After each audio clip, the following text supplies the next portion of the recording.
I'd like to call this meeting to order, and I will take a motion to go into executive session for all items stated here.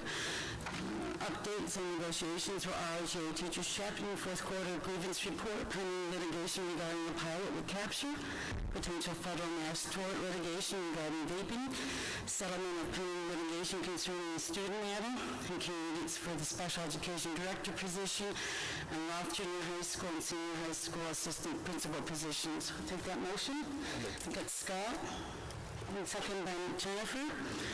All in favor? Aye. We move into executive session, and hopefully Mr. Sherman will be joining us shortly.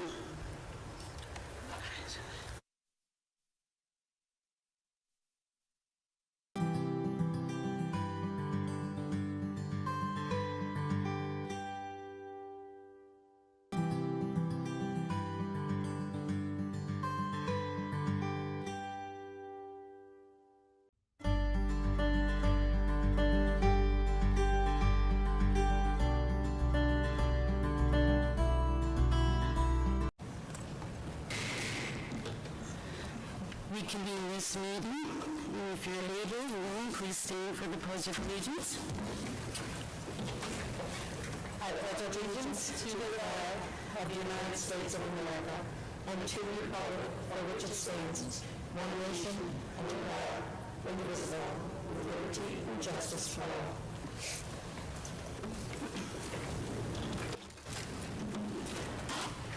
We'll have some introductions. Good evening. I'm Diane McBride. I'm the board president, and to my left. Good evening, Bo Wright, superintendent of schools. George Delmarto, attorney for the district. Hi, Amy Straczynski, board member. Hello, Rachel Sherman, board member. Good evening, Pat McHugh, assistant superintendent for human resources and school accountability. Good evening, Dina Wilson, assistant superintendent for instruction. Hi, Andy Whitmer, assistant superintendent for finance and operations. Welcome, Mayor Lenasan, assistant superintendent of student and family services. Good evening, Mayor Abdullah, board member. Good evening, Jennifer Laird, board member. Hi, everyone. Karen Flanagan, school district clerk. Good evening, Scott Adair, board vice president. Thank you. Next is our agenda review. There are a couple items to add to the agenda on new business. These couple of resolutions. One regarding pilot recapture, litigation regarding vaping. I'll give a resolution when we get there. Settlement of litigation in a student manner. And then underneath personnel, we will have candidates for special ed director and assistant principals at Roth and the senior high school. Those are our agenda changes. Anything else from anybody? Any announcements from anyone? All right. This brings us to our public forum. In our public forum, this is where the audience can address us on matters that are not on the agenda. We ask that you have your comments about 3 minutes, please. When we have something on the agenda, you can raise your hand. If we have time to take those questions, we will. We have a very full docket this evening, very full. I have a few cards. I'm just going to take them in the order that they were handed to me from the district clerk. And first up, I have a Sharon Merkel. If you would come to the microphone, please, state your name and address for the record.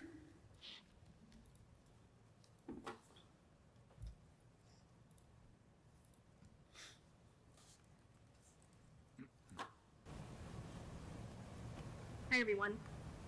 I'm Sharon Merkel. I live at 23 Spring Blossom Circle in Henrietta. I just wanted to make a few comments. I'm here again representing the swim team, our swim program. I'm sorry, Ms. Merkel, it's hard for me to hear you. Could you get a little closer to the mic? Is that better? Yes. Oh, way better, thank I can hear the amplification now. That's great. I was saddened to learn that Christine Rigglesberger will not be permitted to coach our girls' swim season, especially in the absence of any suitable, qualified applicants. Superintendent Wright, in an email that you sent last March after the board and the administration voted to uphold the removal to the decision to remove Christine, you assured us that the district will put a special effort into finding the best available coach to support our athletes. I assume that the best available coach would mean a swim coach who hasn't been fired several times, hasn't been reprimanded and fired for verbal abuse, been charged with a felony, and certainly not someone described to our own Dr. Stewart as incompetent, lazy, and never on time. Unfortunately, these are the histories for 2 of the 3 applicants who applied for the head coach position. The third, as you know, was Christine. I further would expect your idea of a best available coach to possibly include a coach from another sport or a physical education teacher who would mainly serve as a chaperone for our kids. For some of these girls, it would be their senior and final year swimming for the high school. Did you consider that some of these girls were hoping to finally earn a Section 5 qualifying time and a trip to the sections? Or perhaps had set their sights on a New York State Championship meet? Are they expected to coach themselves to have any chance at these goals?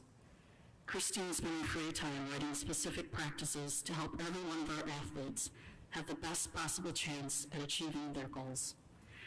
As a relatively new swim mom, still learning the ins and outs of the sport, I wasn't aware of the time and strategy needed to compose these specific practice sets and meet lineups. The complexity of it all is staggering. Some of our girls may aspire to swim in college, and high school swimming may be their only avenue to acquire times necessary to attract colleges or for scholarship assistance. There are many implications to providing an interim, unqualified person to oversee our children versus a qualified, experienced, and dedicated swim coach to instruct and develop our swimmers to their best possible potential. Our swimmers and our swim program have long felt the inequity of the Rush-Henrietta sports programs. I emailed the RH Booster Club an update of our coaching debacle and asked if they could provide support for our teams. I wasn't even answered or even acknowledged. The RH pool is 50 plus years old, leaking, and literally falling apart. Tiles are breaking off in handfuls, and mechanical failures have closed the pool numerous times. The bleachers on our spectator deck lack aisles or stairs, making them difficult and often dangerous to climb. Our physically disabled spectators are wheeled onto a slippery pool deck to watch meets, since there's no elevator to bring them to the spectator deck. Now our swimmers won't even have a suitably qualified swim coach. Is this the bright future for all Rush-Henrietta swim teams you envisioned when you wrote that email to us? We have tried very hard to present our concerns in a respectful and constructive manner. Parents and student swimmers participated in the interviewing process, as you suggested. I was on that committee. We've done everything expected of us and should expect the same from the district's administration and board. Are all the coaches held to the same unblemished standard that has been levied against Christine? Do coaches from other sports, such as football, all carry a 100% approval record without any incidences of profanity, inappropriate behavior, or parent complaints? Is it the district's policy to eliminate coaches on the spot based upon a single unsubstantiated count of an incident? Are other RH coaches unprotected against students who repeatedly violate the student code of conduct and threaten them with violence? This simply cannot be the answer. Our swim program, and more importantly, our swimmers, deserve better. Our kids deserve much more than an abusive or incompetent coach or an interim, unqualified substitute. Please explain how one student's experience vastly outweighs the experiences and needs of so many. Every student should matter. One student does not make up a team. Many students make up a team. Please act as you wrote and give our swimmers and program the coach and bright future they deserve. I just want to add one other thing. That was an email I was going to send to you, Superintendent Wright, and I just thought I would read it for everyone else's benefit. There's one thing that I've learned in this whole process. This is my first foray into public speaking and fighting for a cause, so I'm very green at this, but It doesn't feel like it's been a very productive experience, and it feels like, to me, the one thing I've learned about this is procedure. Everything is procedure. We've said a lot, but haven't heard anything, and I know it's based on a personnel decision, but I would just invite you to come to our pool, take a look at it sometime, see if you would want to swim in it, if you would, if you would feel proud of your district being represented by this pool. If you're on the spectator deck, you can't even see the first lane below you. You have to watch as other teams laugh as they pick up tiles and throw them. It's ridiculous. And now we won't even have a good coach. So thanks for listening again. Thank you for your comments.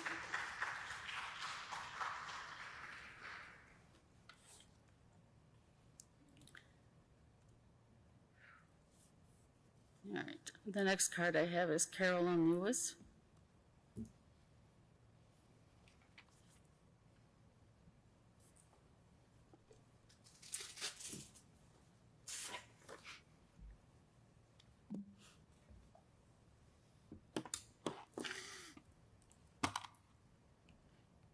My name is Carolyn Lewis. I live at Can you get a little closer, please? Thank you. My name is Carolyn Lewis. I'm at 105 Thunder Ridge Drive in Rush. I stand again regarding the varsity JV swim team. And as Sharon has already spoken, she's outlined that we've been here again and again, and with the same outcome. At this point, many of the students are definitely suffering from the mental anguish. Right now, the girls' season starts in less than 2 weeks, and they haven't been contacted, no coach, nothing. But yet, we get in the mail this survey about the mental health of our student. This administration and this board should do something. I recognize that this isn't a huge group, but there's still athletes in this district who take pride in what they do, and it's wrong for them to be ignored. Thank you. Thank you for your comments.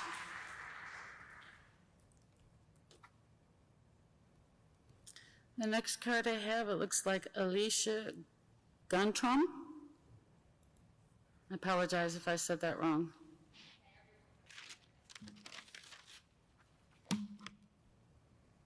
Hi, my name is Alicia Guntram, 27 Gainsborough Place. Boards of education throughout New York State have heard from many parents over the last 18 months about not wanting to prohibit our children from attending school in person, and most recently, not mandating masks in order to attend school.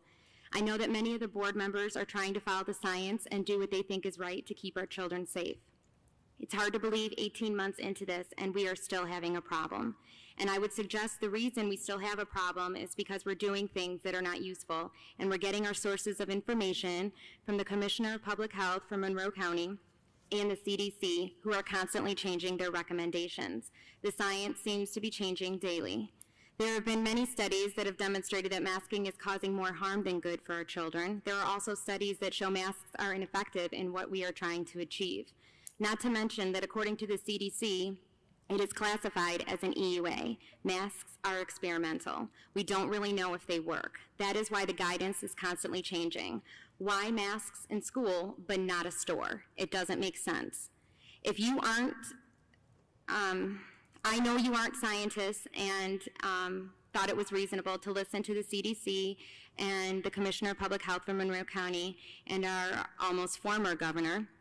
But I would encourage that instead you listen to the parents at the board meetings, not just our age, but all over Monroe County. We are telling every district that you do not have our consent to use our children in an experimental trial. I have 2 children that will be attending in person this year, and 2 that will be attending a private school. Last year, they were remote. The 2 that will be attending RH will not be wearing a mask. The CDC is giving recommendations. The health department is giving recommendations. I have listened to the recommendations and have decided that I do not agree with them based on studies I've researched.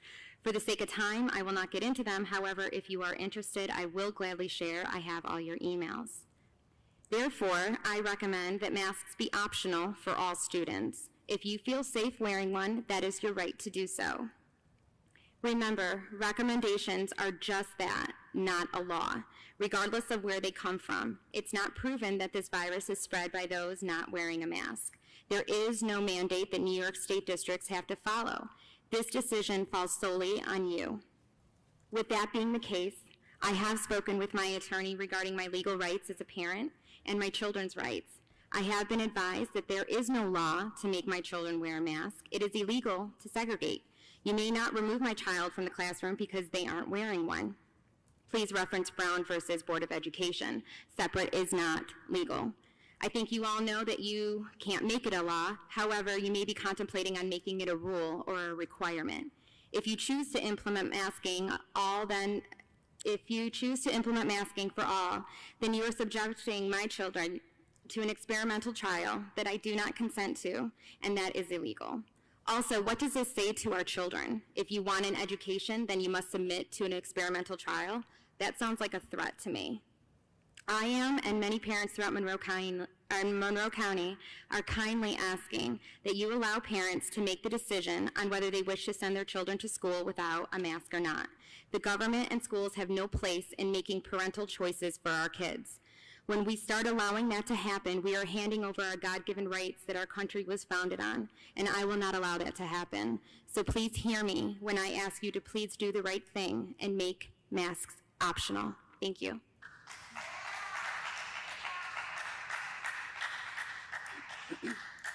Thank you. My next card is Janice Keating.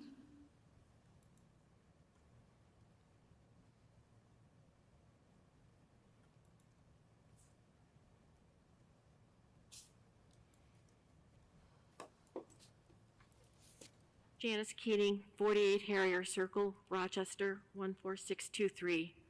I'm addressing an item that isn't on the agenda, I guess, for tonight. It was on last month's agenda.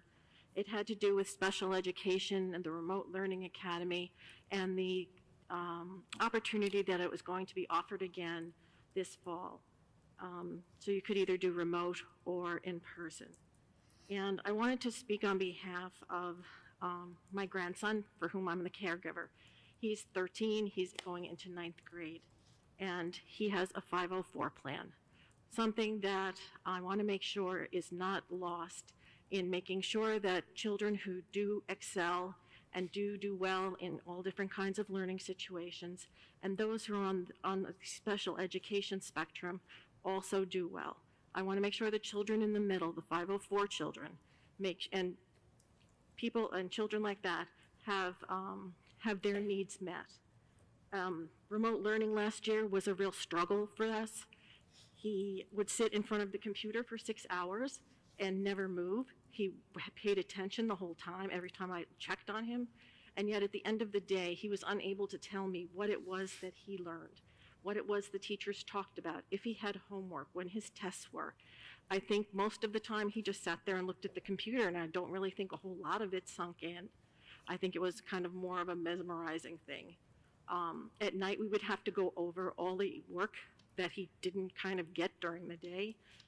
His teachers were very helpful, but again, it was constant emails back and forth, and I'm sure I harassed them unmercifully to try and get this work done to help my grandson. He didn't know when his tests were or what his homework were. And I truly believe he didn't get much out of the Remote Learning Academy, just remote learning system, just because of all this. I think that for some people, maybe it's going to work well, and for others, not so much. I want to make sure that if you do continue with the Remote Learning Academy, that you identify the children. You talked about identifying children and make sure they have the right parent structure at home and they have the right tools to be able to be successful, because I would want them to be successful as much as the children who come to school. But I want to make sure also that there's assets and resources that are used that are going to the other Remote Learning Academy that isn't taken away from other children in the mainstream of the school and children like my grandson with a 504 plan. So anyway, as I say, I just want to make sure that they have good people in the Remote Learning Academy have good backup for them, and that they're appropriately identified, and at some point in time you're able to test and quantify them. Because, as I say, he had no testing, no state testing over the year, so I don't even know how far he slipped back. Hopefully after he has it this year we'll know. And so I would want those children to also be able to make sure that they're on the right path. Thank you. Thank you.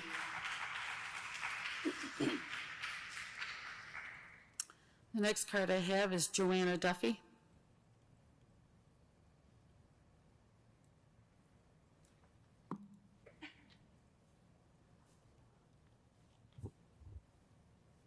Joanna Duffy, 20 Ayrshire Lane. I'm a parent to a 4 and a 7-year-old, and I see from the recent email sent by the superintendent, I've been informed that the state will not be providing any guidance to the school district regarding safe policies for COVID-19 and the upcoming variants. I would like to understand where Rush-Henrietta will be receiving its guidance for this upcoming year and when that information will be available. I have seen a plethora of conflicting data correlated to safe practices and believe we collectively need to be prudent in selecting which sources we use. Thank you. Thank you. The last card I have is Suzanne Bennett.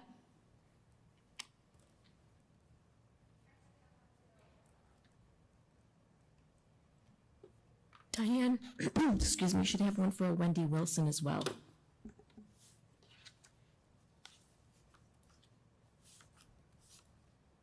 My apologies, it stuck the other one. I'll get back to you, Wendy. Thank you. Hello, Suzanne Bennett, 199 Peakview Drive.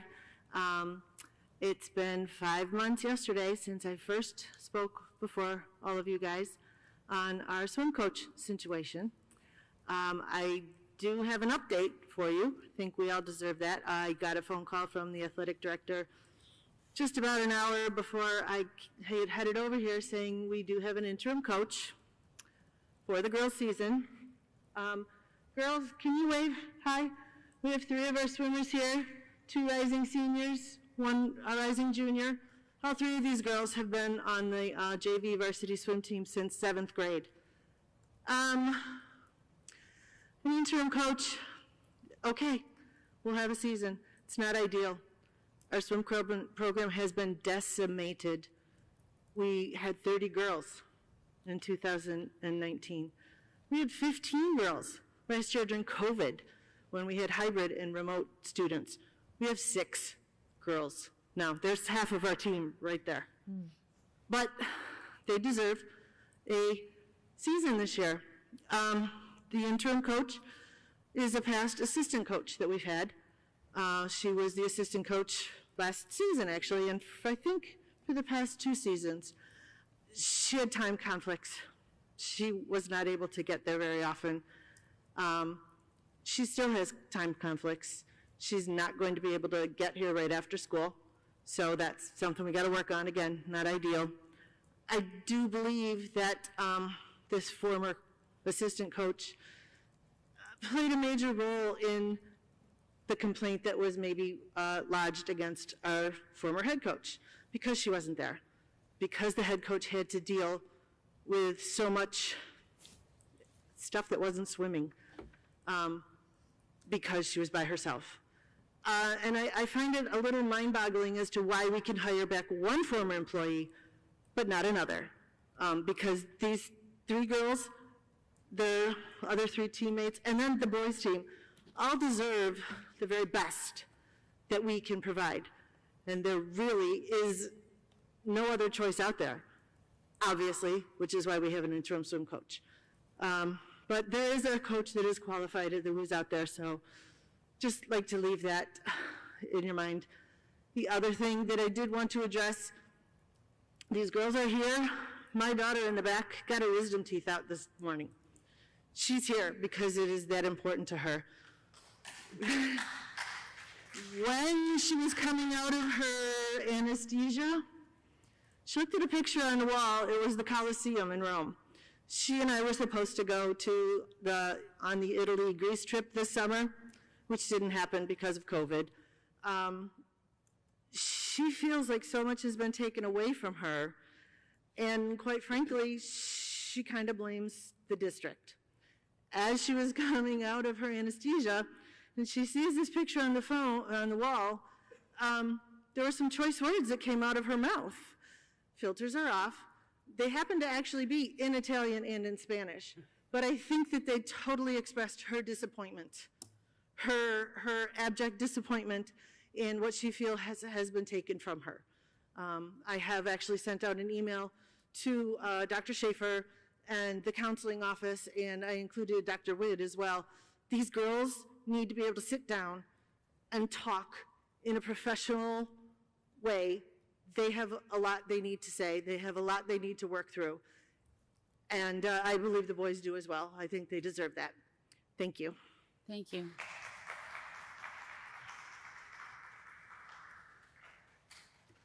All right, Wendy Wilson, I apologize.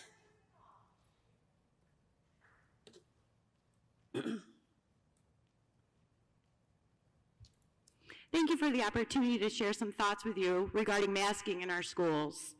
I'm a parent of an 8th grader and a part-time employee in the school district. It has been a smile-friendly summer, seeing children and adults out and about breathing freely and joyously. We must not go back. It's been proven children are no more at risk for COVID than they are for the flu or common cold. Asymptomatic spread is rare. We follow the rules for an entire school year. There are many schools in this country that have been unmasked since last year. Governor Henry McMaster of South Carolina says it best. Mandating masks is not the answer. Personal responsibility is the answer. Common sense is the answer. There are viable treatments for CV-19, such as ivermectin and hydroxychloroquine. These are similar to Tamiflu for the flu. And now the PCR tests are being questioned as they do not isolate the CV-19 virus.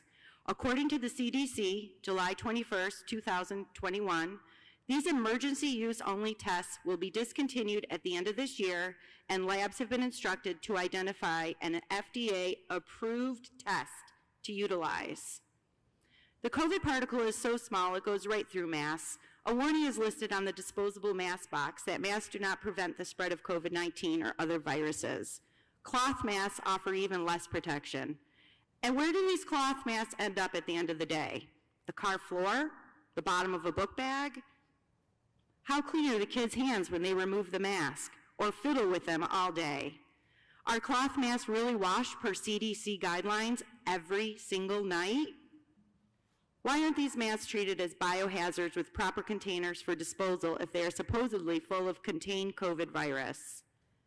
We need more proof that masking our children does more good than harm. Dr. Marty McCary, a professor of Johns Hopkins, says there is a clear lack of scientific proof that masks actually contain the COVID-19 virus amongst school children. He alludes to the fact that the CDC is making unscientific recommendations and should not be followed. He states, 56 million American children will have to put masks back on to get an in-person education in our schools. These are unscientific mandates. He goes further to state anyone over the age of 12 who wants the vaccine can get it.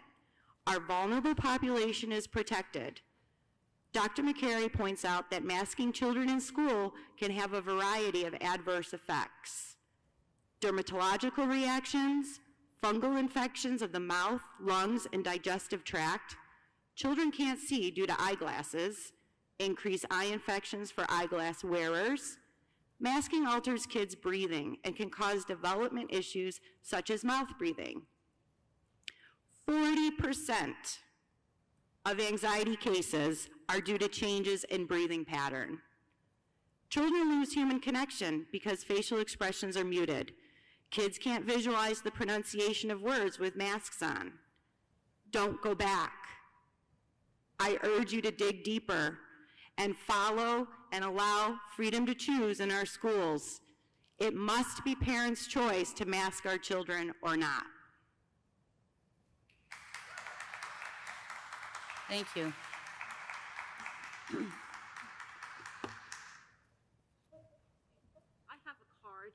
wasn't. Yep. I'm Janice Keating, 48 Harrier Circle. What I didn't put on my card because I didn't know it was going to be an issue was the fact there would be discussions of masking in school. I would just like to let you know I have been a nurse for almost 35 years. I presently am employed at Strong Memorial Hospital in their medical ICU COVID unit. I have been since the start of the pandemic. I have seen families have their loved one die with nobody with them. I have seen patients die with their families looking at them through an iPad. It is the most disgusting and horrible thing you could ever possibly imagine. And I know that children aren't the most vulnerable population to COVID. I understand that. But if you've ever seen this happen to anyone in real life, you would never, ever take your mask off. And if it's even a 1% possible chance that it could happen to your child, I can't imagine anyone who wouldn't put a mask on their child. I have personally taken care of these people. It is the most terrible thing. We're in the third wave coming in. They're starting to come in again. And it's all because of the disinformation that is out there. And I would be very sorry if anyone's child got this and passed away. Again, it's difficult enough when people are older, but when it's children, it's even worse. And that's all I have to say. Thank you.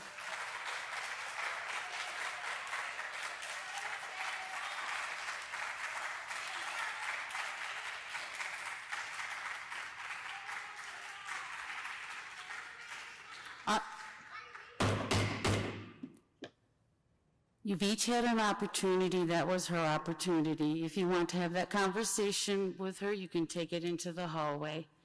I did see another hand in the back. Please come up and state your name, please.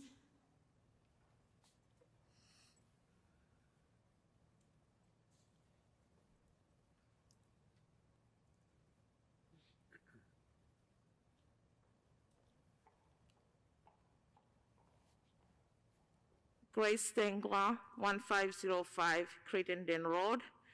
I am here for actually a couple reasons. The first one has to do with the swimming. I have my lovely daughter, Kayla. She has been swimming for a few years. And I have to say, I am very disappointed. My heart aches. These swimmers, this is their choice. They are our future leaders. And I feel we are not looking out to what's best for them.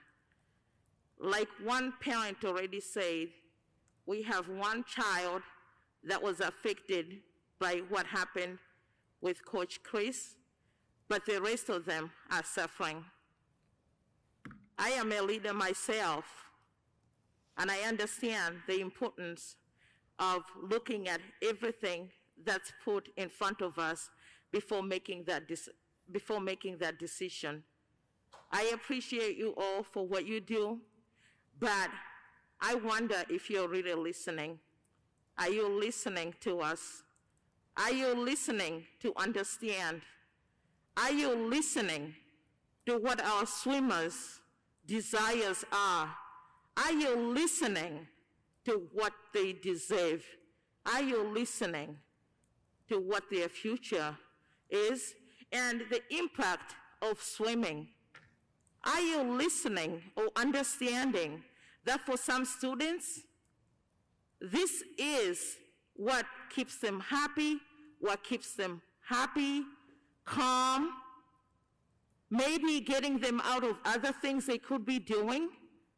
This could be a hobby that they have, that they enjoy. Are you listening that this might be their outlet? Are you listening? The other thing I have is in regards to the masking. I work for Rochester Regional. I'm one of the directors. 355-bed facility. I have seen about 60-something of my residents pass because of COVID. I have seen people take their last breath. I have seen how quickly COVID has spread, and I am all for masking. It is extremely challenging to see those that we love, those that we care for, those that are innocent, those that have not made a choice to do otherwise but to be there innocent and lose their life, knowing that it's up to me as a healthcare provider. Just think about it.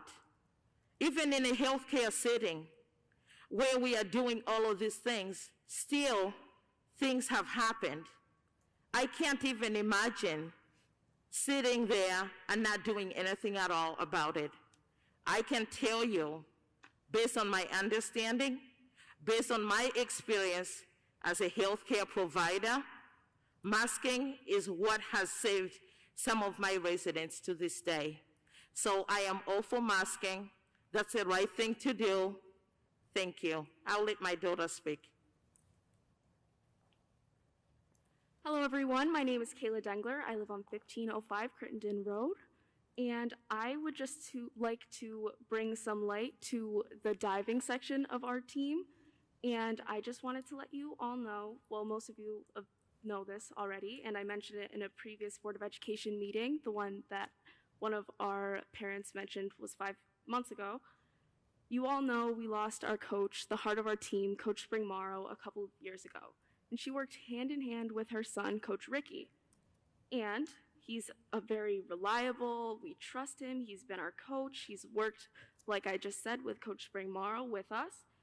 And he has welcomed the diving section of our team to go to Churchville and practice there. And I just wanted to bring light onto this because, as most of you know, our season starts in 1.5 weeks. So I think this is requiring some quick action. I think all of us would feel a lot better if this was squared away before the start of the season. So my father sent an email to Mr. Tom Stewart and proposed that we went to Churchville. And this was already okayed by Coach Ricky, and we just wanted to have more confirmation there. And he responded, and I quote, "If Ricky can do it that way and it works for everyone, I'm all for it." This was on July 29th. Yesterday, which was August 9th, I got in contact with Coach Ricky, and he confirmed that the Churchville Athletic Department has not heard anything from the RH Athletic Department. So I just wanted to bring that up, thinking maybe we can think about what the next steps are so we don't miss this opportunity. Thank you. Thank you, Kayla.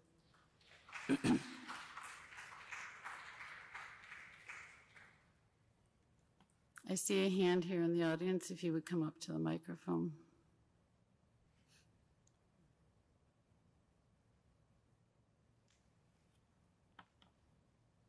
Hello, Shannon Davies, 184 Overland. I was not going to speak originally, but obviously there are high emotions in the room, and I just want to speak my piece so I know I can say I did at least. As an alumni from Rush-Henrietta, some of you of my teachers in the past, I just want to say that I was always proud to be a part of the Rush-Henrietta School District. I felt you guys have amazing teachers, amazing support groups through the guidance counselors, and now my children are in the school district, one at the moment. She was a remote learner previously, and although it worked for us, I know it didn't work for some children. So now that we have the opportunity to be in person, I am over the moon. I guess the easiest way to say it is the parents here asking to unmask our children are not asking for every single child to be unmasked, but to make it an option. These are our children.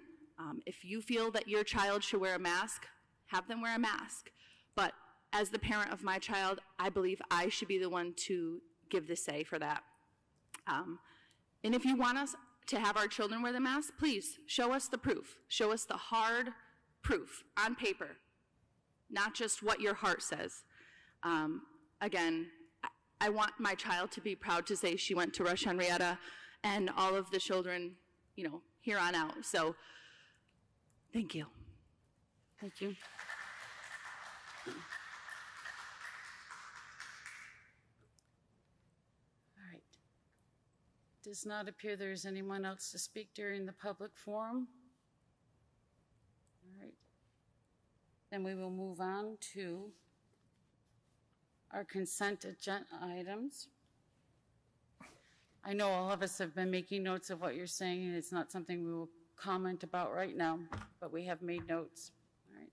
So it's consent agenda items for June Treasurer's Report, change orders, Cpsc Recommendations, acceptance to the Marketplace Mall Pilot Adjustment, Finance and Audit Committee meeting minutes, and minutes from board meeting on the 7th, July 13th. First, I'll take a motion for that. Excuse me, Madam President, before you call for the vote, may I ask a few questions? The process is to take the motion and then we'll take questions. I apologize. Thank you. Yep. So, Madam President. all right, Mr. Adair, a second, Mrs. Laird. Okay, now I'll take some questions from you. Thank you. On the Treasurer's Report, for Mr. Wright or Mr. Whitmore, I am becoming accustomed to these reports as a new board member. I do have a couple of questions or some things that are not clear to me. One question I have on the, let's see, they're not paginated, if you don't mind, maybe in the future that could help, but for me, this is my 4th page, and the top is General Fund Appropriations Budget Status Report through 6/30. I was wondering if you could explain to me the difference between the appropriation and the revised appropriation. What makes something a revised appropriation, please? The appropriation is the original budget that was authorized by the voters in the prior May, and there's 2 ways that it can be revised. One is if funds are encumbered at the end of the year. Encumbered means there was a commitment to spend them, a purchase order was issued, but the goods weren't received yet, so they weren't expensed. That encumbrance is carried over and increases the appropriation line for the next school year. So that's the main way that it's increased. The other is there are funds can be transferred between line items. So, you know, obviously in a budget that has hundreds and hundreds of line items, and these are estimates that are done up to 18 months before the spending happens, things change, and so funds can be transferred between line items to ensure that there's adequate funding where it's needed. So that latter item, is that what happens on the budgetary transfer report Exactly. that we have in front of us? Yes. So in effect, that is the board approving transfers that in effect revise the appropriation? Correct. Okay, thank you. The other question I had on the general fund revenue report, revenue status report through 6/30/2021, for me at least it was the first document. Could you just tell me if I'm reading this right? So the budgeted revenue that we expected from property taxes this year was $75.7 million and some change. Our estimated revenue now is $76.1 million and some change. Is that still estimated or is that final? It's actually final. Yeah, I forgot to update that column, so in June it becomes final. Okay, thank you. So if I'm reading this right, for the last fiscal year we ended, compared to the prior fiscal year, we collected $88.2 million in those 3 items, property taxes, pilots, and STAR reimbursement, versus $85.4 million, which is about $3 million difference, $3 million more. Is that right? Correct. Okay, thank you so much. And then my last question on these documents, budget documents, is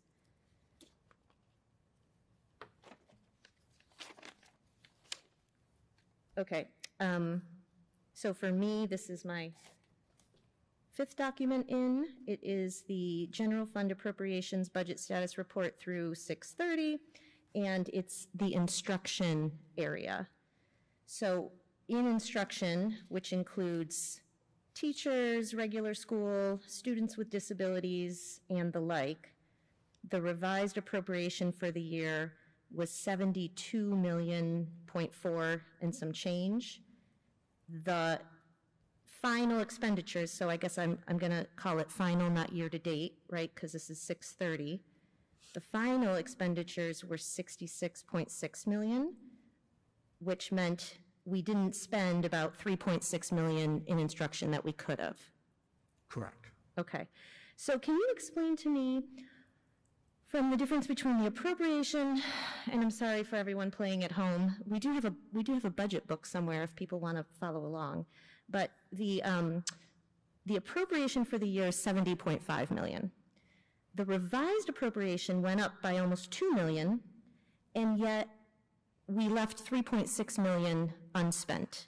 Can you explain to me why, what would be a circumstance why there would be money transferred into this, or encumbrances, maybe it's encumbrances? Well, the biggest item was encumbrances, the computer-assisted instruction line. Okay. At the end of the prior year, we had committed to significant technology purchases, and as you know, during the pandemic, supply chains have been elongated, so a lot of it did not come in, so those encumbrances got carried over to the current year.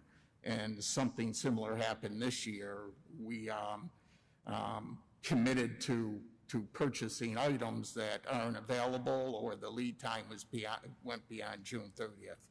And so you'll have the same situation next year, although not quite as much. And what dollar amount is that for the 2 million? I'm sorry, for the what? Well, I'm sorry, there's a difference of 2 million between what was budgeted and went to the taxpayers for approval versus what either the encumbrances or the board approved in that revised appropriation bucket. There's 2 million of difference. It went up by 2 million. So I'm just wondering, you just told me about, you said a big chunk of that was encumbrances because of the technology purchases. Right, if you look at the computer-assisted instruction line, that transfer and adjustment line was increased by 1.7 million, and the vast bulk of that was encumbrances carried over from the prior year. And so the 1.6 transfer, that was money that, I'm so sorry, we did spend or did not spend? No, those were encumbrances, commitments to spend from the prior year where the equipment wasn't received yet, and so that funding was carried over to this year, so that increased this year's budget. It's the only legal way typically every budget year stands on its own. If you don't spend money, you leave it in that same budget appropriation line unless there has been a legal commitment to spend it, usually in the form of a purchase order, where the vendor hasn't delivered by June 30th. Okay, thank you. And in this section, what was driving the difference between, we had 18.4 million revised appropriation for students with disabilities. We only spent 16.8 million. That's a difference of 1.5 million. Do you know what drove not needing to spend that 1.5 million? The biggest single factor, well, there were two. Because of the pandemic, a large number of our severely needy students elected to go RLA, and so the budgeted paraprofessionals to support them when they're in school were not used, and that was the same for both our BOCES line. BOCES went hybrid, so if a student's IEP indicated one-on-one aid, typically it's one-on-one 5 days a week because they are on hybrid. As we were, one aide could then go to 2 students. So there was a significant reduction in the personnel support, which drove reduced billing and hence the reduced spending that you see. And that's just students with disabilities. That doesn't affect students with 504 plans? That must be in another line item? Or I'm sorry, are students with 504 plans in the students with disabilities line? I don't believe so. They're in the regular school line, and Okay. they typically aren't given one-on-one aids. Okay, thank you. I just needed some explanation of the big numbers. The budgetary transfer report, which is also in this section, I had a couple questions about that one.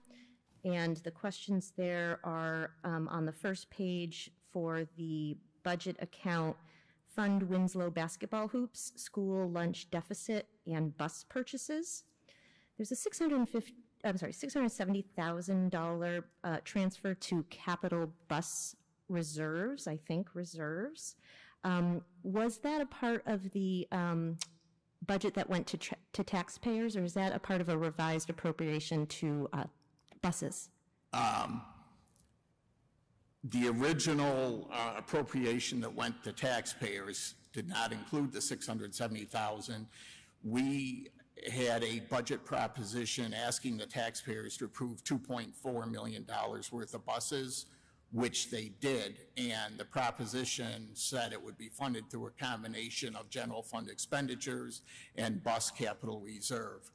Because we had significant fund balance at year end, rather than fund part of it through the capital reserve, which we could have done, we funded it through the general fund so as not to reduce the capital reserve. That's what the $670,000 was. So we only spent what we were approved for the buses, but the funding stream changed.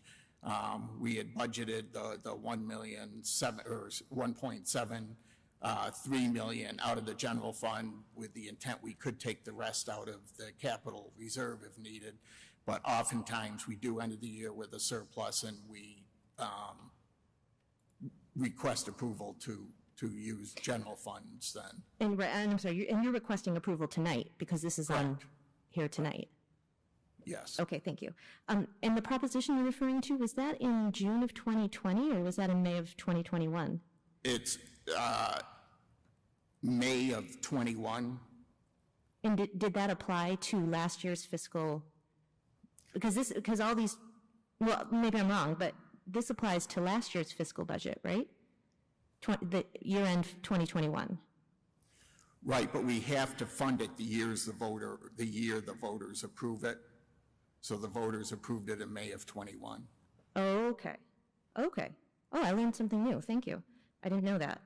So really, you only had a month, I mean, essentially, to get this done from vote to fiscal year end, kind of.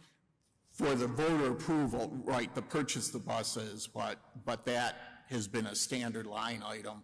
That transfer of the buses has been the same for a number of years. Okay, thank you. And then also on that page, Social Security, workers' comp, and unemployment insurance, there's a $200,000, $270,000, and $400,000 respective transfer that would go out of those line items and into, what you just talked about, capital reserve, food service, and some other things. Correct. By transferring that money out of Social Security, workers' comp, and unemployment insurance, is that because we didn't need that money in those line items last fiscal year? Correct. As you saw in the instructional line items, our spending was below budget, and when we do spend less on personnel, we have less of the associated benefits, and so that funding was then transferred.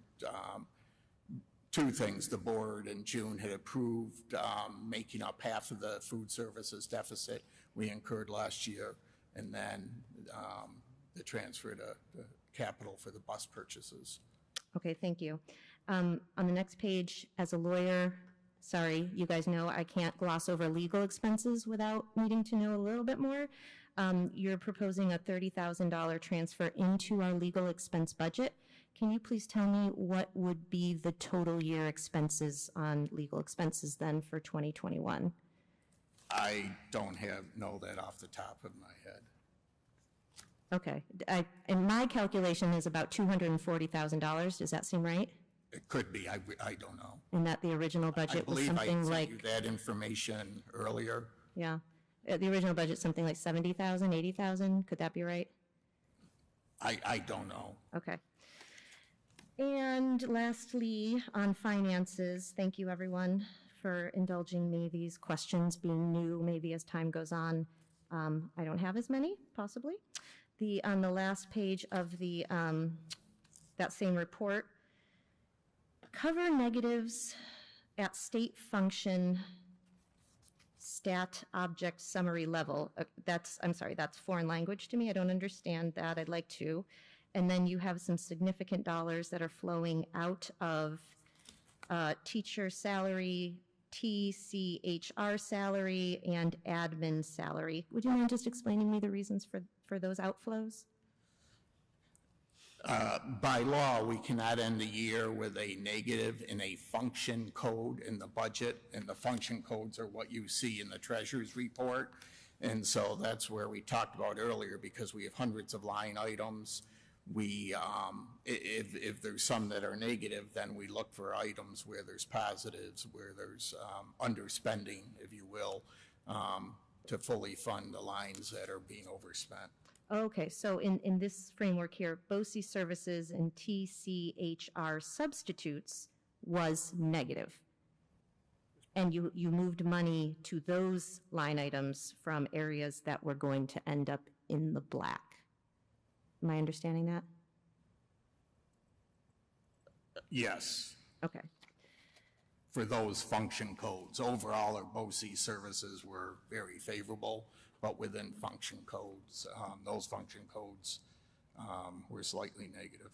Okay, that's all I had on finances, unless anyone else did. And then I had a question on the Cpsc recommendations.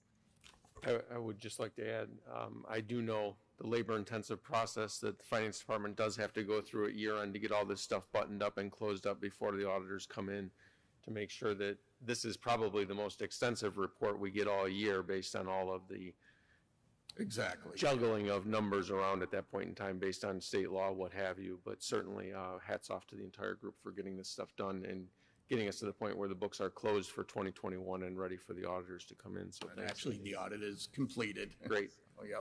Good accomplishment. Okay, thanks. So the Cpsc recommendations, that's Committee on Special Education, Committee on Preschool Special Education recommendations. So I know last meeting we had an extensive discussion, and I thank Nerland and George for helping with some of the regulations and legal, and I promise you I am doing my homework. I'm reading those regulations. Part 200, Nerland, you've mentioned that many times. Thank you. So I've got them printed. I'm going through them, and you're right, 200 pages long, so it's going to take a little bit. I am aware that in other districts, and so I have seen the board's review for requirement in those regulations, and I'm aware that in other districts, there's a lot more information going to the board about those placements. I understand we're going to have a workshop this year, and I just wanted to let you know that I would find it helpful perhaps to understand the range of options in terms of what information could be coming to the board that's somewhat more detailed than the one line item that just has, the final determination. That would be helpful to me. So for a workshop or for a special meeting, should we be able to have one, because this is a really big topic, I would find that extremely helpful. So just to have that in your purview. And I feel more comfortable abstaining on these votes until I can understand the nature of that review and responsibility. The last question I had was for the meetings that happened in July, for which we didn't have any special education director, who stood in for the special education director at those meetings? The special education director is not the only person who sits as CSC chair. Right. As you know, in special ed, we have a director and we have two coordinators. Yes. There's an elementary one that takes care of CPSC through 6th grade. There is a secondary one that covers grade 7 to age 21 and also out of district placements. So during the summer, when there needs to be a CSC, they are the CSC chair, and there's other individuals that we bring forward as well during the summer, such as a psychologist, et cetera, for summer, to participate in the summer CSCs. Okay, so those meetings proceed just without a director at the table? Absolutely. Most of the time, they are not conducted by the director. Okay. Sometimes some of them are, but not all. Okay, thank you. Unless anyone has anything on special education, there's some technical corrections to the Finance and Audit Committee meeting minutes.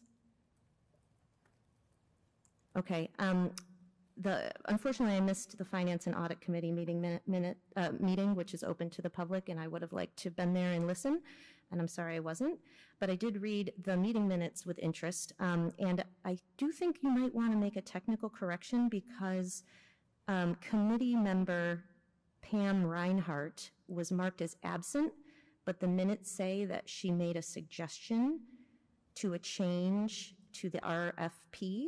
So I don't know if she was there. And So just as a way of reference, as being the chair of that committee, Pam emailed the committee, the entire committee, a comment regarding the RFP process, and that was read into the record at that point in time. okay, I'm sorry. That makes sense now. And the meeting minutes say they were prepared by Kelly, and I'm sorry, I'm going to say it wrong, Aylward, who prepared the minutes but was not listed as being in attendance. Is that typical that you would have someone there not listed at being in attendance, or that someone not there would prepare the meeting minutes? She filled in for the person who typically takes them, and she probably did not list herself, and I did not catch that. Okay, those were my only questions about those meeting minutes. Thank you. So, Madam President, thank you for giving me the chance to ask those questions. And when you hold the vote, I guess I would just ask you to do it in such a way that I'm able to abstain from item 6C.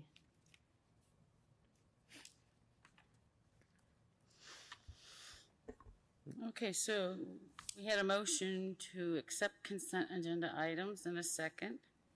Are those folks willing to take item C out so we can vote on that separately? Absolutely. Okay. Yes. All right.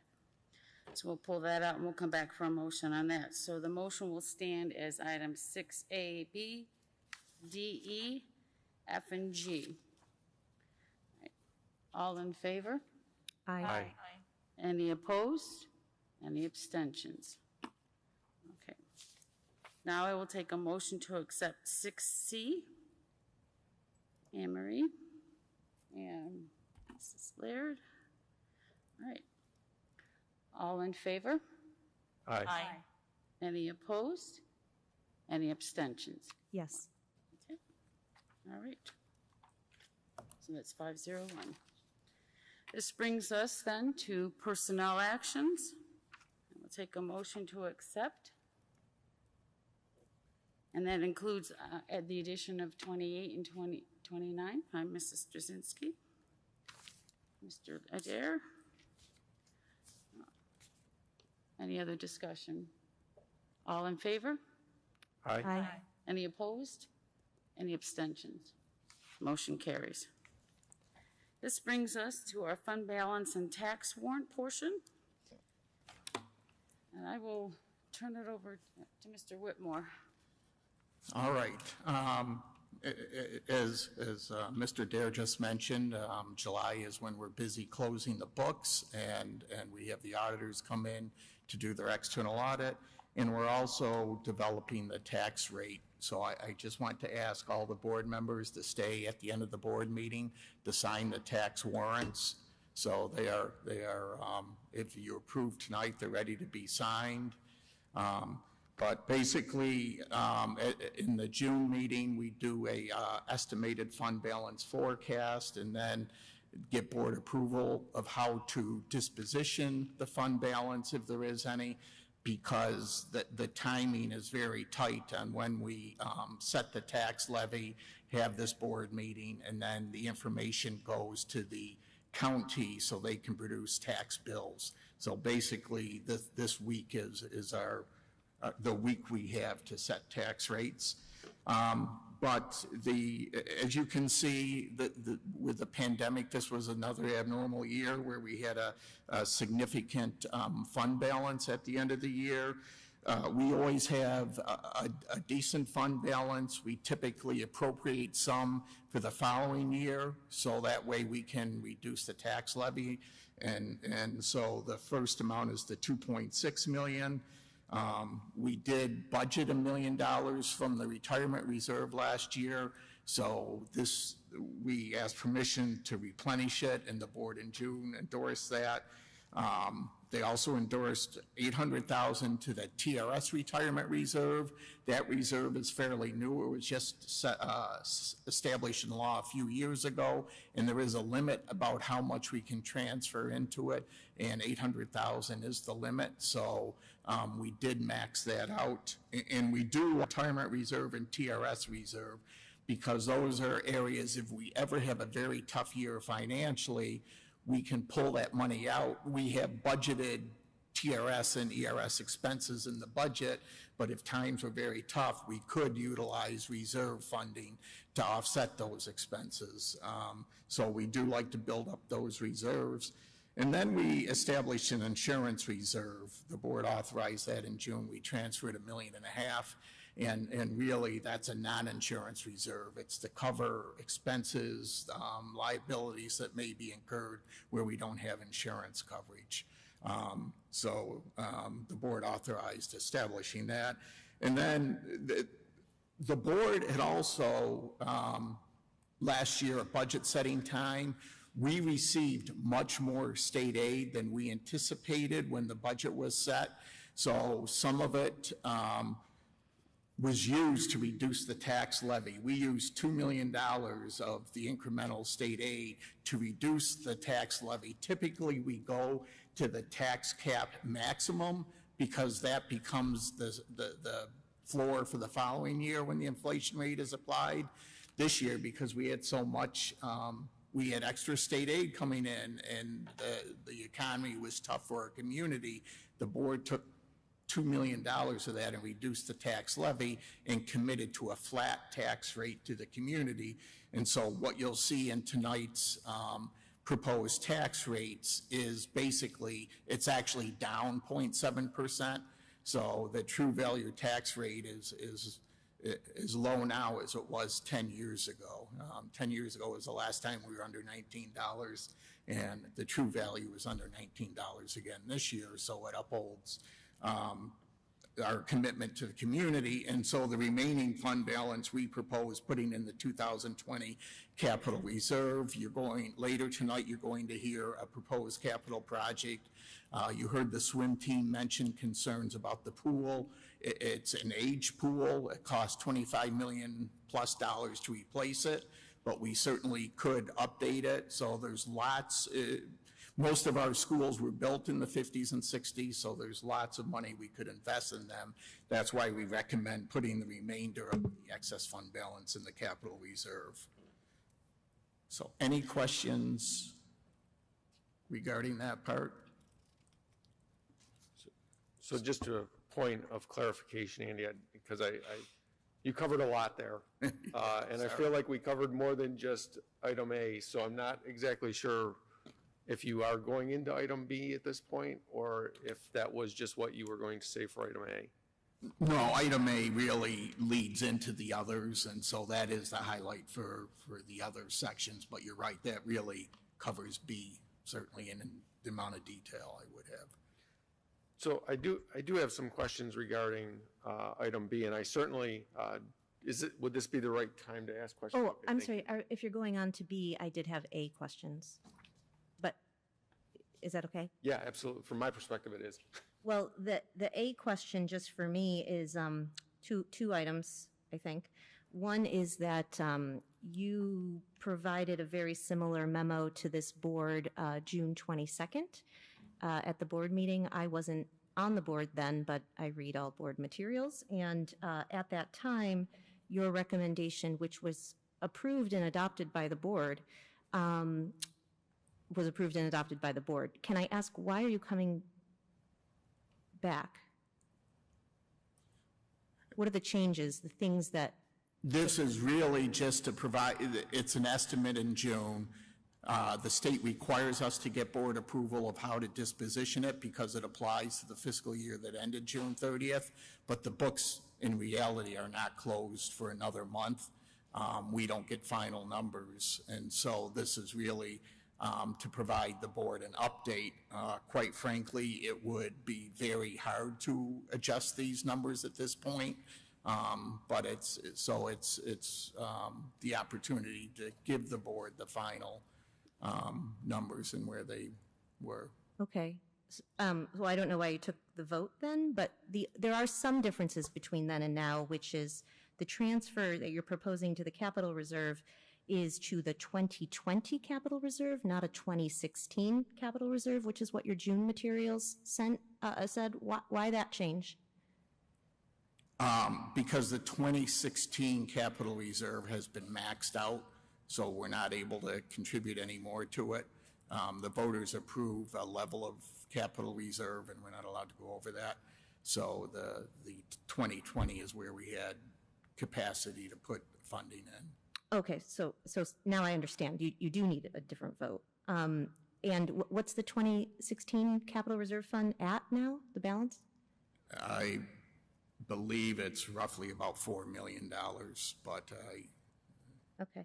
most of it has been expended, but there is some balance left in it. Okay, and when you were here in June, the fund balance estimate, and that fund balance is a pretty technical term, the lay people, including myself, who aren't yet as familiar with public education dollars, would probably call that a surplus.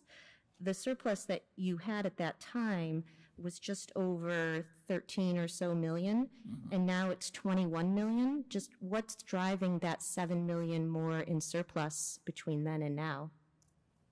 It's only an estimate in June, and basically a number of things happened. On the revenue side, the state not only, when we set the budget a year ago, the state proposed reducing our foundation aid by a little over $1 million, and then the theory was the CARES Act funding, the federal funding at the time, they would give us a like amount to offset it. Because a year ago there was so much uncertainty regarding the economy and what was going on, the board at that time approved not budgeting that.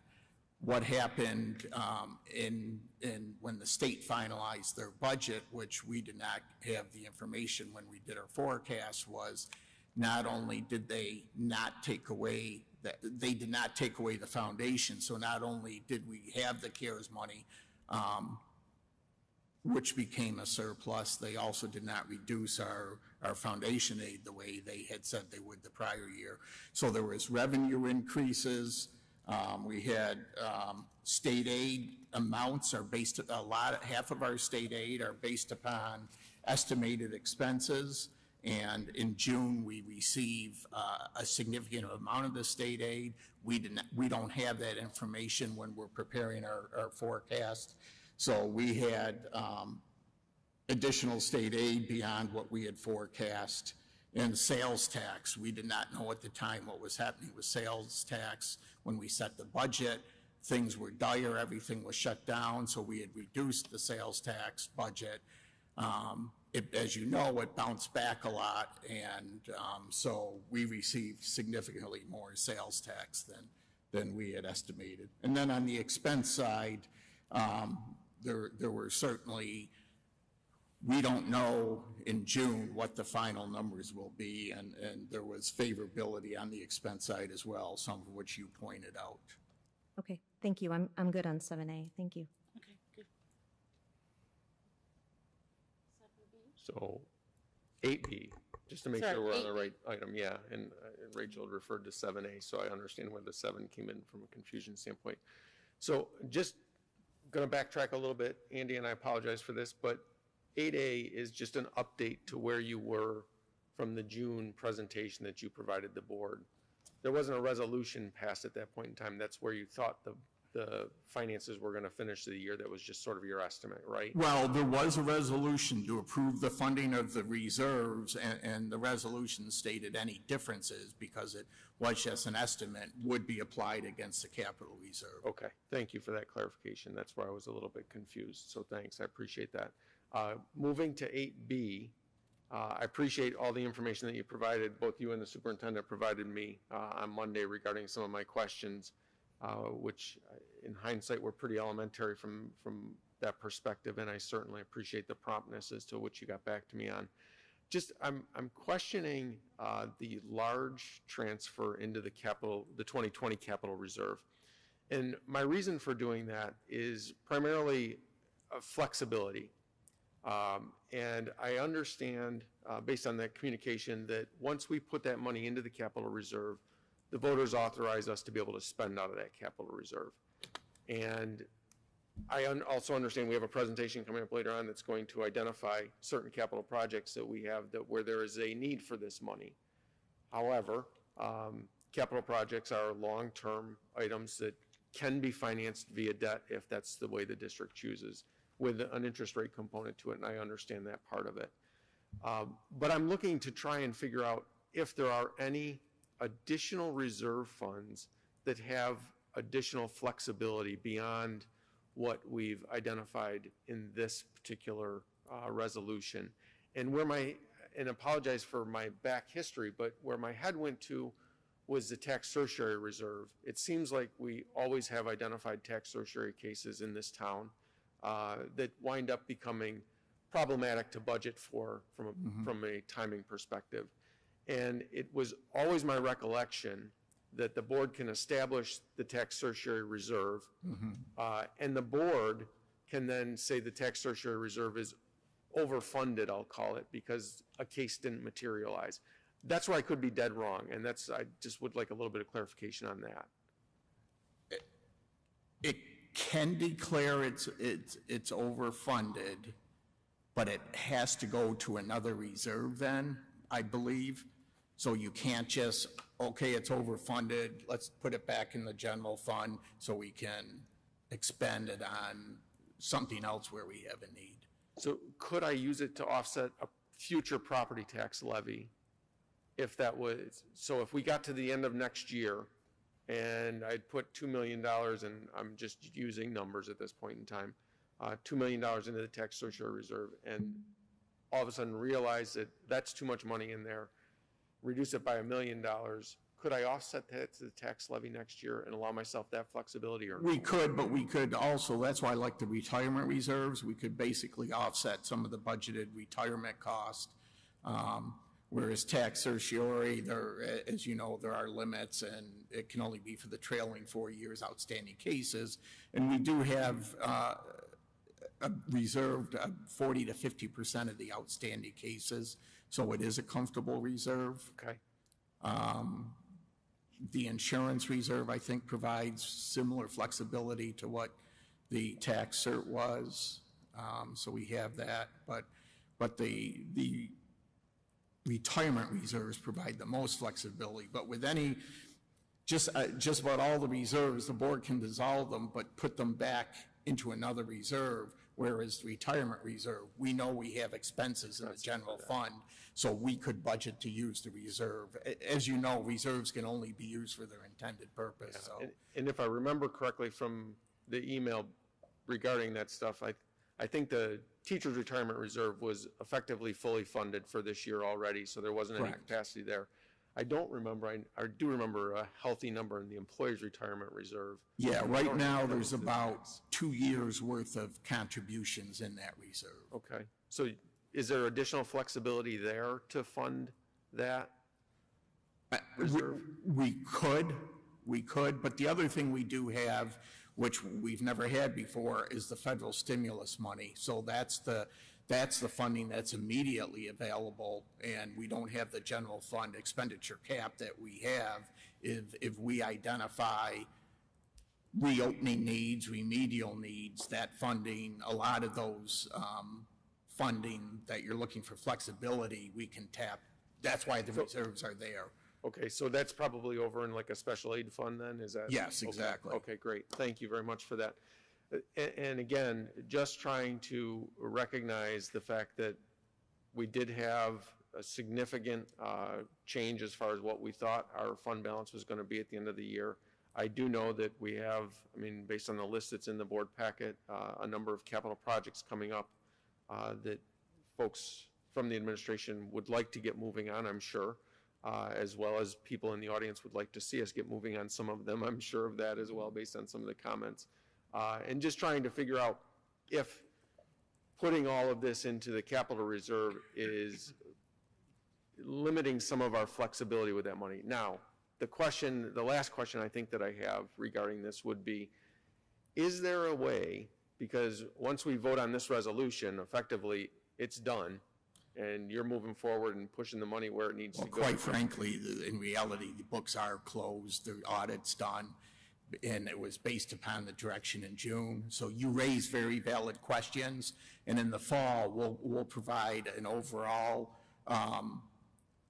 forecast planning for our reserves, and that's an excellent time to bring up. So future areas, if you have those, you know, you have lots of great ideas, we can certainly build it into our plan.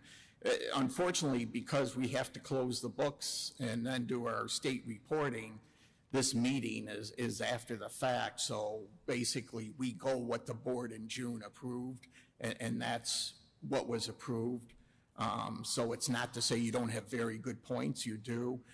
It's just the timing. So I think the points you're raising, we should develop in when we do have the October review of our reserve plan, and then next June when we go to disposition that year. So the first thing I'll correct you on, Andy, is don't ever tell an accountant he's bringing up good points, because they will just go on and on and on like I am at this point. So I apologize for that. But so effectively then, the critical piece to this, from my thinking, is that May, June projection that you're giving to the board in the future becomes really the catalyst for all the moves that you're going to make at year end in order to get down to the 4% fund balance limitation. Yeah. Okay. I understand that. I do think, I wish there was a way to move some of it out of that capital reserve. I do feel like that's a little bit too many handcuffs on us regarding how that gets spent. I do understand the need for some of the capital projects that we do have anticipated. Certainly will support this resolution at the end of the day. But again, as a new board member, would like to, and learning the timing of things as we did at the last meeting as well, we'll be paying closer attention to that as we move forward, so can have better input into that. So thank you for bearing with me through that process, and to the rest of the board members for that as well. I appreciate it. I'd like to talk about taxpayers.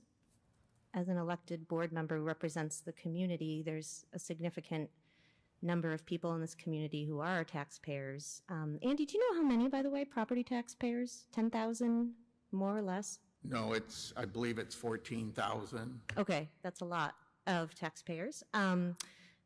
You know, if I were a voter, and I was, voting on a level of expenditure last year, as I did, I would have expected that our budgeting would have been closer than $21 million difference, or $13 million difference, depending on how you look at it.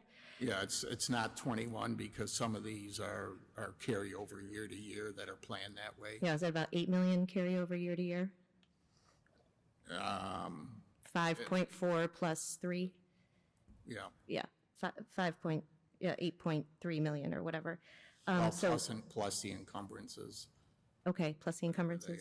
So 13 million, give or take. You know, it's been I've said this in public forum before I was on the board, and I'd like to repeat it sitting up here with the board, and I'd be interested in my colleagues' perspectives about taxpayers and taxpayer relief.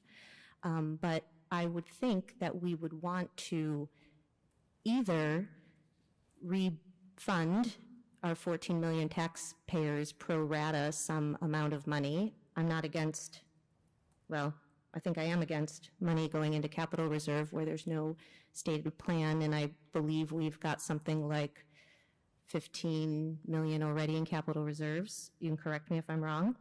But either to give them a refund of some amount or else assign more to reduce the tax levy next year. So I'm wondering what my colleagues think about that.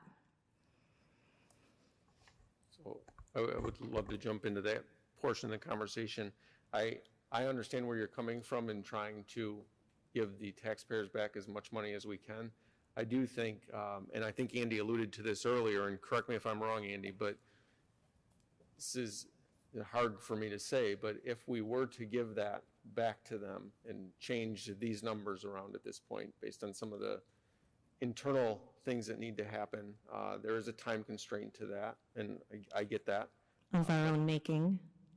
Not necessarily, because the tax bills need to go out at a certain time frame, and with the county processing them, they need to be done. The audit needs to be completed and sent to the state in order to comply with their requirements. So some of those are small, don't get me wrong. I think you can probably push some of those deadlines out a little bit. The problem that you have is that next year, say you refund some additional money or you appropriate additional more funds to offset the tax levy, you wind up with a situation with the tax cap next year that you've lowered it at that point already as to what it can grow by. So next year I've already started to create an additional imbalance in my budget from that perspective.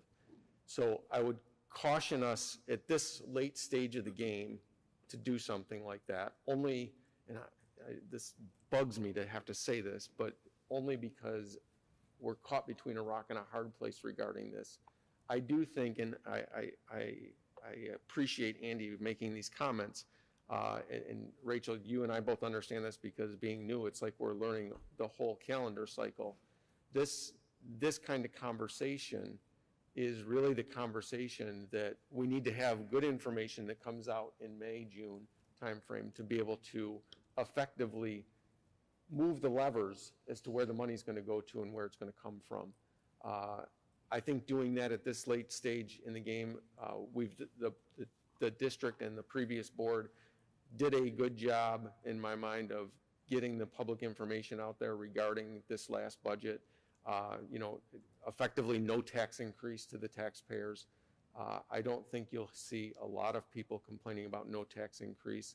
I know when we started out the fiscal year, there was a lot of worried people, and I would assume Andy was one of them, as to what next fiscal year is going to look like and how much of a tax increase we're going to have to absorb. Nobody wants to go down that path. I think we're in an ideal situation now to start planning for the 2022-23 budget and start talking about what is really necessary for some of these reserve funds, and can we use some of that money to offset any future tax increases that we may have. I think now is the time to start, not tonight, but soon is the time to start having some of those planning conversations. And it's one of the things that I'll go back to, the night of the Meet the Candidates night, where we talked about things that you would want to see done. One of the things I would like to do is see some long-term budget planning done by the district, looking out 2-3 years. And I understand that can be difficult because of the state aid issues, and we all would love to just jump on the bandwagon of bashing the state tonight, but certainly that is a key caveat in some of those assumptions that you go through in developing that. So I'm with you on, I want to make sure that we protect our taxpayers, period, no ifs, ands, or buts about that. I don't think tonight is the night that we're going to be able to do that. I think that was done in June and May with the budget vote. I do think that as we move forward, we will continue to, I'm making a huge assumption, and I don't think I'm going to get any no's from anybody up this table, that is a priority of everyone's from that perspective, and we will work towards that with this large surplus moving forward. That's my perspective. You've made good points, just two quick counterpoints, which is one, if we were to say, okay, half that to capital reserve and half of that to reduce the tax levy, the foregone $5 million, you're only foregoing the growth on $5 million when it comes to the tax cap, and on $141+ million budget. I would argue that's not going to be that great. The other piece I would talk about would be the state legislature, which is saying that it is fully funding the state aid so that we have 60% state aid next year, 80% state aid next year, 100% state aid. So I'm saying we have reasonable expectation that our state aid is going to go up. And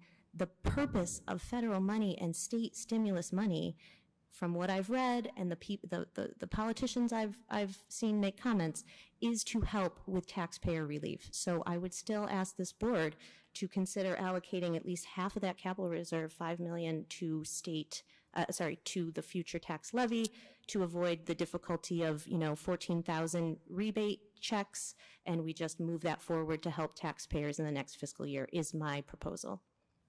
Two if you want, Scott, but two words of caution. One, my understanding of the federal law the stimulus cannot be used to reduce taxes. I'm not proposing that. I'm saying that that's what with respect to the additional costs we would have had from COVID, which you've said we've had additional costs. Flat tax rate, that's what in effect it would do. And the other thing, yes, any taxpayer, myself, everybody would love to have a significant reduction this year, but that $5 million is a one-time. So if you have to increase your levy the next year to make up for that 5 million plus the normal inflationary increase, now the following year, they're looking at a significant tax increase. So I just caution you to be a little bit strategic in how you look at these. Yeah, and unless you had more revenues, which we expect. Just if I can hop in for a second. I'm not even sure what the mechanism would be. I guess that's a question for our attorneys if you were going to make the decision to refund taxpayers. I don't know that you could actually do that, but that's something that we can research further. I'm not aware of any process to refund taxes. Yeah, I'm not either. But can you apply it to the tax levy? The other thing that I would say is that we had the lowest tax rate in the county. This board did appropriate almost $2 million that they put back onto the levy. And our community benefits from essentially a 0% tax rate increase this year. I certainly am in favor of taking a closer look at our 5-year projections, which we do every year as part of our process, and maybe moving some of these conversations to a different point in the year so that we're not having them in the 25th hour. But we're in a very favorable position, and I believe that the development of reserves are a good thing. And as we transition into this next conversation, what we're actually proposing is reinvesting that money in our learning environments and our physical spaces. And so we're excited to be able to share some of those proposals with you. But ultimately, as a board, you have the ability to move money wherever you'd like if you see reserve accounts that you feel will be more beneficial.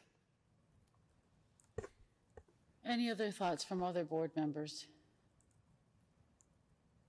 I do want to comment that Annie did talk about coming back to us in October at that meeting and having a broader conversation about the reserves, and I think that would be an appropriate time to take that on. And some of his comments were, our revenues were higher because we got monies that we weren't anticipating. And historically, the legislature doesn't always give us what we think we're going to get. So I caution too about them saying that, oh, they're going to fund it at 60% and then the 80%, because things are changing in our state government, and whoever is leading can also change that piece of legislation for us. So I caution us about making a big jump right now. I would love to help our community, but as we go into some of the things we're going to be talking about our learning environments, talking about our pool, our athletics, this is an area where you can put the money and be able to fund it without borrowing money, as Mr. Adair suggested. It's something that this community has, this school district has not done a lot of. It really does help us with the long term with our projects. So that's something to keep in mind too, is as we put it in there, we've got some projects that we'd like to take on and fix in our schools. My perspective. Anybody else? All right. I will just throw out there, I do appreciate the superintendent's comments regarding the 25th hour, and I'm very respectful of that at this point in time, and that's why I do think this is something that we need to move into our quote-unquote fall agenda as far as things that we look at. The comment regarding borrowing is when you are investing in an item that's going to last 20, 30, or 40 years, my opinion of that stuff is the taxpayers that actually see that benefit of that item should pay for that, and that's one of the reasons why there is long-term borrowing for capital projects to allow for that. If you're in the situation that you don't have to, that's a different story. But I do believe in the concept of providing taxpayer relief when it's available, and this is a step towards that by saying, okay, we wouldn't go out and borrow and have those additional borrowing costs associated with it by setting this money aside. So that does help in that perspective. And just one last comment regarding the tax rebate checks. I do know, and I don't know that it applies to school districts, I do know the town did it a number of years ago. There was an extensive process where they had to go to the state legislature to ultimately get approval to do it. It took probably the better part of 18 months to get it done, actually, to get those checks back out to people. It did happen, but it does take a long time from that perspective. And I don't even know if it's allowed under school district law or school finance law. So.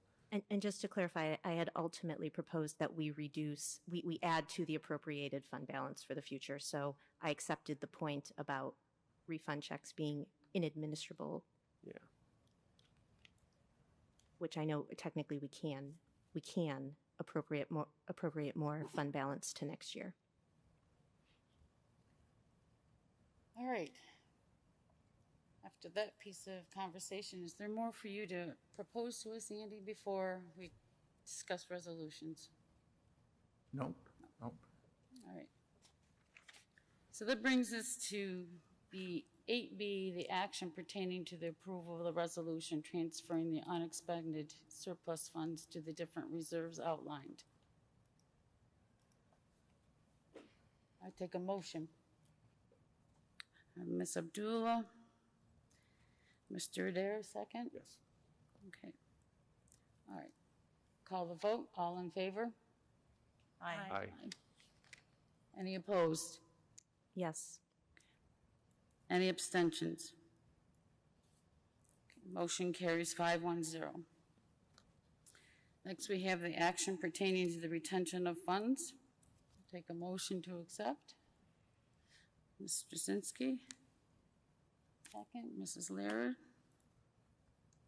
All in favor? Aye. Any opposed?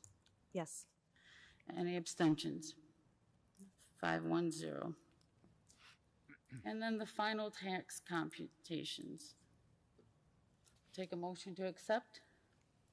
Ms. Abdullah, second by Mrs. Laird. All in favor? Aye. Any opposed? Yes. Any abstentions? Okay, motion carries 5-1-0. And do I have anything else? All right, and I think that was all the resolutions on that. Yeah, and thank you, and just a reminder to stay at the end of the board meeting to sign the tax warrants. All right. Thank you. Thank you, Andy, for all the work that you guys do, especially regarding the audit stuff. I know what a hassle that can be. That brings us to item 9, our workshop on capital project planning, athletic facilities. Who am I turning it over to? Yeah, I'll just say a couple words as Andy and the team from Labella are getting set up. Our own David Kay, Geraldo Torres, and Ken Nelson are here as well, along with Tom Stewart. They'll be available for color commentary. But we're excited to talk about this component of the capital project, which is specifically related to athletic facility enhancements, as well as some potential proposals for upgrades to our auditoriums. As you remember, components of this proposal were going to be slated to be put forward for a vote in 2020, but we made the decision to postpone them due to the pandemic. We didn't think at that time, given the uncertainty of our financial situation, that it would be appropriate to move that proposal forward. So, but you know, we feel strongly that these enhancements are much needed and that our children would benefit. And we've put the proposal back on the table for consideration. Andy and I went over, along with Tom Stewart, and we met with all of our athletic coaches, and they gave us some direct feedback, some candid feedback, I would say. And after we had a chance to sort of take it in and take another look at the proposal, we made some revisions. It should be noted that these revisions will certainly cost, and Andy and the team will talk specifically about how much, but nevertheless, we recommend them to you for consideration because we think that they would be of great benefit. I think the coaches' suggestions were right. And I think that we have the potential to really do some unique things with that space, to do some special things with, when I say that space, I mean the field, the access roads, and then to potentially also do some projects in the pool area and with our auditorium as well. So we're finally in a position where we have the resources to do this, And so we'll walk you through the specifics. I will say we do need direction from the board tonight. I've been talking about artificial turf since I arrived here in Rush-Henrietta. So I would like to get some clear direction one way or another from the board this evening. So I'll turn things over to Andy and the team, and we'll share some information and then open it up for comments and questions. Oh, I'm sorry, I didn't hear you. Did you say the PE teachers also had feedback, or just the coaches? Just the coaches. All right, I apologize, you can't see the screen here, only the people in the audience, but you can open the presentation in board docs. It's a PowerPoint presentation that we'll be talking to, and so we'll try and tell you which slide we're on. But basically, the first slide that you see is an aerial shot of the high school and the fields where we are now. As the superintendent mentioned, our most immediate meeting was with the coaches to finalize, and their request was, if we're going to do this, it'd be nice if we did it right and made it comprehensive. Prior to that, before the pandemic, there had been community meetings. The athletic director had done sports boosters meetings and got a lot of parent input. The PE teacher meetings, because this artificial turf field can certainly and will certainly be used for PE classes. It opens up opportunity for a lot more outdoor activities for the PE classes. And so there had been a lot of information gathered. This was a proposition that was slated to be on the May 2020 vote, but the pandemic hit, so it was pulled for obvious reasons. We'd like to resurrect it, but it is a little bit more comprehensive. But basically, if you look at the first slide, the current layout, you can see where the tennis courts are, which is right outside our current gym. Those courts right now are unplayable. They've deteriorated to a condition that they're unplayable. And to the right of the west parking lot, you see a baseball diamond. That's the JV softball field. So what we're trying to do is find a spot for the artificial turf, which will benefit many sports. And certainly this past year, we critically saw the need. We were busing our students to other school districts to use their artificial turf because with a compressed sports season and then the time of year, the grass fields often aren't playable. So behind the current tennis courts are practice fields for football. They're natural grass, and as you can imagine, in the spring they're not usable, and oftentimes later in the fall, as the grass starts to go dormant, they're really not usable, or the rain, the weather is significant. So the proposal, as you'll see in a minute, is to rearrange where some of the fields are and put in the artificial turf field that is multi-sport. Lacrosse can use it, soccer. The great benefit of it, lots of sports can practice on it, and we're proposing to put lights on it because of the shoulder seasons where dark comes so early. The lights will enable multi-teams to practice if need be, as well as to hold later games around the district. All districts right now are severely short of bus drivers, so a number of districts have said they will not start their sports events until 5 o'clock in the afternoon because they don't have bus drivers to get the teams there any earlier. So they're able to do that because they have fields with lights on them that enable the later games as the season gets later in the fall or if it's early in the spring.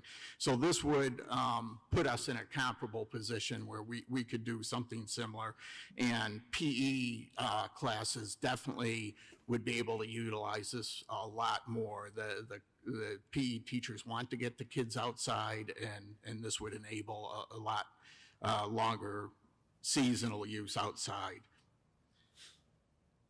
So with that, the next slide is the rearrangement that we're proposing.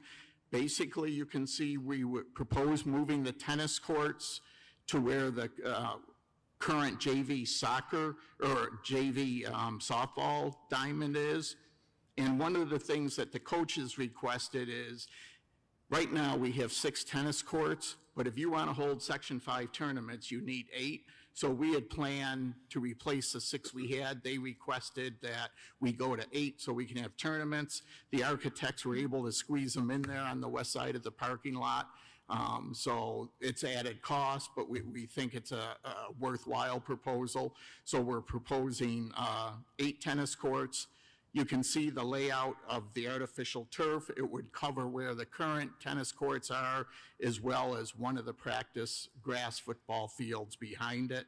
And this artificial turf, as we said, can be used soccer, lacrosse, football.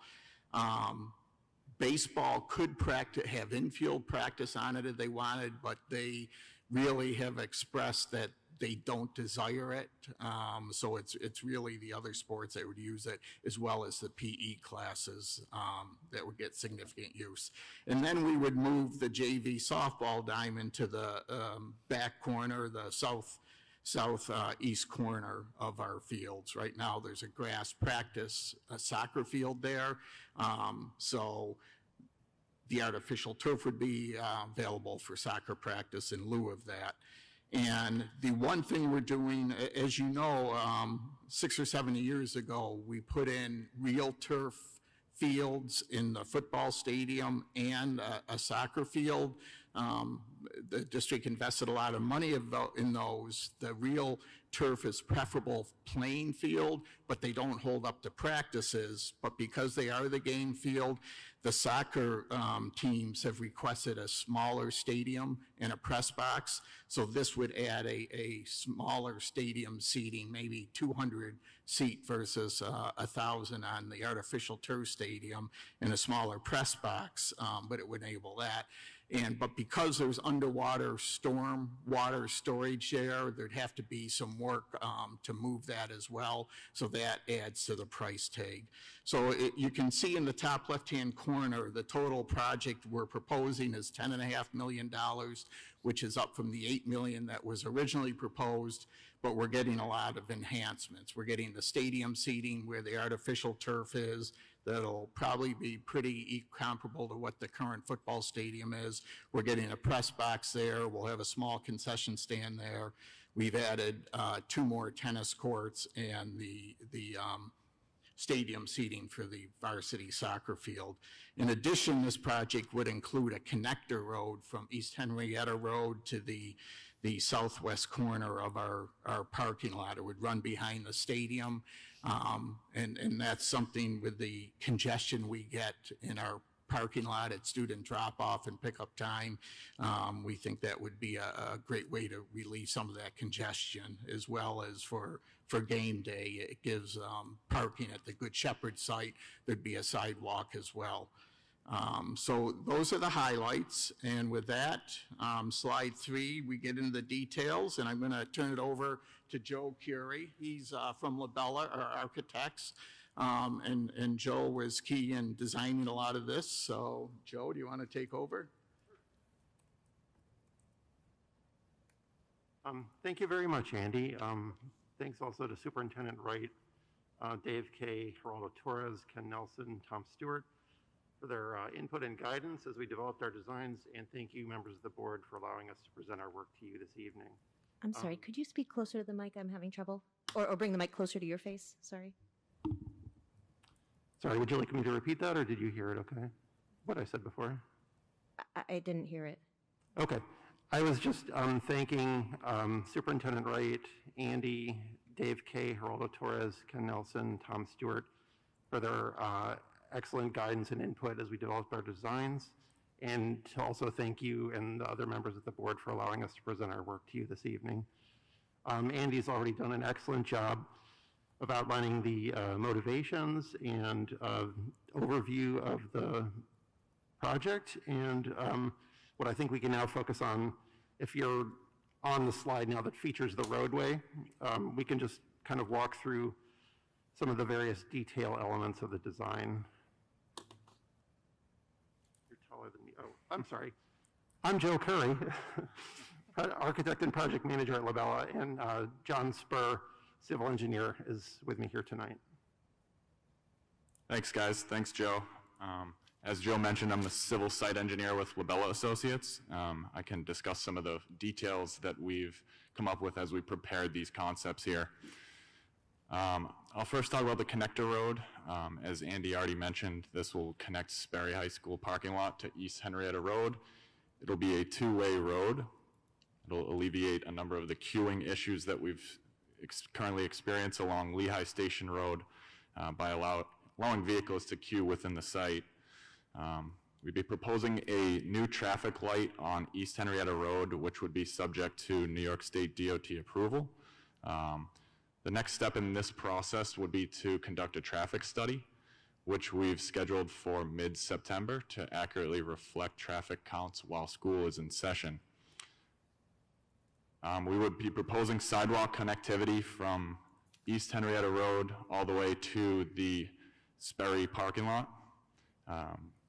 A bus drop-off, which would include 25 parking spaces, and bus parking for sporting events, as well as overflow parking along the south side of the road. The geometric features at the existing Sperry parking lot would facilitate traffic flow and provide a safer pedestrian crosswalk. We'd be proposing lighting along the connector road, as well as relocation of the existing playground at the Good Shepherd parcel. The existing fence would be relocated as well along the current athletic facility near the track.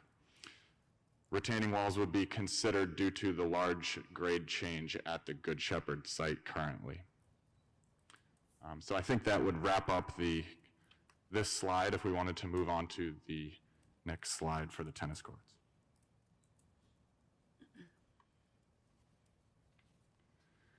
So as Andy mentioned, currently there's 6 tennis courts that have been significantly deteriorated. There's drainage issues, and they're in need of reconstruction. With this current proposal, there are 8 tennis courts.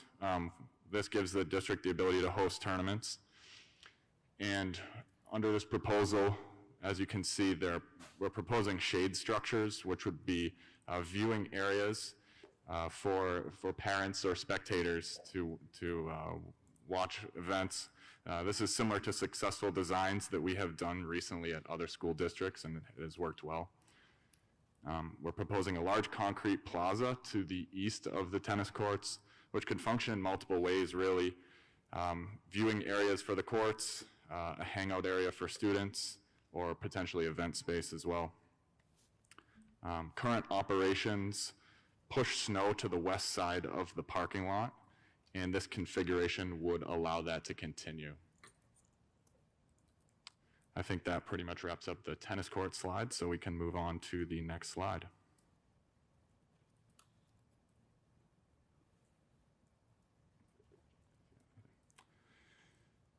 So this is showing the relocated JV softball field. I will note that this is a natural grass field that we're proposing, not an artificial turf field. It would have a dirt infield. This would be necessary to relocate due to the placement of the newly proposed tennis courts. We felt it made sense to have all the baseball and softball in the same area as a central hub. Relocating the batting cage that currently is adjacent to the tennis courts would make sense to place it down along with the rest of the hub. We would be expanding the gravel access path to provide access to the dugouts that we're proposing, as well as concrete bleacher pads. And a new scoreboard is proposed as well. I think we can move on now to the soccer field improvements. So as Andy mentioned, there is a need for bleachers and press box, and this design would provide that. So more spectators would be able to attend games here, and there would additionally be stormwater modifications. There's an underground storm chamber system that currently sits where we'd be proposing the bleachers and press box. So the new drainage would be able to accommodate any additional impervious areas that we'd be sending to that storm system. That wraps up that slide, so now we'll talk about the artificial turf field. So the new artificial turf field, as you can see, we'd be proposing at the current location of the existing tennis courts and extending southward. This would be a north-south orientation to allow for optimum sun angles. The field would be fully lit, so as Andy mentioned, that allows additional games to be played in the shoulder seasons. This enhances the team's ability to have teams practice during the early spring and the late fall when the weather and darkness are major concerns, so it effectively lengthens the sporting seasons. The PE students would also be able to access this field, which would allow more PE classes when the grass fields are too wet. Typically, a turf field, or an artificial turf field, will drain much quicker than a natural grass field. We are proposing extra width on each side of the turf field, which would potentially allow 2 different teams to practice simultaneously with an east-west orientation. We'd be proposing striping for soccer, men's and women's lax, and football currently. Additional amenities that we'd be proposing include a scoreboard, ball netting to enhance safety and protect pedestrians and vehicles on the north side and the south side of the turf field. Football goalposts that could be rotated away from the field when not in use. Chain link fencing to enhance site access and allow an option for ticketing if desired. A bleacher system similar in size to the bleachers at the existing stadium, and an access road to the west of the proposed building, which would allow for loading and unloading at the proposed concession restroom building. So I will now turn it back over to Joe in case he has any other comments on the building portion or the press box portion. Nothing else. I think you summed it up pretty well. The building up there, we're looking at having restrooms, concessions, storage for athletics, but that's really all I had to add. I guess on the ball netting on the north, we could put, a graphic image with the Rush-Henrietta logo or verbiage as desired. That's all I had to add. I know you had more slides. You want us to talk about them? Or? Any questions on what you've seen so far?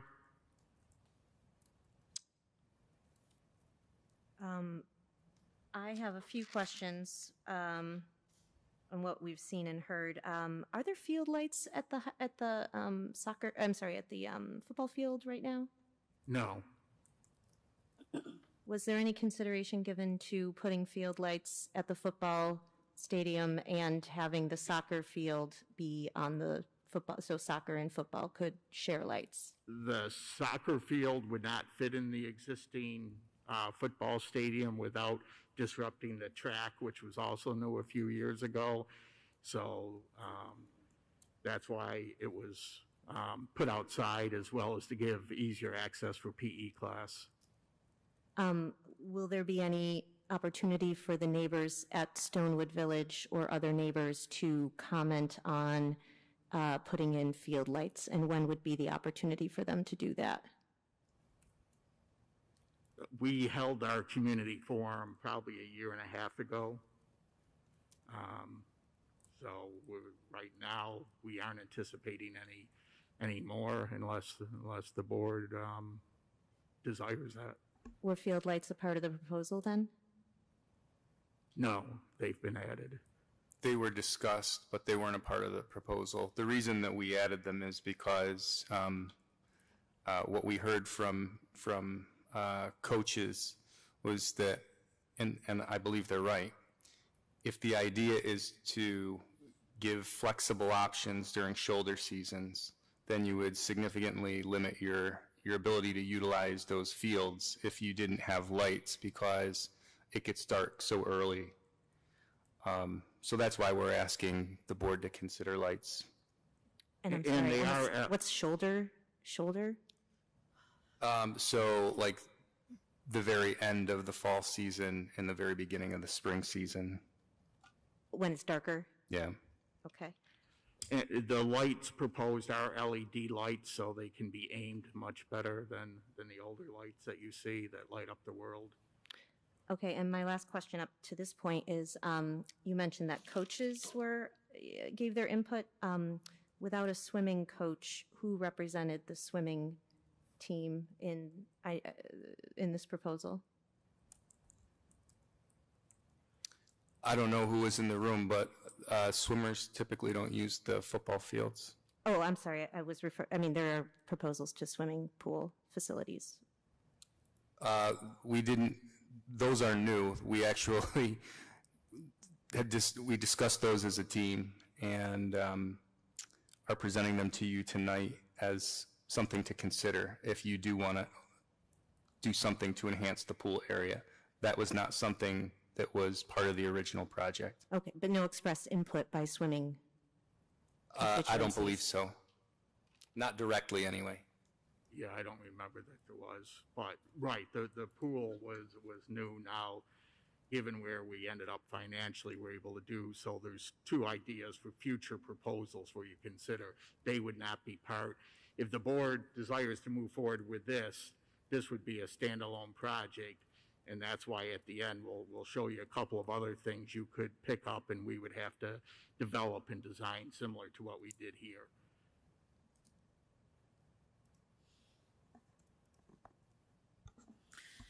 So this is just the turf, nothing with the Good Shepherd building at all, just... Correct. We anticipate coming to the board next month with some options to discuss on Good Shepherd, because as the board members who were here earlier know, our lease with BOCES, we need to commit to renewing for another 5 years or not renewing by January.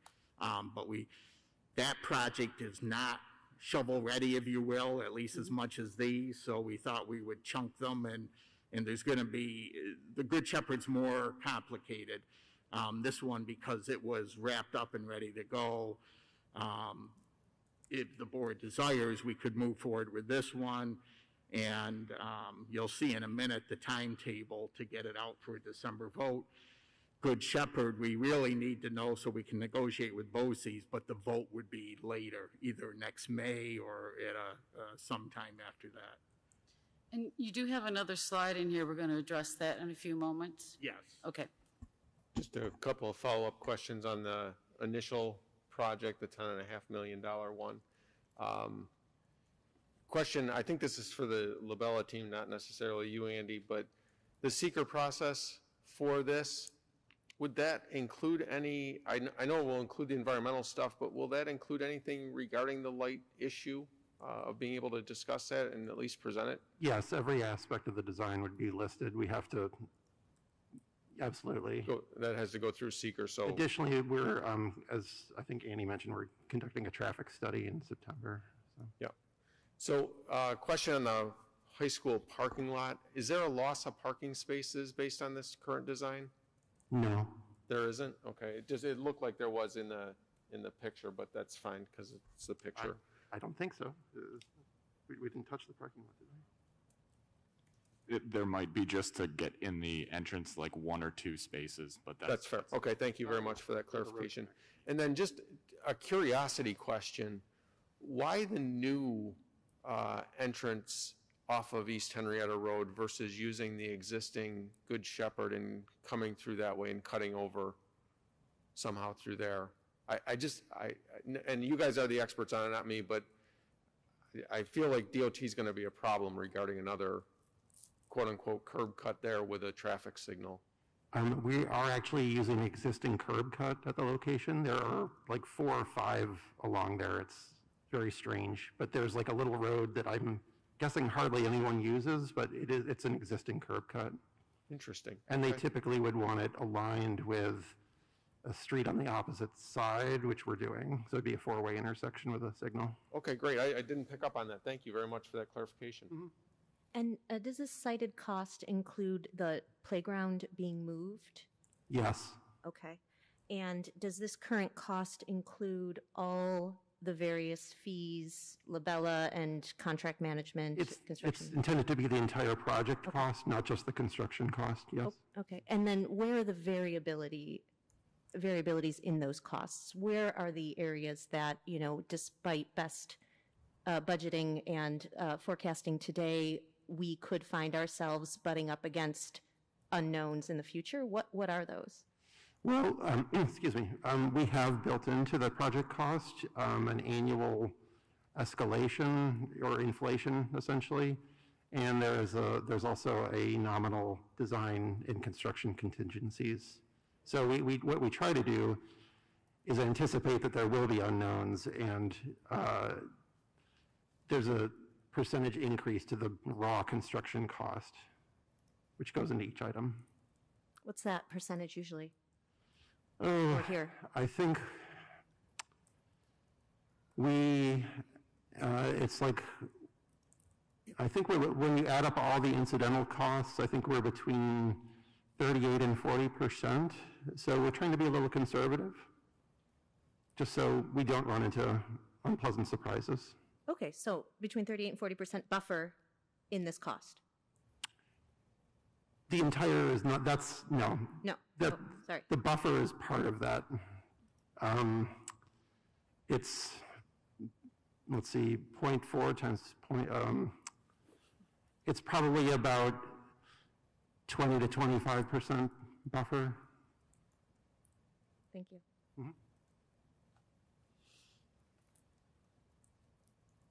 Other members have questions?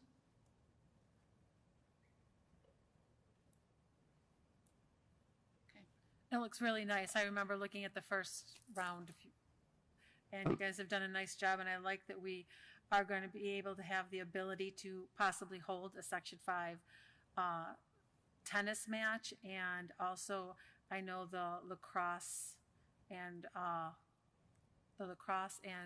volleyball parents were also very pleased with the proposed mention of a turf. So I think it looks great.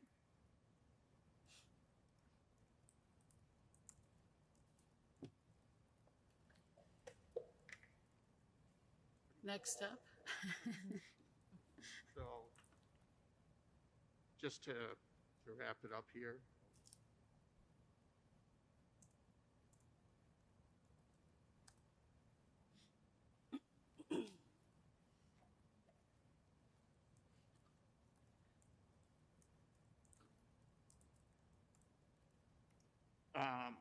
Future things, we want to get some board. Sorry, Andy, All right, microphone. future things, we're looking to get some board guidance to see if you'd like us to pursue these, because there's definitely a need. One is at the secondary auditoriums, LED lighting has been requested. It's much easier. For example, colors, the LED lights can change colors. You don't need to get up and change light bulbs. There's a lot more flexibility. As well as upgraded sound systems. Right now, our Burger sound system is out of commission. We have no idea when parts will be coming in. So to be able to upgrade our auditoriums, both lighting and sound, would be roughly $2.5 million. If you want us to pursue that, clearly, then Labella would get into more detail and firm up the estimate. And same thing with the high school pool. As some of the earlier people commented, the tiles are coming off. So we had to empty the pool. Well, we did empty the pool during COVID when it was not in use. And so now that it dried out, when you refill it, there is some tiles, definitely tiles coming off. So we've asked Labella to do a study on the integrity of the tank.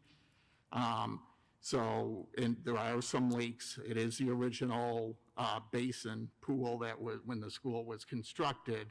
However, we think there's a lot of life in that, and it's probably a $25 million project to to replace it and bump out the wall to expand it to what the current standards are.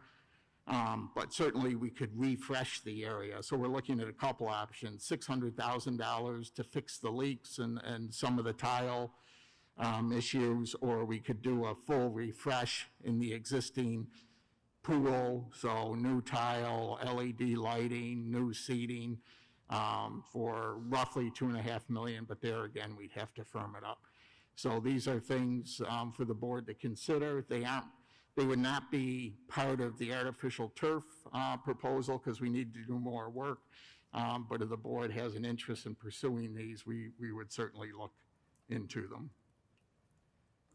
And then the last item for the artificial turf, if we do want to get it constructed so they can use it in spring of '24, the board will have to give us guidance tonight. If so, we would start the seeker process at the next board meeting. There's a number of steps that need to be done, as Mr. Dare alluded to. The seeker is the environmental review process that needs to be gone through. So to get through all the necessary steps and have a December vote, we would need to start that process at the next board meeting. Sorry, did you say December vote? Yes. What is the December vote? December vote would be a standalone capital project authorization for the $10.5 million artificial turf project. And that would enable construction to be done by the end of the calendar year 2023. So the artificial turf would be ready for spring 2024. So you are proposing that we borrow for this? No, this would be funded through capital reserves. The vote would be for the community to allow us to get the money out of the capital reserve. Thank you. To pay for it without going out and borrowing money. Thank you. I missed that nuance. Thank you.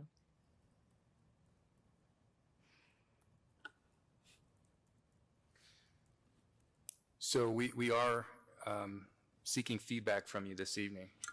And again, it comes back to that age-old conversation. This is costly. And so if you decide not to do it, we would save millions of dollars. But on the other hand, I think, there are very few things that we could do from an equity perspective if we're looking at it through program equity that would benefit our students more greatly. Or let me rephrase, that would benefit this number of students, because every single child that comes through Rush-Henrietta will spend time on this surface, whether it be through athletics or whether it be through physical education or whether it be through community programs. And so there's a lot of added cost here when you look at what was initially proposed, I guess a little over a year and a half ago, maybe, somewhere around there. Might be a little fuzzy on my math. But I think if you can envision that space on a Saturday afternoon in the fall when you've got a packed stadium for a football contest and another packed stadium for a soccer contest, or a girls' lacrosse game in one stadium and a track invitational on another, it provides a lot of flexibility, and it's going to touch a lot of kids. So the decision is yours. But we do need to have some sort of direction, because if we're gonna put this to a vote in December, decisions are going to have to be made. So how about if we go around the table and let folks express what they feel about this? And I'm going to start, May, I hope you don't mind, but I'm going to start down there. Yeah, I think it's long way coming. It's overdue. So I'm appreciate the presentation, the very thorough information you provided, and I would say yes, let's go for it. This is the time for it to be done. Mrs. Laird? I concur with May. This is a long time coming. As a parent who tried to leave an event, I absolutely love the additional road because it's a nightmare trying to get out of the high school. I think it's a great I think it's great for the parents, and I think the accessibility, and I absolutely love the idea of hosting events, and I think the turf is much needed. And it goes without saying, the tennis courts are, quite frankly, an embarrassment, and it's going to be great that we'll have the opportunity to possibly hold a Section 5 event. So I think this looks great. And I also like how you were thinking, and maybe I'm speaking ahead, but I like how we're thinking also of our theater students, because I think the lighting in the secondary auditoriums is overdue, as well as the sound systems. I've gone to many plays, and I've been there when there hasn't been much sound, and sound cuts in and out, so I like the idea of all of this. Thank you all. If I can interrupt, I guess we do need feedback around how people feel about specifically the auditorium enhancements and what people are thinking related to the proposed pool enhancements as well, where people are leaning. Again, I've listened to the pool parents and the staff, and I think the pool repairs is also a definite need. I mean, I remember swimming in the pool with my daughter doing swim classes, and it definitely needed it back then. So I think all of this is a great idea. May, did you want to add to your comments? No, I just, following up with that, it's like, it's all about equity, providing accessible access to what the potential for our students, and just providing these opportunities. And as we're spending $10 million on artificial field, I think we should be considering repairing our pools. And as Jennifer said, I've been in those pools with my daughters, and yeah, they do need help. Okay, now that I thought about this, I have been. Are we touching the locker rooms in the for the swim pool? Because let's face it, the locker rooms, ew, gross. I wouldn't let my daughter. I mean, are we looking at maybe expanding some of the locker rooms so the girls can actually move and maybe have the ability to shower afterwards? Because the showers were ew, gross too. Just saying. Yeah, Is that looked at as well? We would look at everything, but, it might increase the cost, but you might decide it's necessary. So, yeah. If we're going to do it, let's do it right. At least look- that's my opinion. I don't know. How to refresh the whole. Remember, those pools are not just for our students, the community. My kids, before they were Rush-Henrietta students, they learned to swim in that pool. Yeah, And that's the only affordable option for our community, so yeah. Yeah, go to Anne Marie, please. Anne Marie? I agree with everything that's been said. First of all, I am so ecstatic about this road going out to East Henrietta Road. It's going to save on so many accidents. And I really love that I agree with Jennifer and May that we got to do it, and we got to do it right, and now is the time that we can do it. Luckily, we're in a little better place than we were even a year and a half ago.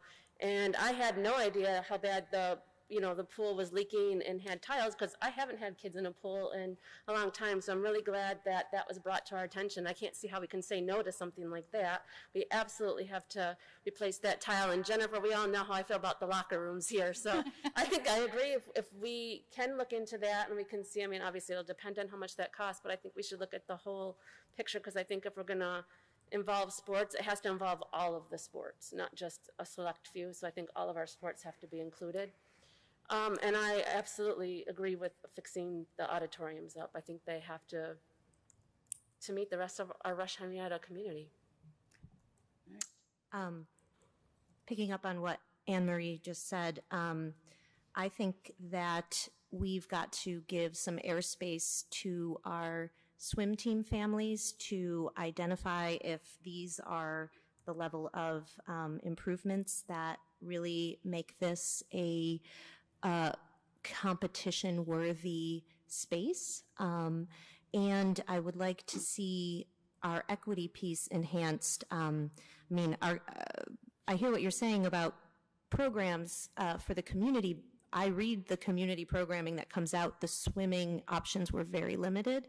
And I know that especially many of our immigrant communities, many Iraqi Americans, many Bhutanese Americans shared with me their desire, very strong desire, for a robust swim lesson options. I know that swimming lessons is also a need in communities of color who I've talked with, so I would really love to see this coupled with a more robust offering in that regard. I know some of our hijabis would very much like opportunities for gender segregated swim lessons. So those are young ladies who choose to dress modestly and cover in a hijab, and they've expressed to me, a number of them, their interest in being able to swim in a female gender only way. So I would really love, maybe through the Multicultural Parents Committee or others, to explore ways that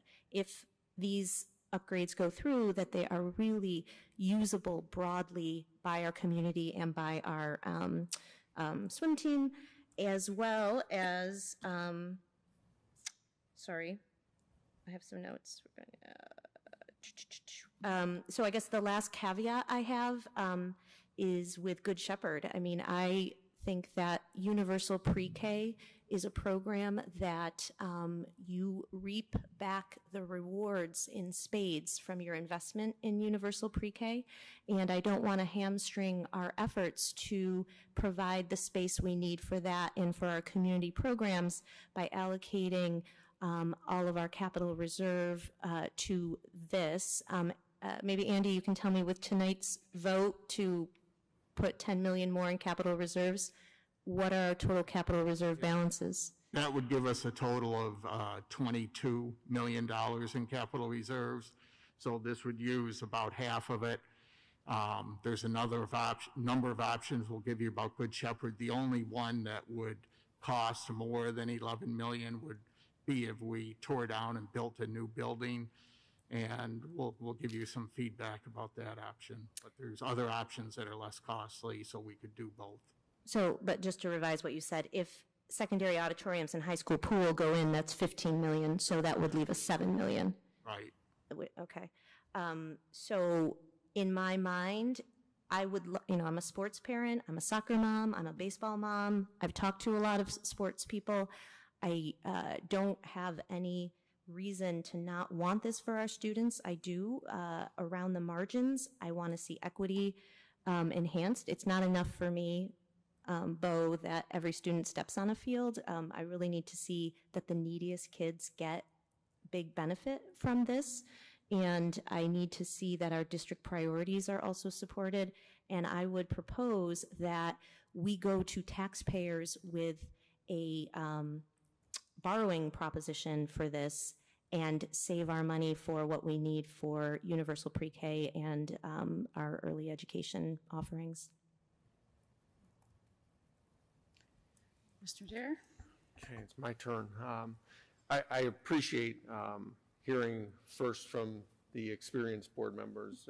This is one of those issues that did artificial turf. I've heard about it for a while. Heard about it from when I was on the town board. Have heard about it as I ran for school board. Certainly support the concept of it. But for myself, I think the reality of it is one of the things that I like to do is actually go out and physically see these things.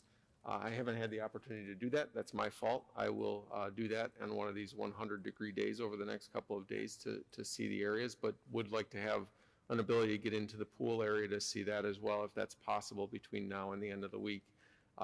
Fully supportive of the entire project based on everybody else's support for it.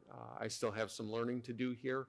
I echo Rachel's comments regarding the proposition that we put out. I think we should give ourselves some flexibility there with the potential option that we do borrow some funds for these capital projects, and certainly make sure that we have enough money left over at the end of the day that we're not hurting ourselves and being able to finance other projects as we move forward that may have a different focus, but certainly an important focus from our perspective, because I do agree with Rachel on the universal pre-K, and the dollars spent there can be very beneficial to the entire community as we move forward. So I am supportive of that concept, but certainly would tell the superintendent and the administration that I think this should probably move forward at this point in time.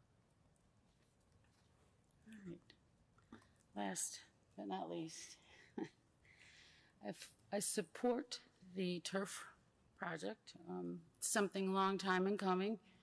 I'm glad to see some of the changes.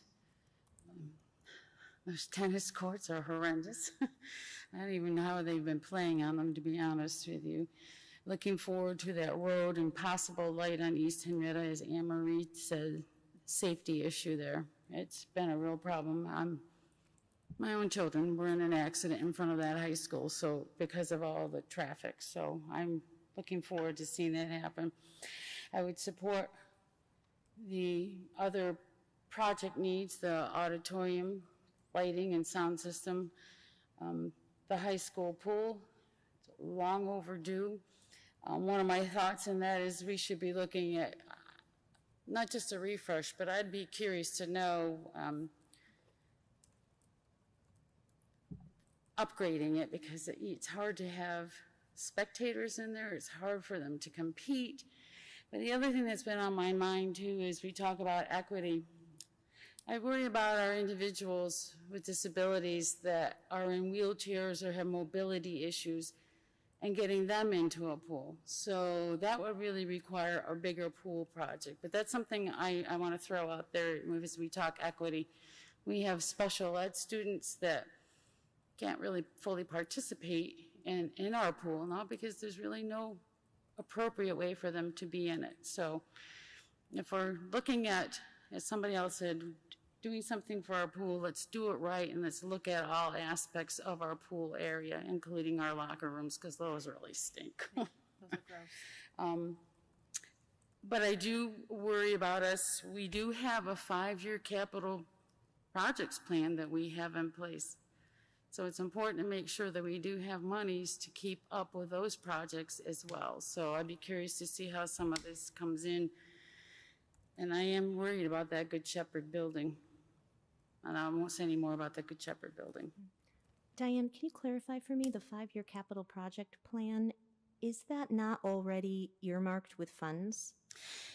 It is, but I'm just saying, you know, as we progress through all these talks of different projects, because you're not going to do everything all at once. I want us to be cognizant as we go down the road that, okay, we're going to do something with the pool to make sure that the money we're spending as we each year approve a new 5-year plan, that we're not forgetting about that 5-year plan as we're planning out other projects. That's all I'm saying. Yeah, and just to clarify, the 5-year plan, the costs are identified, but not necessarily funded. We typically put together a 3-year plan and a 5-year plan. The 3-year plan is the portion of the 5-year plan that is funded. Okay. So there are things above and beyond what are funded, and they make the 5-year plan. So not everything in it is funded, but certainly the first 3 years are. Things in the 5th year are nice, but not necessarily what we're going to do right now. And some of them are dreams, but they're there because they've been identified by the school community that it's, you know, the building that it's in. So I just want us to be cognizant of that as we progress down those projects. I hate borrowing money, I'm sorry. Sometimes it's a necessary evil. I know. I'm a pay-as-you-go kind of person, so. Well, Scott, you on borrowing, can we talk about that a little bit? Because you made a comment earlier that I found to be really intriguing, which is about spreading your cost over time. Because here's the thing, Rachel Sherman's kids are going to be gone in 8 years from this school. Well, 10 years for my youngest. Yet these have a use, I don't know exactly what the useful life is, but I'm presuming it's beyond, 8 or 10 years for some of this. And so shouldn't other people who move into the community, pay some portion of that in the future? Is that sort of a point you were making? Yeah, so from my opinion, it's a perspective that's why you borrow for capital projects, is because you're spreading that cost out over the useful life of that project, so the people that are actually benefiting from that project are actually paying for that project. There's complete different schools of thought regarding that, and I understand Andy's point about putting the money into the capital reserve and being able to say that I'm not borrowing anything for it. That's a perfectly valid reason. I just think that in today's environment with interest rates as low as they are, that it may be a good time to be in the marketplace for borrowing. I understand Diane's point as well. I do. And I certainly would not want to see, I guess I would want to talk more about the 5-year plan and how we're going to fund that completely before we got too far down the track, because I don't want to wind up with a 3-year plan that's totally funded and then years 4 and 5 not funded, and now all of a sudden interest rates have gone through the roof and we know we need to do this work. I know that's not the position that we're going to be in, not suggesting that, but we just need to be careful regarding this stuff, and that's the reason for borrowing. Can we get an equity plan, Bo, around the use of these fields? I mean, I want to make sure girls' teams have the same access as boys' teams, that disabled students get time on the field. I mean, is that something that you can put together? I would say this. If the board directs me to do that, and by the board I mean all of you collectively, then we can do that. But I think at this point, I mean, we know the ranges of use that these facilities have. So I think either we move forward or we don't. And I think we can continue the conversation around borrowing and some of these other things around equity as we have conversations around what you think is the best option for Good Shepherd. But I just, again, if the board says that they need more information around equity related to the use of the fields, I guess we can try and put something together. But I also, it's one more thing that's going to be time consuming for our team. If you feel it's absolutely necessary collectively in terms of making a decision, we are always willing to do that. But again, we've been at this for over 3 years. So. And it's a lot of money. Absolutely. Absolutely. So getting it right is important. If the board is directing us to develop an equity plan for the use of the athletic turf fields or the pool, I suppose we can try and put something together.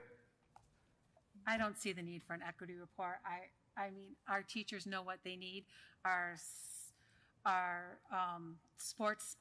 PE teachers, they're going to make sure if they have a class with children who are in a wheelchair, they're going to make sure it's equitable. I think now our focus should be on whether we're going to pursue this project or not. So I don't feel the need for another report. I'm good, yeah, thanks. I just had a question. So did you mean like on the turf field you were talking about, like being outside? Well, if this $15 million project in total goes forward, what would make me feel most excited and comfortable with it would be to know how specifically it enhances our district priorities: equity and inclusion, mental wellness, instruction, and special education. I feel like with the priorities, bringing that lens to it is really important.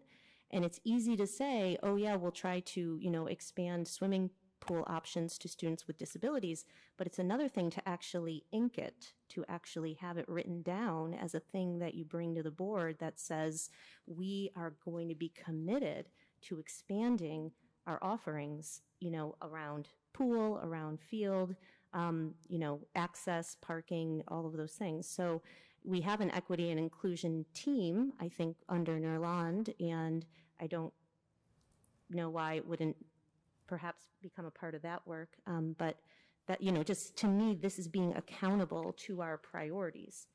And, if we have the chance to enhance Well, just speaking of the that. mental wellness, I mean, that's definitely a priority, getting kids out on the field when it's raining or after it's rained and the fields are wet. I mean, if we have a turf, they're going to be able to get out there, play, exercise, get all those endorphins. I mean, right there, that's part of what we're doing. I don't think a report right now is necessary to say, oh, it's going to be equitable and we're going to do it. If we're going to spend $15 million, my gosh, we're going to make sure everyone gets on that field who needs to.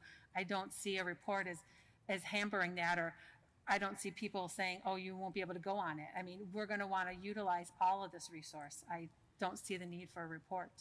So right now, we're really just, the main contemplation is the turf project.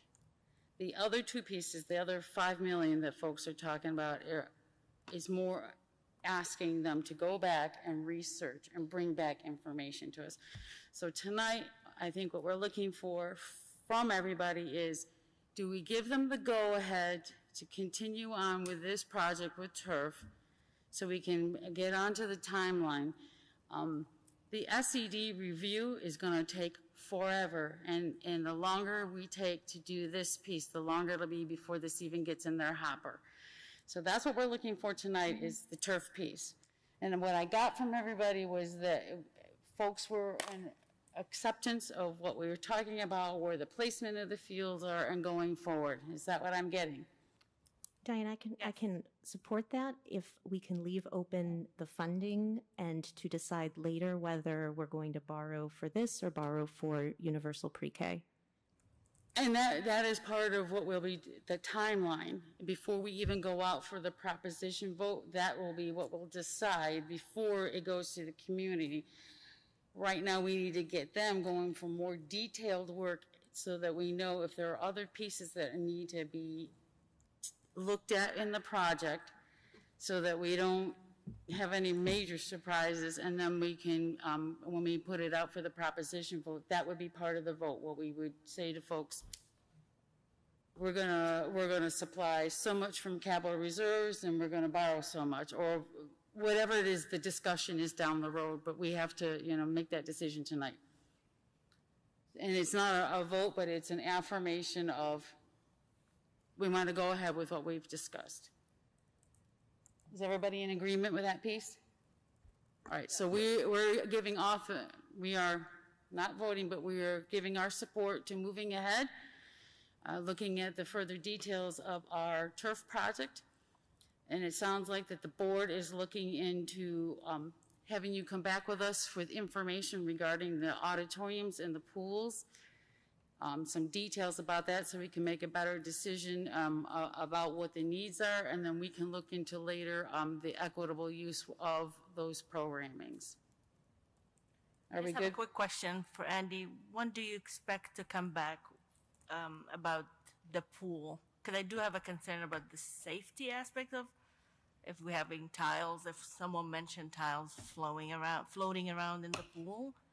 Right, I mean, the immediate part, the tools and the leak, or the tiles and the leaks will be addressed immediately.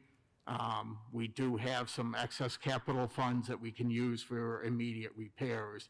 But if you want to do more than that, which is the complete upgrade and enhancement, that'll certainly take time. But yes, our intent is to move ahead immediately with the immediate need on the leaks and the tiles. Thank you. All right, is everybody good with this now? Gentlemen, thank you so much for the information. Thank you. Hate to say it, you got your marching orders. Thank you. All right, this brings us to our workshop on reopening of schools. Okay. Diane, can we take a 5-minute rest break? I think that could be accommodated. Let's make it 10 minutes. So we're going to go into recess for 10 minutes. We'll be back by 9:17, so everybody can have a break, stretch break, comfort break.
Like to get everybody back to the table? Talking about a book, okay? I would like to go home tonight. Can't take the t-shirt out of you, right? I'm such a big, I tell you, I love a good book. So peaceful there. Well, here comes our attorney. We can start without Dr. McHugh. So we're back from recess, and we are now going into item 10, a reopening of schools report. Okay, shall I begin? Go for it. Okay. There's been, as you've seen in the news, a flurry of activity over the course of the past 3 weeks, and I'll talk a little bit about that specifically as we get deeper into the presentation. But our primary reopening goals have centered around, first and foremost, being able to fully reopen for in-person instruction 5 days a week. We've taken a different stance related to remote learning. I would say we are an outlier right now within the county in terms of how we're setting up our remote learning academy. But I would say even last year, the way that we did it was very different from everyone else, and I think that worked to our benefit. We've sort of embraced online options and remote learning. We haven't put any restrictions on it for families, whereas most other districts in the county will restrict it. In many cases, those restrictions will be centered around providing those services only to students who may have pre-existing medical conditions. So again, something we'll talk a little bit more about, but one of our primary goals has been to try to, first and foremost, offer choice for families, and also, sort of embrace the use of technology as part of our efforts to innovate and to look at, moving continually in the direction of 21st century learning. We want to make sure that students who are coming back are supported academically and socially, emotionally. We've been working to identify ways that we can offer mental wellness support, not only to students, but to district employees through connections through the Employee Assistance Program, and also through wellness workshops that we offered virtually throughout the course of the year. We want to make sure that we're providing frequent and clear communication with staff and families. Part of what I would like to be able to do by Monday of next week is to at least give parents some preliminary information based on the conversations that we have here tonight, but then also based on the information that's coming out of the CDC,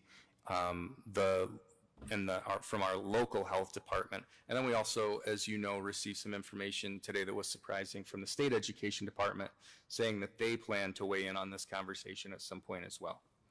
And really, this probably should have been at the top, but we want to make sure that students and staff are kept safe. So I talked about the fact that, over the course of the last 3 weeks, there's been a flurry of activity. On July 27th, the CDC revised its guidance to recommend masking for all individuals indoors, even those that were vaccinated. The last time we met, at that point, the CDC had said, if you're vaccinated, you don't really have to wear a mask, but if you're not, you should wear one. That changed recently, given everything that's happening with spikes related to the Delta variant.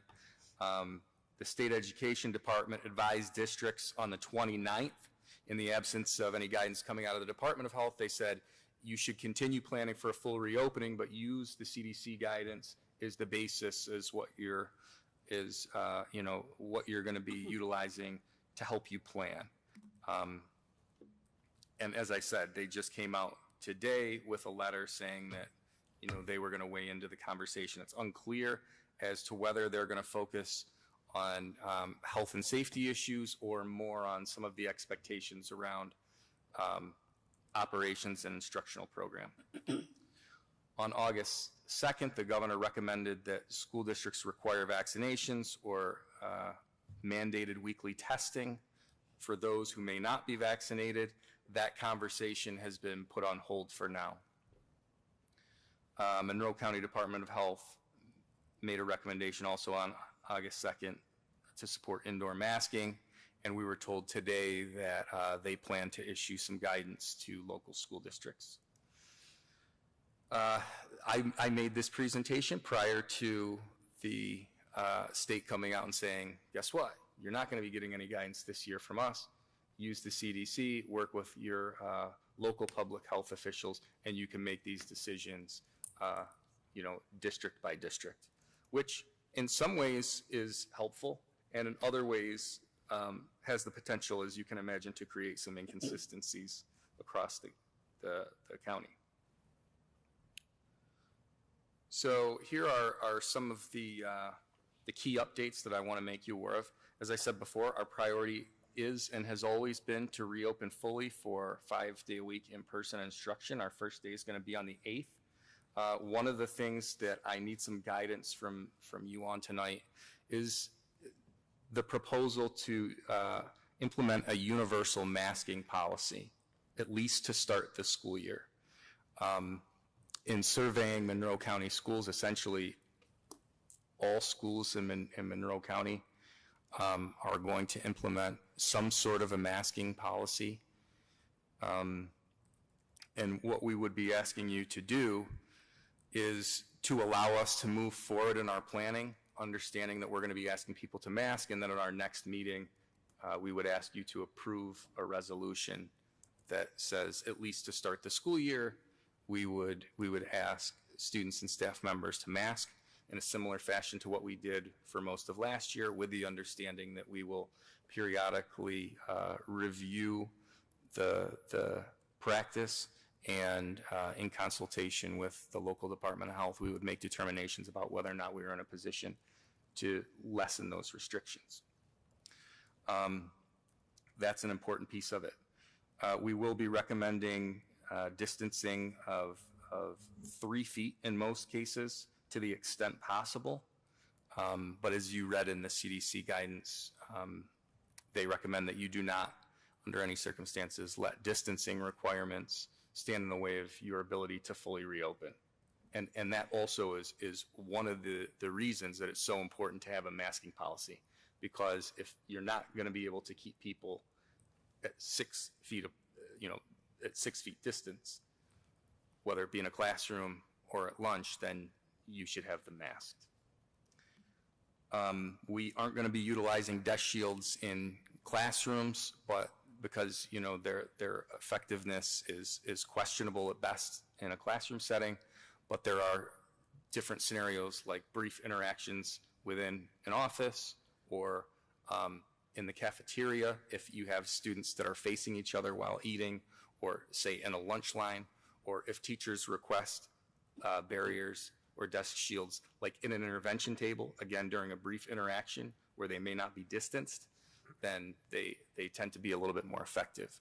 So in some of those spaces, we will be utilizing desk shields. You'll see that the distancing in phys ed and in music and when playing wind instruments was at 12 feet.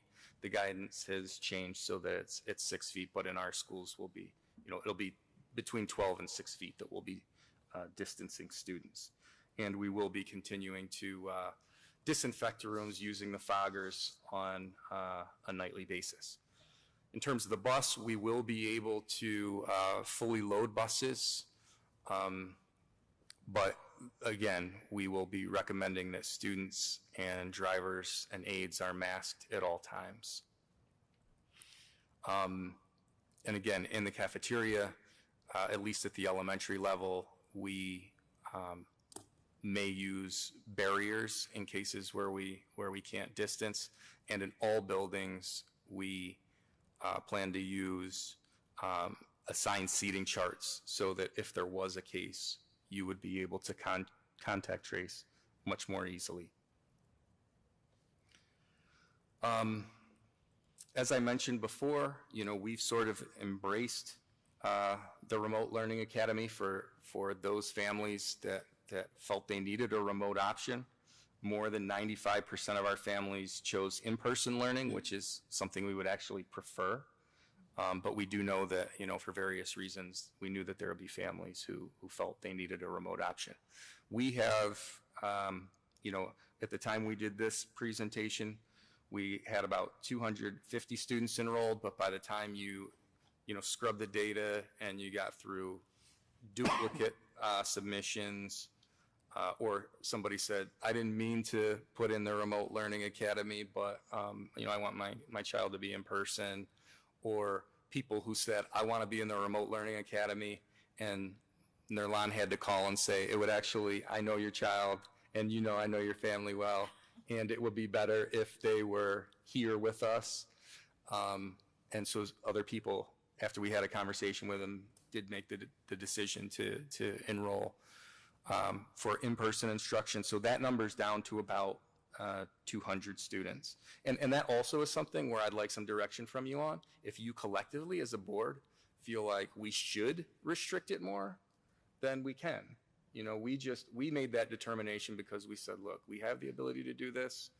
We didn't necessarily want to be the gatekeepers. If families said, I feel that, my child benefited from this last year, or I'm scared to send them back, we just left it wide open. But certainly, if you feel like, you want it to be a little bit more restrictive, then we can do that. It would actually be easier from an HR perspective, from a curriculum and instruction perspective, it would be. But like I said, we took a different path. So we do need some direction on the Remote Learning Academy from the board tonight. As part of that whole conversation, we have to organize 2 different staffing models, even though it's a lot more manageable this year than it was last year when we had, I don't know, whatever it was at its highest, 1650, I want to say, or something like that. That was a lot of kids to manage and a lot of staff and scheduling. But it still presents a challenge if we're going to offer those 2 models. And we really don't have any information related to what may be required related to athletics in addition to what we would typically do. I think we can probably anticipate that with indoor fall sports like boys and girls volleyball, that there will be a masking requirement. There hasn't been any talk as of yet about whether or not we're going to be required to regularly test athletes at this point. But I do expect the New York State Public High School Athletic Association to weigh into that conversation in the absence of guidance coming from the Department of Health. So I guess, those are the highlights right now. What I'd like to be able to do is to get a sense from you as to where the board is related to the Remote Learning Academy. If you want us to continue down the path we're on to offer it without restrictions, or if you would like us to limit it to those students who maybe have medical issues or someone in their home that has pre-existing conditions. I'd like to talk about that. I would like to know if you're supportive of us implementing a universal masking policy. And what I'd essentially like to do is to be in a position where we can update our reopening plans in accordance with what's coming out from the CDC, what is issued from the local Department of Health, which we should have in hand this week, and then begin to communicate with parents by like Monday so that they do have some preliminary information and can begin preparing themselves for what lies ahead. So at this point, I'll open it up for questions, comments, feedback. I really like that, sorry Pat and Dina, but I really like that the Remote Learning Academy is open to all, because even though I do believe most kids probably do better in person, I do think that there's a good number that probably succeed better at home for various reasons, so I really do like that. And as for masking, how often did you say the kids would be getting masking breaks? I didn't. This past year, we sort of offered them as needed. But I would say that it was rather inconsistent. Yeah, I mean, I'm good for masking now, and I think then as we find if things start to improve that we can ease off, I'm good with that. I think our guidance will probably read something to the effect of, masking breaks should be offered as needed. Yeah, with the 3 feet, there's more flexibility to have it in the classroom, so they could do it more often. Yeah, last year it was a little bit more, the guidance was written in a way that was pretty restrictive, so a lot of times teachers would have to bring their kids outside and distance them out there in order to take them off. They got pretty creative, but they were somewhat limited by the guidance. Bo, are you factoring in the New York State Ed Department saying today that they were going to be issuing some guidance? Is that something that you would also be looking at when it comes out? I think, and you know what, Rachel, I think that I don't anticipate that it will, I don't anticipate any sort of real differences when you're talking about like masking or distancing, things like that. But where, and I think that's an important point, when we're talking about the RLA, I think that they could weigh in on that. I think their guidance will be heavy on that. So that could impact, like we could make a decision here tonight, and then they could come out with something that, could be a little different. That could impact, the RLAs, based on what I'm hearing and what I'm thinking. The other aspects in terms of the more safety-related things, I don't think there'll be a big impact there. But the RLA, it'll be interesting to see where kind of the stance they take. Initially, it was sort of anything goes. They gave districts, sort of a broad array of sort of ways that they could implement it. And that letter that he put out was like, well, if you want to restrict it, you can. Or, if you want to offer it based on need, you can. It was kind of wide open. I don't know if it's going to become more restrictive or not.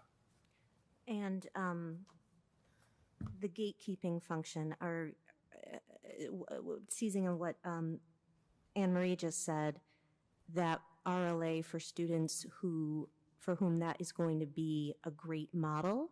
So, not denying the anecdotal evidence here and there with students who seemingly did remarkably well, even though, the program evaluation dealt with operational aspects of the RLA and not the educational outcomes. So as far as I know, we don't have any data to support that this kind of student did well. It's anecdotal, no study data. And from the teachers I've talked with, because, I've been an RLA parent, it really highly correlated in some people's views with income, with the ability to have 2 parents or a parent at home, with flexibility, with jobs that allowed that, with supervision, with kids who had their own room, had a quiet place to study, didn't have toddlers in the background. I'm so glad to hear Nerland has had some individualized discussions. And so I would probably support offering an RLA so long as, Anne Marie's stated concern, I know you said you like choice, but also you want the kids who can succeed to do it. So it kind of heard both things from Anne Marie. That gatekeeping function, I think, is really important, and I think it should really be for 9th grade and up. I mean, with medical things set to the side, because, correct me if I'm wrong, Nerland, but we already have a process for students who need accommodations due to medical. Am I right? Correct. Okay, so kids with medical needs, that's already covered by existing rules and procedures. So really what we're dealing with here is solely the matter of parent choice, yet this board is in the situation of needing to decide, what does an RH school experience look like? And for me, that doesn't look like allowing kids making them commit for an entire year. I would definitely back off that.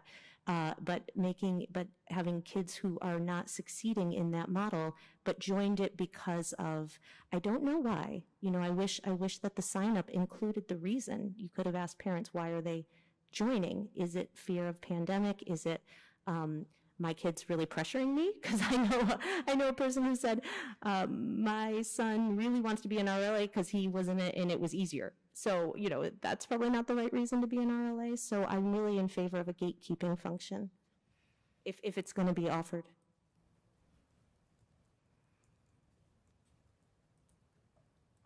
trying just to understand, and I'm really grateful that it's an option and it's a parent's choice, and us offering that option is great. So I'm not seeing why we're if it's not the best interest of the students, and Nerlan, I think, is a great person to make that determination with the teachers and the parent. It's, at the end of the day, it's the parent's choice to choose what's best for their student. So I'm not seeing why it's an issue that we are offering this option. So I'm just trying to understand your point, Rachel. Thank you for asking that clarifying question, May. I appreciate it. It is a fundamentally different way to learn and engage with peers and interact with teachers, and we are not offering along with it the full panoply of classes, for example. There may or may not be, my daughter in RLA couldn't take chorus. Other kids eventually got an option at some schools. So the enrichment activities are very different, and to be on a computer screen for 6 hours is I have a personal friend whose kindergartner did RLA. She's very excited about in-person school, right? And feels that it could be safe at this point, right?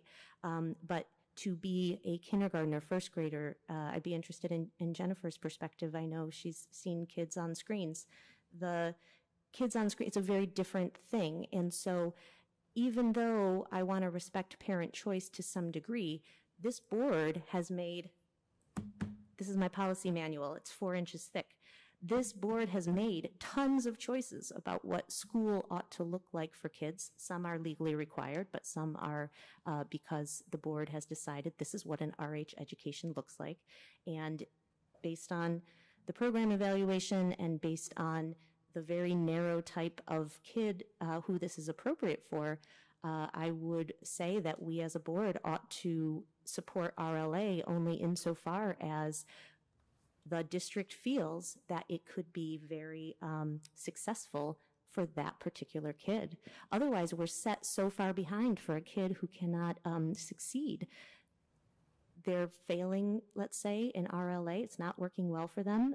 Do we have on-ramps back into our in-person education? We do. Yeah, okay, and so, at least that's a new development that I'm glad to hear of. So that's, I think it's the board's decision about the nature, what is the nature of a Rush-Henrietta education, and 6 hours on screens for elementary kids doesn't meet the cut for me.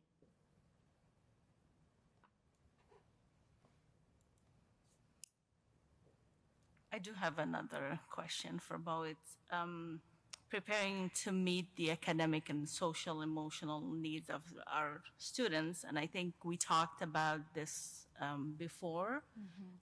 The access for mental health providers, especially in the senior high school, is that something we are increasing to offer it for every student and staff? How does that is going to look like?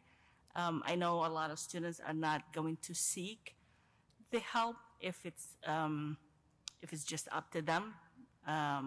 So I'm just trying to see how is it going to be offered and encouraged, and how we're going to teach our students to actually seek it out without the fear of the stigma, or I don't want to be pulled out of class. And Yeah, so the first thing we're going to do, similar to what we did last year, especially in anticipating that we are going to see more students needing support, is to do a survey again, right? Last year we did the survey. We sent out survey to parents, students, and staff, and the things that the students were struggling with was the same thing that the parents said that they were struggling with and the staff said they were struggling with. So we decided that it was important to send out that same survey again. So just like we did last year, we will take that survey, we will study it, but right now I want you to know that we also completed our comprehensive counseling plan that lists at every level the kind of support that each student and each grade level band are supposed to receive.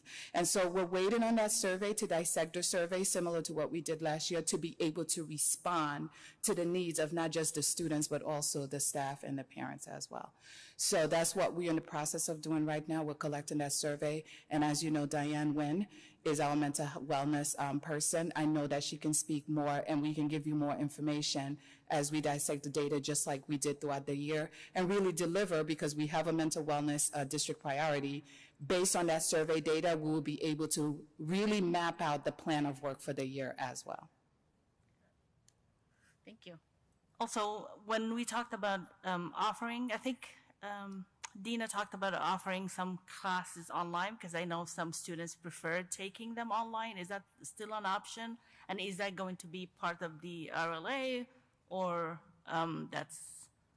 Well, we currently have 3 courses at the high school that have been under development and offered prior to COVID. That's our civics, our economics, and our secondary health course. So we're continuing to offer those. Looking at the numbers, if we do decide to do a K-12 program, you know, because that's how you have to build the resources and so forth. When we look at the high school level, Tim and I already have been in conversations that since the numbers are lower, that if there are some students that would like to take their ELA 12 online, and if there's room in the RLA class, there's no reason why they couldn't take that particular course in the remote setting. He's even has a designated area that was used last year for the Teachers for Remote Learning Academy. He's making it into like an innovative learning space and an area where kids can go work, that he has enough of staff that it could be supervised, that if a student just wants to hop in for second period, hop onto a remote class, we could do that.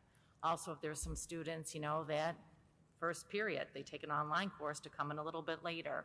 You know, they could take that course at home as long as they have the transportation to get here, they could do that. So we did think of some of those options, but again, until we know really where we're going, we're not spending a lot of time fleshing them out in detail till we have some better direction. Thank you. I drafted a board policy that I would like to propose and be under consideration. I'm passing. We're going to finish our conversation from other board members, what their interests would lie in. That's the conversation we're having right now. Okay. About RLA. Okay. Let's do that first. Then I'll have a motion at the end. Jennifer?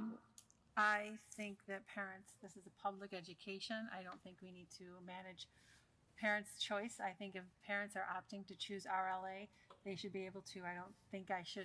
I don't need to know the reason. It's the parents' choice, and they know what is expected for Remote Learning Academy, and if they're choosing it, I respect that choice. I don't think I need to ask why. As a teacher, you make your classroom, whether you make it in person or whether you make it online. I did peace circles online, and my husband comes down and it looks like I'm having a seance because I've got lights out and candle, you know. You make it what it is. And if our teachers want to teach RLA, and if our parents want them in RLA, then I fully support that.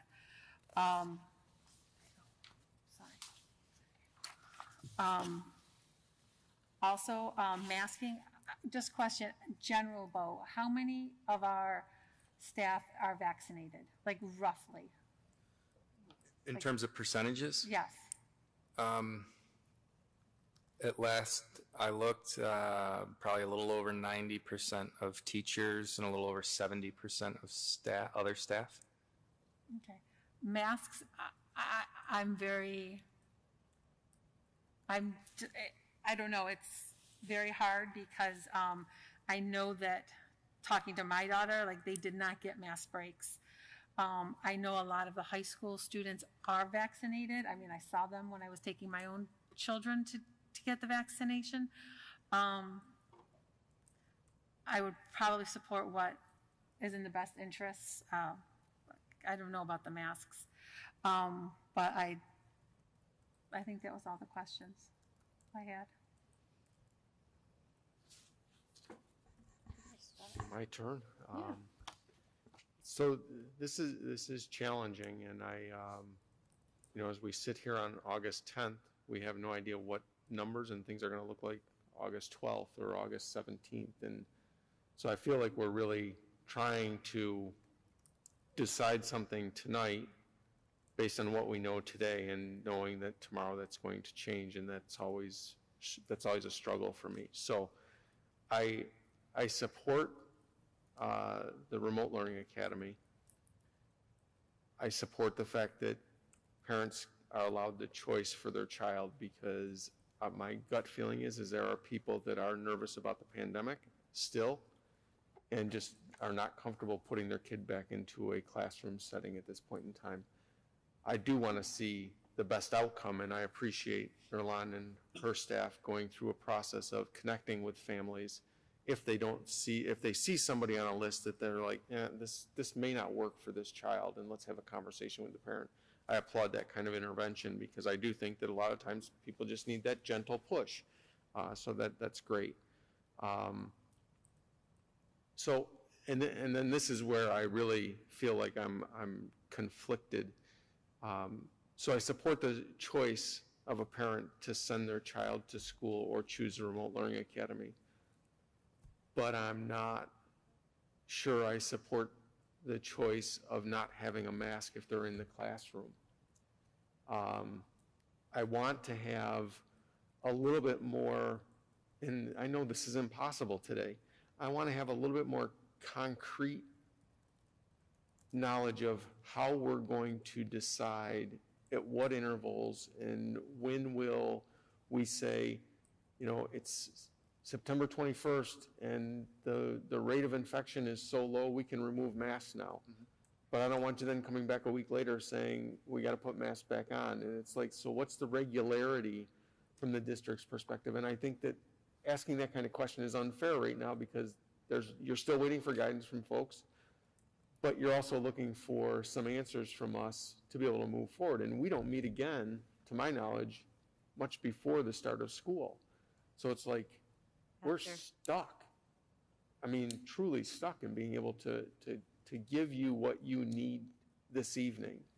Well, what I would propose, one of the things that I'm gonna propose when we get to superintendent's report is that we consider a special meeting to address a couple of issues that we're going to need to tidy up before the end of the summer. I guess what I want to be able to say to parents is, assuming that you are supportive of it, to expect that there will be some masking requirements in place to start the school year.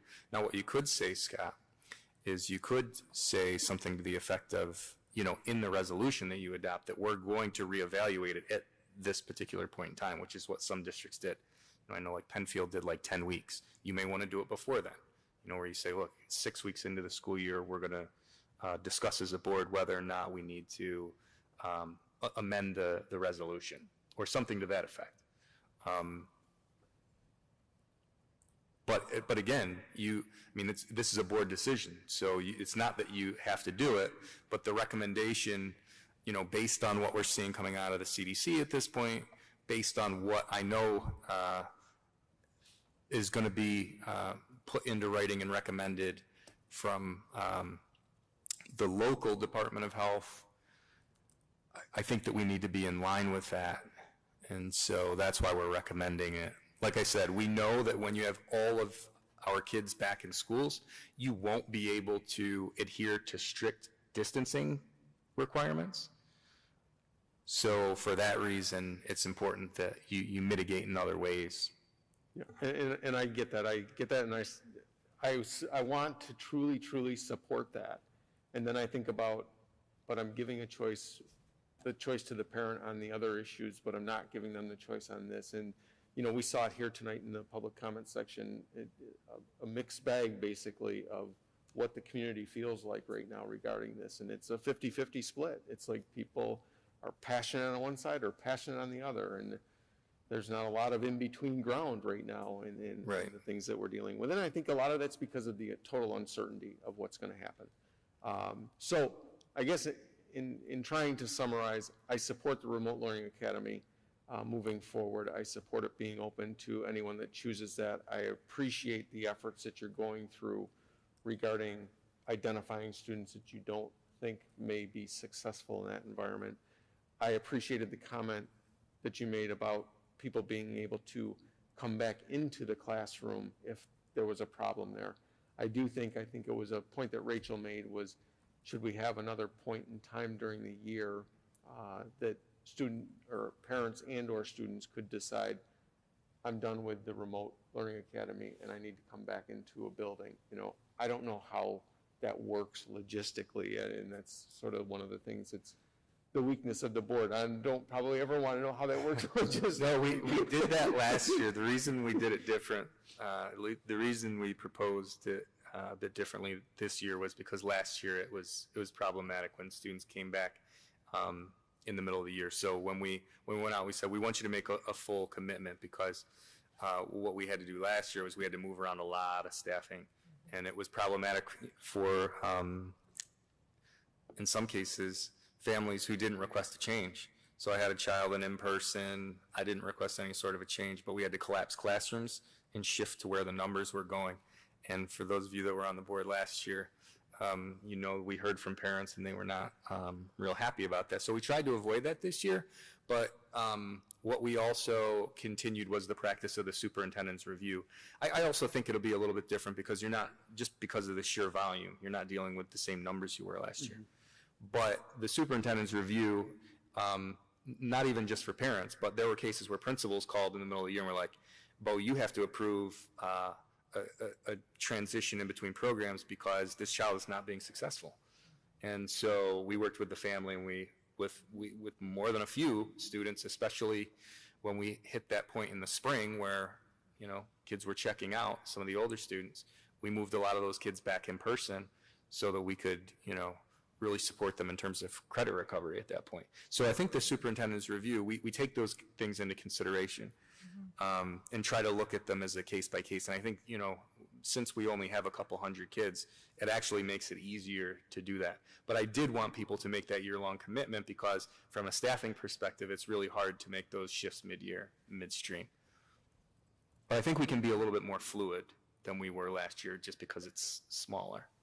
So there's still a mechanism when to your concern, like if a kid or a child isn't succeeding, we do have that as an option. What are the demographics of the 200 students? The information that we have right now, I think we have about 20 out of the 200 that were English language learners. I think 25 of those students had IEPs. And if the board wants us to go further than that, then I did have a conversation with information systems. But when I talked with them today, they said to me, look, it's not as easy as you think to pull all that information. It would take our team at least a full day to do that. So if you want us to dedicate the resources, we can, but just know that, anytime that those requests come through, somebody's going to be working on them, and it just takes time. So if you feel you need more information around that, then I can get it. It's just going to take a bit. Well, thank you for picking the low-hanging fruit. Just to the extent that family resources, broadband, flexible scheduling is associated oftentimes with income, I would appreciate the socioeconomic status data. That's just me. Was there any recommendation from the CDC as like last year when there's a number we hit, school has to close or a classroom has to be quarantined? Were there anything like that this year? It wasn't that black and white, but there were certain thresholds, and they were typically related to those color bands in terms of certain mitigation strategies. You remember at a certain point in the year where we had mandated testing, where we had to, every week we had to test 20% of the people that were on campus. I don't know, I don't remember at what threshold they determined closure. I think there was some flexibility there, and I think the local approach was that they sort of looked at it district by district. But I will, to the credit of the Monroe County Department of Health, I anticipated going into the year that we would have a number of classroom quarantines, a number of school shutdowns, and potential district shutdowns, and that never happened, even during those months where things really spiked in November, December, and January. So I support having a remote learning academy RLA this year. And I would actually think that we look at this as more of a pilot versus dictating a policy right now. And I say that because it's already going to be different than it was last year. And if this is something we're looking at for the future, that we take the time to treat it like a pilot and gather the data and the information and the feedback that we are getting from some of the folks that participated last year and utilize that to formulate our plan for this year with various checkpoints throughout the year to make sure that we're on track. I appreciate the fact that we can look at students that may be struggling and that the recommendation can be made that they really need to be in person, and we can work with the families. I just think this is all so new that we have a lot to still learn through it, but we've learned a lot anecdotally last year. And so I am in support of that RLA. With only 200 students, I think it's going to be a different management than it was last year. I'm not going to say it's going to be more manageable, it's just going to be different. And I think it'll be able to work through some of the issues and find the proper way to respond to any of those concerns. That's what I would propose as far as looking at the RLA.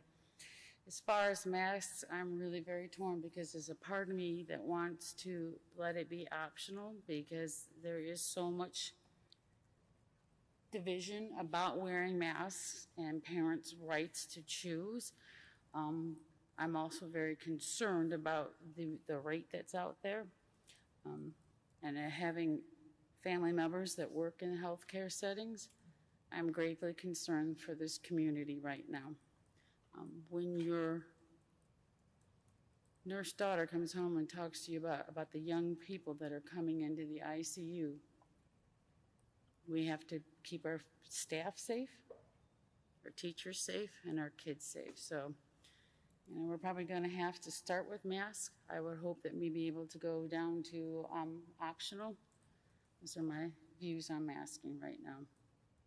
So would it be okay if we were able to communicate with families that at least to start the year, we're going to implement a masking policy, but in the resolution, we could be very careful, because it sounds like some of you recognize the need for it, but don't want this to be a forever policy. If we put some language in there that said at a certain point, I don't know, you could actually say after the first month of school or whatever you want, you're going to evaluate the policy and see if it needs to be amended.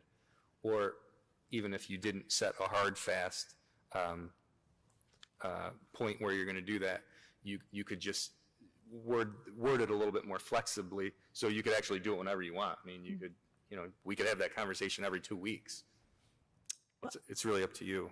On that point, Bo, I do think that's a matter of board policy. I think it would help you. I've passed around, I think, George, if you don't mind moving that.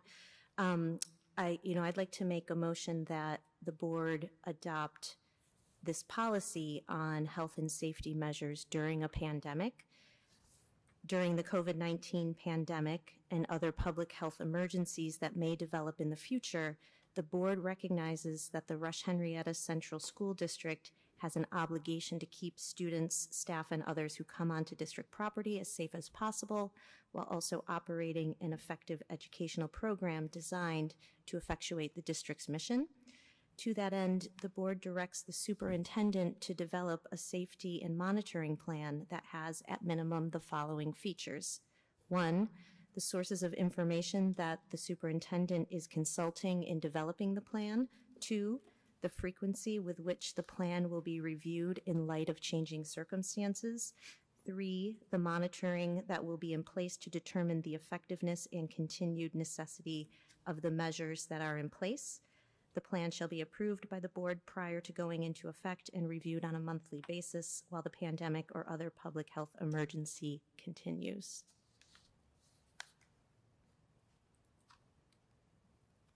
Diane, may I make a point of information? Yep. The district adopted a policy on pandemic planning based on recommendations from NISBA last year. It's policy 8131. It was approved December 8th of 2020.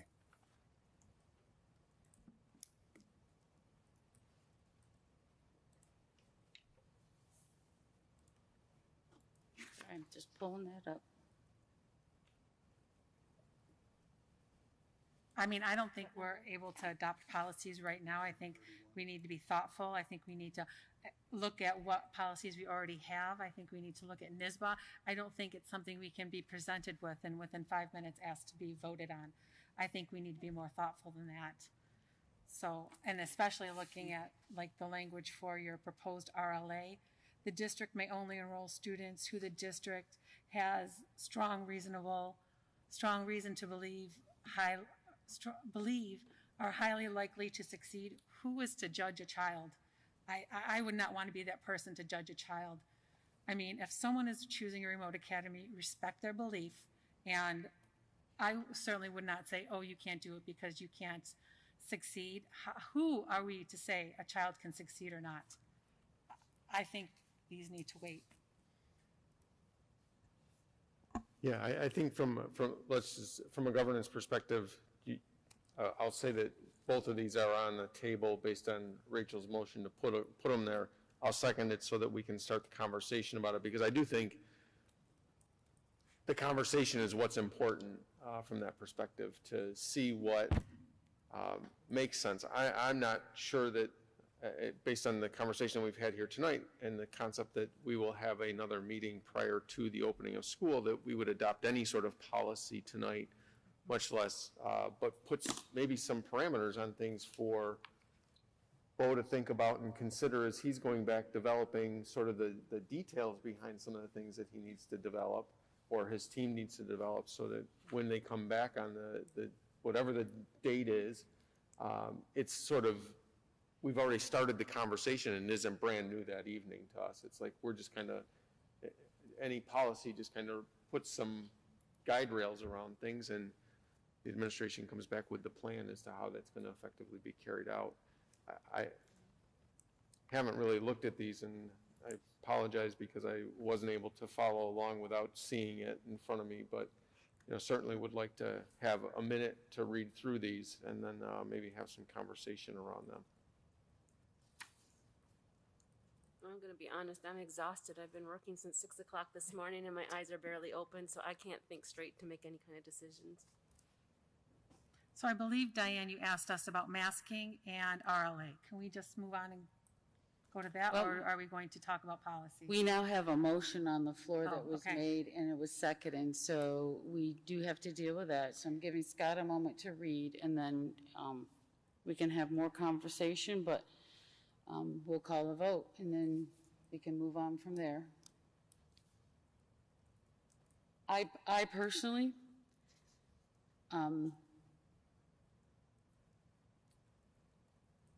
do not like having policy handed to me and expect me to look at it and make a decision right now.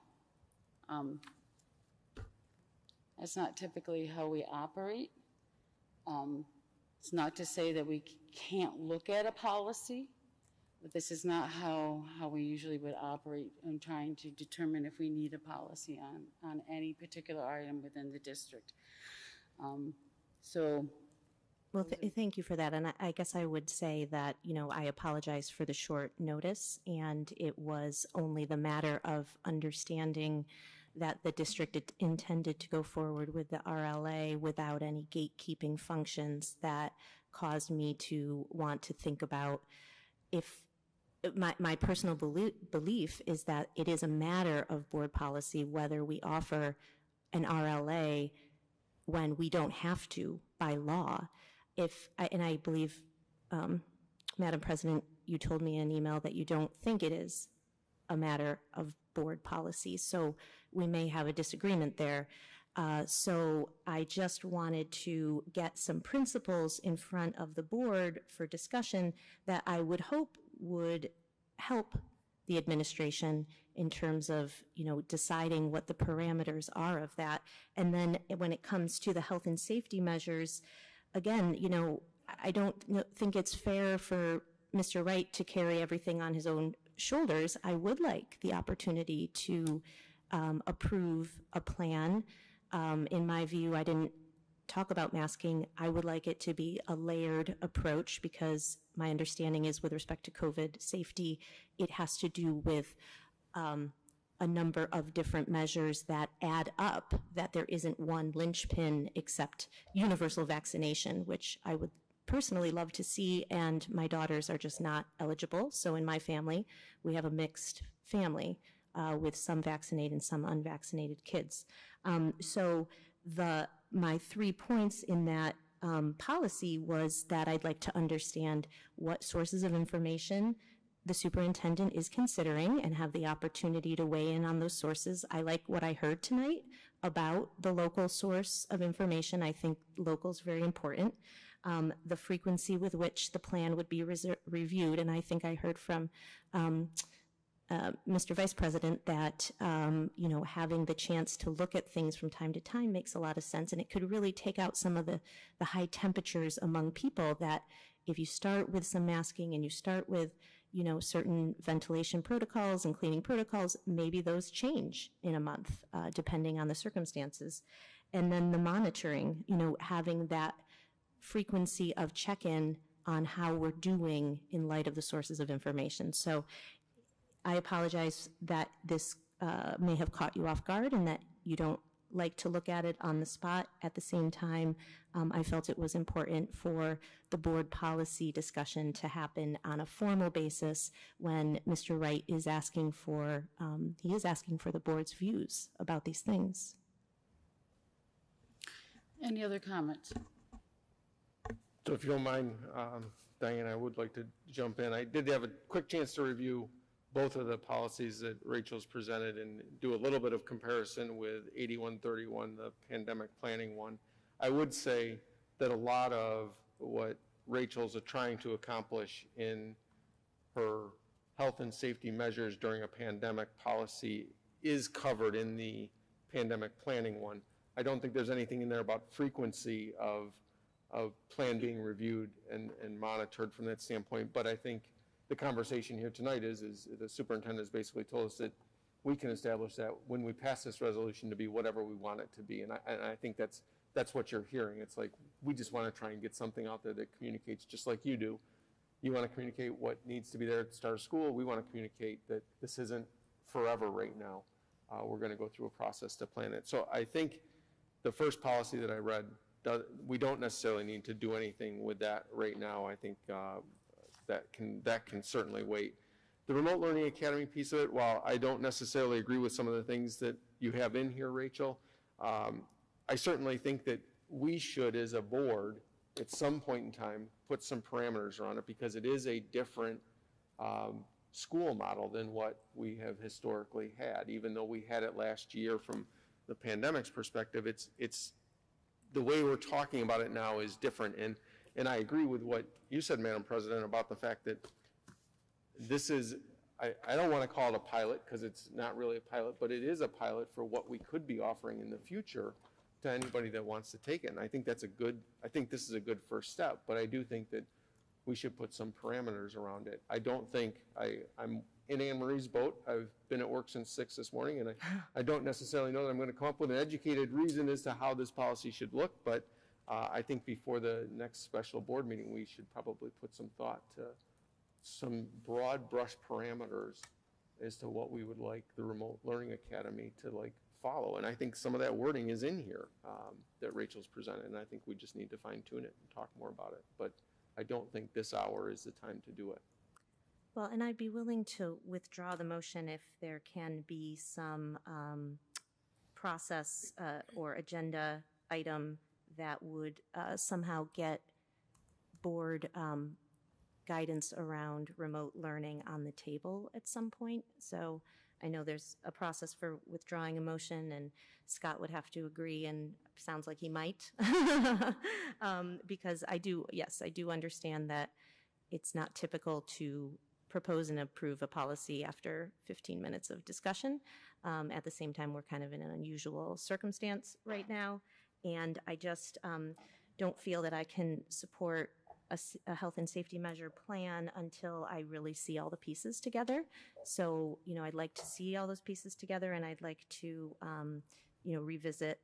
So 8131, I'm sorry, I was not aware of. I'd like to review that and see what suggestions, if any, I would like to make to that, and revisit Remote Learning Academy policy on a future date. So if you're willing to withdraw, I would ask everyone then to take these home, review them, and when we have our special meeting, we could compare to other policies to see if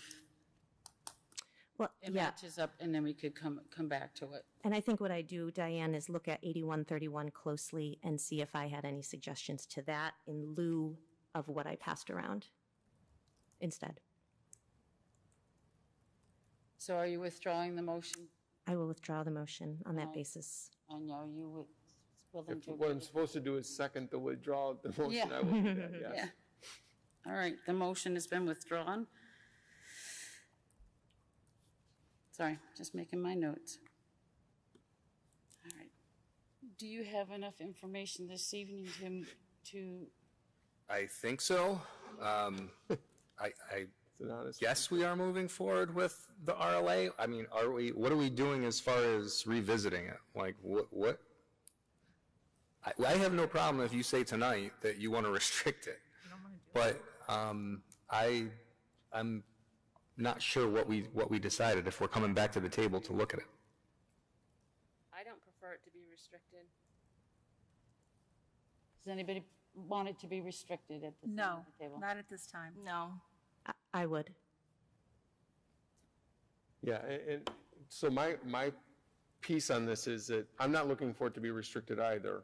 However, I do think since it is a new tool in the tool belt of education and what we're doing here, it's not your typical classroom setting. I do believe, unless something already exists in the policy about offering remote learning services, that the board should put some very broad brush parameters around it as to, how are we holding, Bo, you accountable and your team accountable for making sure that this is successful as it moves forward.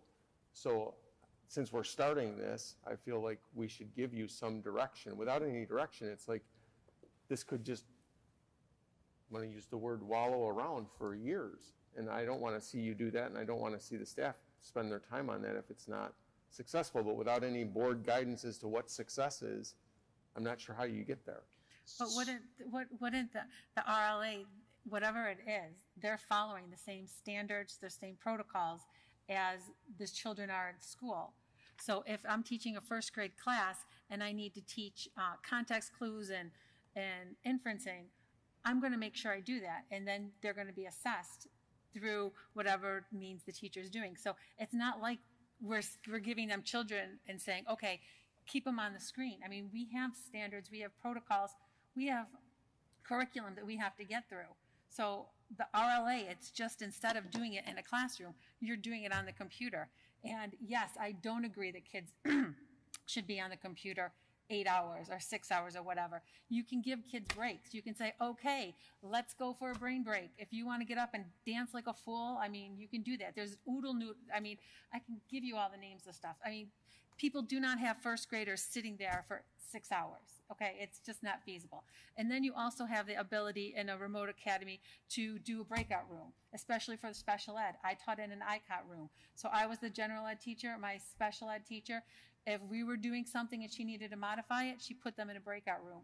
This isn't like La La Land. There are strict things, and there's a whole bunch of procedures that the teachers have to get through. So they are accountable. I mean, they're going to have to take exams. They're going to have to take however the assessments are. I break my kids out and I do a running reading record twice a month to see if they're improving. If they're not, then I go back. there are so many assessments, and there's accountability. This isn't just something where kids can get on and have other screens open and play around. Teachers know that. I mean, you can say, stop doing your TikTok moves, because they're doing it. I mean, we are accountable, and teachers they do know what they're doing. I don't know, maybe am I okay, Dina? I mean, if you want to revisit the issue, I have no problem with that. I guess I just want to be clear in terms of our next steps. So I don't have a problem if you say, I don't know, after the school year gets started, or even if we're holding a special meeting that you want to revisit it, that's fine. I guess we just need to know, are we moving forward as planned, or are we restricting at this point? So George, do I need to take an official vote on this? Well, probably not exactly, but I do think the superintendent's asking for some clear direction on two things, as I hear it, on the Remote Learning Academy and on masking. So you took kind of a straw vote or a consensus of the board, but I don't know if the superintendent feels the consensus is sufficient enough for that purpose. I just want to be clear, because if the way I read it was initially that the majority said, I don't want to put restrictions on the RLA, but then there was conversation about revisiting it. So then I was a bit confused. So are we revisiting it just to have conversations about what a policy might look like? I don't know. Has NSBA come out with anything related to remote learning? No. Okay. But what strikes me is that you would be looking, the more I think about it, you would be looking for a resolution that basically authorizes the continuation of the Remote Learning Academy without restrictions in accordance with the model developed during the prior year, with the direction that the superintendent and the board officers schedule a workshop with regard to the Remote Learning Academy at some appropriate point into the school year when more will be known, and you can begin to make further decisions. You're not going to know anything much more between now and 2 weeks from now. For one thing, that would allow you to see how the Remote Learning Academy is playing out in a circumstance different from last year, which was driven by the depths of the pandemic. Hopefully, we're not headed back to the depths of the pandemic, but I think it needs to go forward. You can't start it and go forward and say we're going to revisit it in 4 weeks. I think that's what I'm hearing from the superintendent. You've got to know that it's going to be able to play out over at least a semester, if not the whole year. The issue for me is some of the things we're talking about are procedural, right? Like if you're going to adopt a resolution that is going to implement universal masking at least to start the school year, or if you're going to address the RLA through policy, but we need to go. Do you know what I mean? Mm-hmm. Like I need to move. And so, like yesterday, and so there's that piece around, making sure that everybody here is on the same page and of the same thinking, and if we're not, then we can change course, and then all these procedural pieces, but then there's also the piece of being able to so that we can begin to notify families about what this is going to look like to start the year. If we are going to put restrictions on the RLA, that's different from what we've been telling people, so we would need to change that communication. Planning would have to. So for me, I just need to know tonight, like, am I continuing on the course with the RLA? Are you gonna take the same course of action that the other schools in the county have taken around masking? And then we will begin updating our reopening plan and communicating some of this at least on a preliminary level with families so that they know what to expect. But all the things that we're proposing are aligned with the CDC guidance, aligned with what's coming out of Dr. Mendoza's office, and hopefully aligned with whatever comes out of SED. And I don't want to belabor the point in the discussion, as I agree, Emery, it's getting very late, but it does seem like there's some questions and concerns around the schooling that the students get. So just for some clarification, Jen was absolutely correct, and that students attending the Remote Learning Academy, K-12, follow the district curriculum. We give the same assessments. That occurred last year, and it will occur again this year. The only difference was New York State didn't require remote learners to take the state test. However, we offered it to the remote learners, and if they wanted to come in or needed transportation, we did that. So the assessment measures are the same. We monitored every single Remote Learning Academy student with fidelity. Quarterly, 5 weeks, teachers did it, principals, I did it. And what we did do is when we had students struggling, we reached out.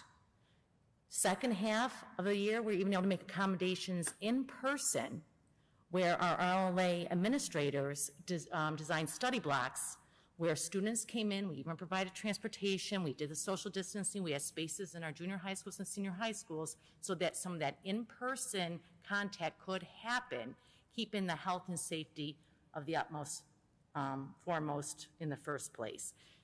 Once we did that, we were able to maintain the majority of our students towards their credit attainment. We did have some particular courses at the secondary level that struggled. Some of that had to do with the combinations of the classes. I'll be honest, we had some teachers that struggled more in the Remote Learning Academy significantly than others. We offered extensive professional development. We plan on doing that again because when you know more and you can learn more, and when you know better, you do better. No student should ever be sitting in front of a screen for 6 hours straight. And if that is occurring, I need to be aware of it, and I will work with teachers. I won't get into the details, but as Jen described, there are instructional remote strategies that should be deployed. And we will work with teachers. We had such a magnitude, and we didn't have the capacity to keep supporting them. So when there was some strategies that weren't implemented appropriately, we just couldn't get to everybody.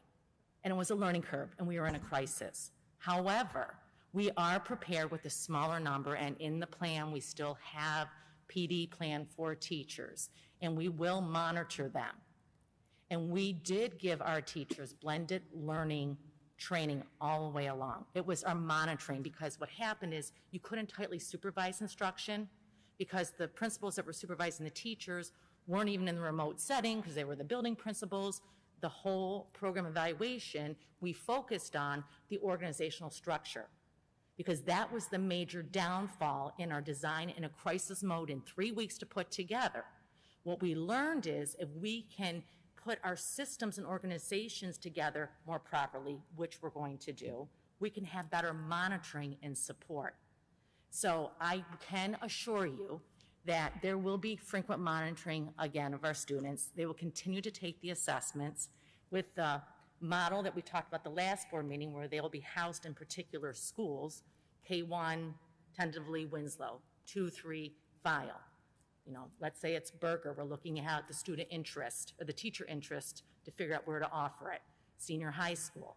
Those principals in those schools are responsible for those students. Those students will go through the same progress monitoring conversations. If they need reading interventions, they get reading interventions.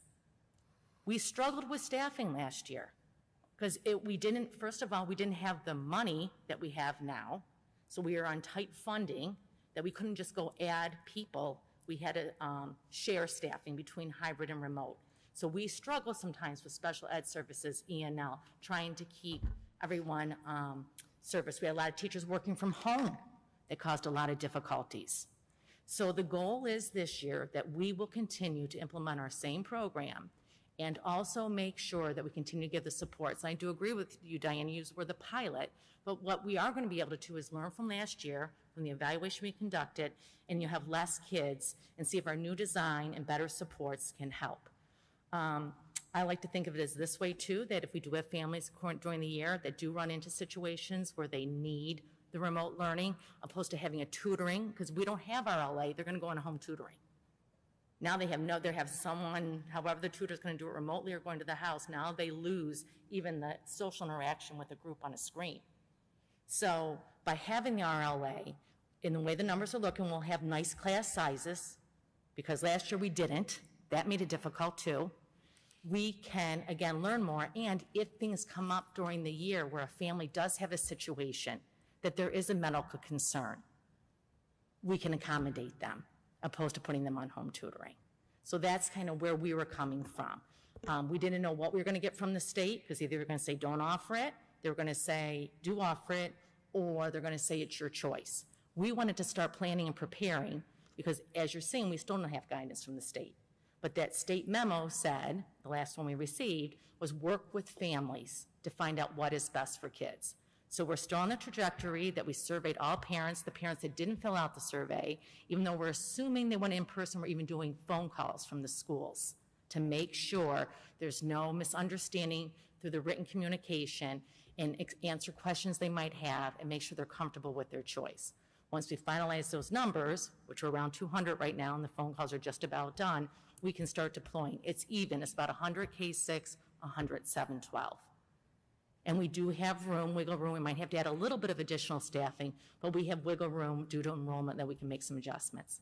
That is the most detailed information I can give you. We do have a plan that's in draft that we're letting administrators give feedback to. We have leadership development next week that will be posted on the website for all our families and community to see, and you'll be seeing as well prior as a board. So that's some more information if that kind of helps you with your decision. But we do, as Bo said, we need to get going. So I just want to interject myself at this point in time, because I think something I may have said, which I didn't realize, I was never being critical of the performance of teachers or the program itself. That was not my intention. But as I look at the policies that are just up on my screen here, from the fact that I've got an emergency management plan, a safety teams plan, I've got a specific policy on New York State police bomb threat checklist, a policy on that kind of level of detail. And now you're telling me that I shouldn't have a policy that is a broad brush around remote learning academies, which is a new thing in the educational environment. And it's like the board should give Bo and his team some guidance regarding that. That's all I'm suggesting. I'm not suggesting that we get into the details of it, because I wouldn't know the first thing about the details of it. Everybody around here has a handle on that stuff. I feel very confident in that. But as a board member, I'm supposed to look at the 30,000, 50,000 foot level and say, I think I probably need some sort of policy around this to give some guidance to the superintendent and company. But And I think that's exactly so, but in the short term and in the immediate need to make decisions that are going to affect kids starting in 2 weeks, I think that it's appropriate for the board to consider a motion authorizing the superintendent to continue the remote learning academy in accordance with the model that was developed during the prior year.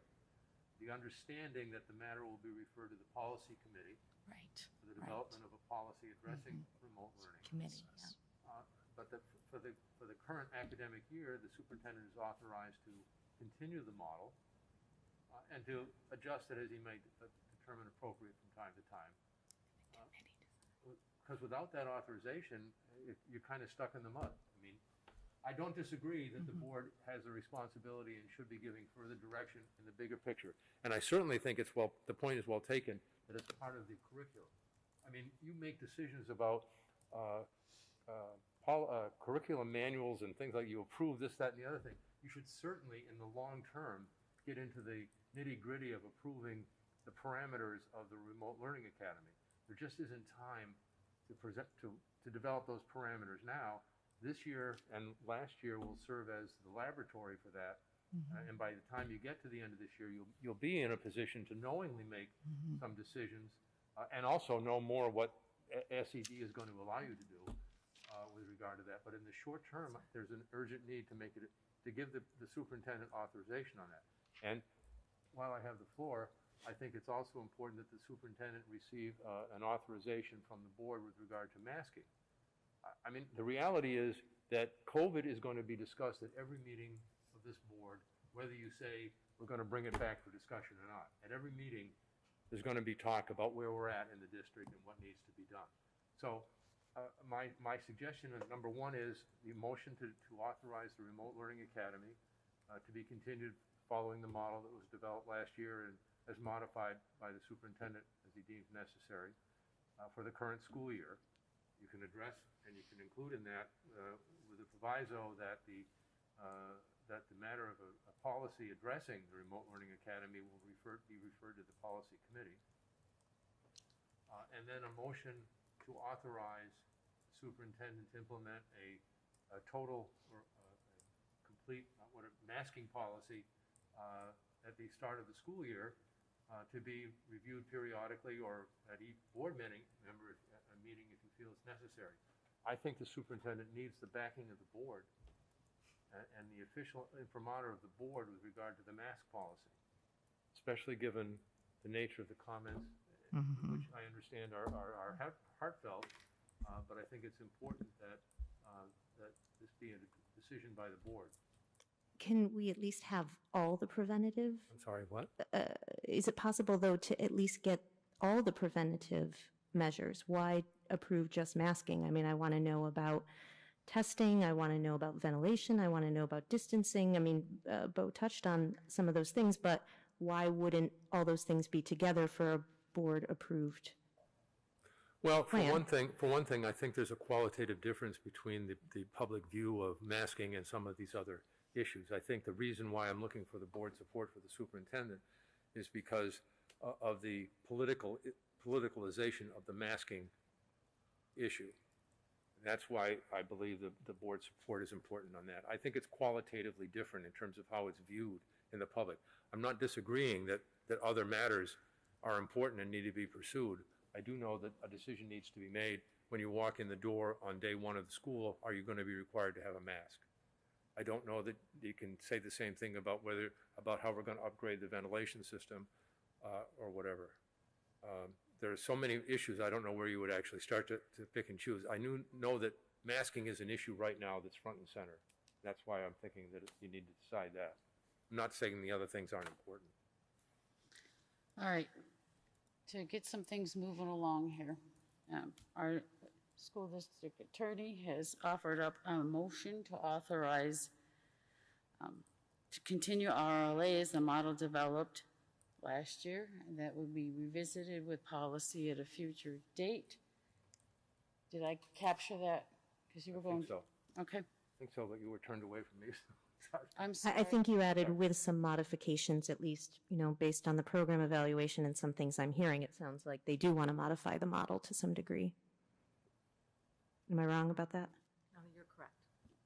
No, and I don't know if you said this, but I did say as modified or with, yeah, I think I used the word modifications, modified by the superintendent as he deems necessary. All right. Somebody want to make that motion? I'll make the motion. Okay. I second it. Okay. I think we've had plenty of conversation about it, so I'm going to call the vote. All in favor? Aye. Aye. Any opposed? Yes. Okay. Any abstentions? Okay, that's 5-1-0, that we will continue the RLA model developed with modifications. Do we want to authorize the superintendent with a mask resolution here? Which I would call universal masking now. Universal masking? Requirement. Is there some piece of that motion that, I really really want the opportunity to see and approve a full plan. Is that coming? Bo, you had started by saying that you'd asked for another meeting, but Here's the hard part. I can bring everything to the board, but if you don't have a special meeting until let's say another 3 weeks, then I can't communicate anything to families. And these are decisions that are ultimately, They need to go now. they're being made by the CDC. It's not like you're going to say, with distancing in a classroom, I'm going to do 12 feet or 6 feet. We're going to go based on what medical experts are telling us. So I guess what I'm trying to decide, I understand certainly with a lot of this stuff procedurally, we have to have some more conversation, but it's balancing what the decisions that a superintendent and a leadership team need to be able to make in real time with what happens in policy. And so I guess even though it's 10:30, I guess we should just have this conversation right now. What is this the new direction of the board? To micromanage at this level with decisions that you've trusted this leadership team to make for years. We need to have the conversation right now. I guess. I feel that we pay you guys enough, and when we were looking to take to fill Bob Cook's position, I love what James has said. James said that the board is we are like a plane and we are supervising what's going on. And I feel like we're trying to get into micromanaging and we're trying to come up with things. And I think we need to let you guys do your job because that's what we're paying you for. So- And I mean, and Scott, and please don't get me wrong, I'm not saying that we don't need policies to look at RLA. I'm just saying, I mean, this is real time. Look at the discussions we had about masking. I mean, we had people in here that were for it, people who are against it. We're kind of split, but bottom line, we need to make decisions. I just found out today that my school time has changed because of busing situations in the city. Things are happening in real time. So we need to start figuring out, are we going to give him the authority to make decisions, or are we going to have to come back to think about it, to make a policy, to get a report, or what do we need to do? So I'm just going to, along those same lines, why are we having a conversation about universal masking? Then if that's what Bo wants to do, and that's what the district or the administration wants to do, to George's point, the only reason why we're talking about universal masking is because it's the most politicized issue out there today. It is the only reason. I'm sorry, Scott, but I want to remind folks that masking decision is a factor parents are going to be considering when they make the choice to put their children in a remote learning academy or in person. So this decision has to come today because there are parents out there waiting to make the choice of where to put their students. So But they've already I do had to understand make the that. choice. I'm sorry. They've already had to make the choice. Yeah.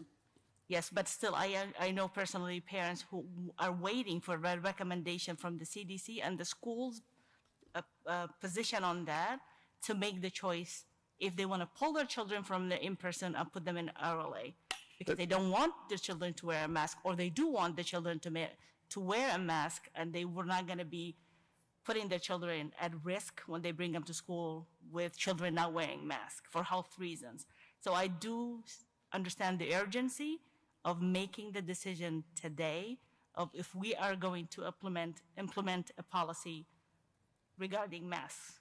And for a point of clarification, May and Scott, I'm not asking you to adopt any sort of a resolution. I'm just trying to, what I'm asking you is, and I'm not saying that has to be the case. You may all feel differently, but we're recommending a universal masking policy that is in line with what was recommended by the CDC, which is completely in line with what public health officials locally are saying, and probably 98% of the districts in Monroe County are going to do.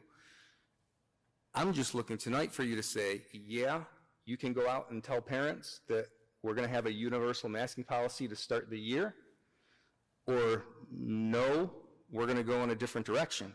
But we would come back later and ask you to officially adopt a resolution so that procedurally the district is covered and the board will have acted on it.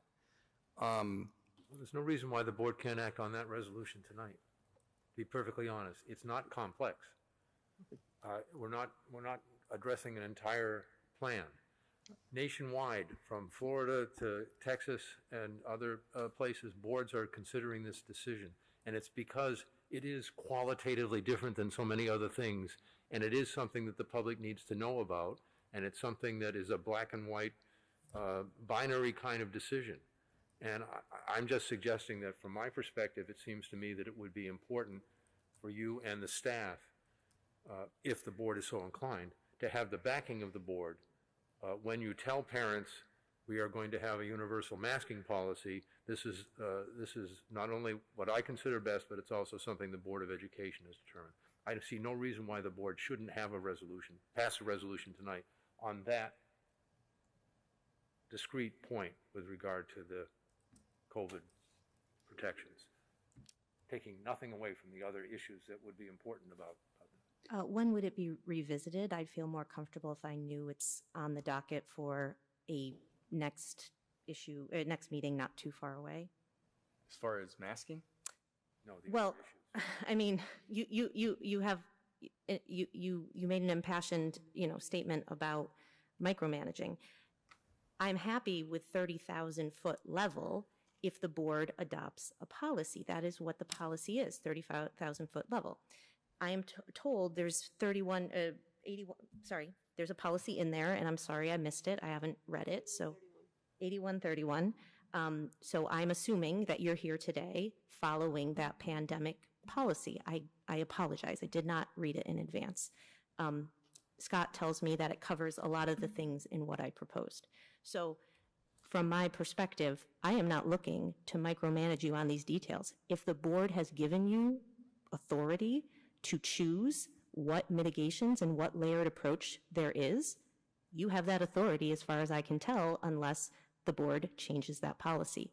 If you are asking me to adopt universal masking, while I'm inclined to do it, I just want to know that I would be, if you're asking me, yes, Rachel, weigh in on the details of the layered strategy, then I would say, I'd like the details of the layered strategy, because in my mindset, all these things add together. I am sympathetic with what Jennifer said about vaccinated teachers, vaccinated students. You know, if we've got 90% vaccination, grades 10 through 12, and you come and you say it's not indicated that that we should mask in the high school, you know, that would be excellent. And I just want to know that there's a time in 2 weeks, 3 weeks, 4 weeks that this will be back, either with all the details of the layered strategy that you're asking the board to approve, or with the update pursuant to the policy, here's what I have done. I'd like to be in a position where I can communicate with families next week to say, we are going to be implementing a universal masking policy.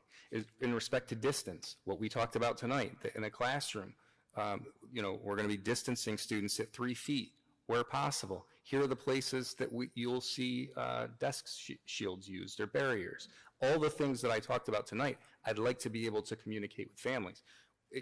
I have no problem sending you guys the updated reopening plan. It's essentially going to be the same plan that we put out last year, just updated with what the current guidance says. And all the key points are the things that I talked about, that we're going to be fully loading buses, that masking will be required at all times. All the things that we just talked about are the fine points of what would be in that reopening guidance. So I can't make the motion, but I'd like to suggest that we take the motion that George is suggesting to us and adding reviewed at every board meeting, so that as the masking procedures may change, we will have information about it. I can't make that motion, but that's a thought. Now, again, what I'm proposing is an authorization, not a direction, not a mandate, so that as the circumstances change, the superintendent has discretion. This is an authorization for him to implement a universal masking policy, not this is the way it's going to be for the next 6 months. All right. So we can move forward and give the superintendent what he needs. Is someone interested in making that motion? Yes. All right, Anne Marie, this is to authorize the superintendent to implement a universal masking policy. Second? Second. May? All right, I think we have had tons of conversation. I will call the vote. All in favor? Aye. Any opposed? Any abstentions? Motion carries. All right. Okay, thank you.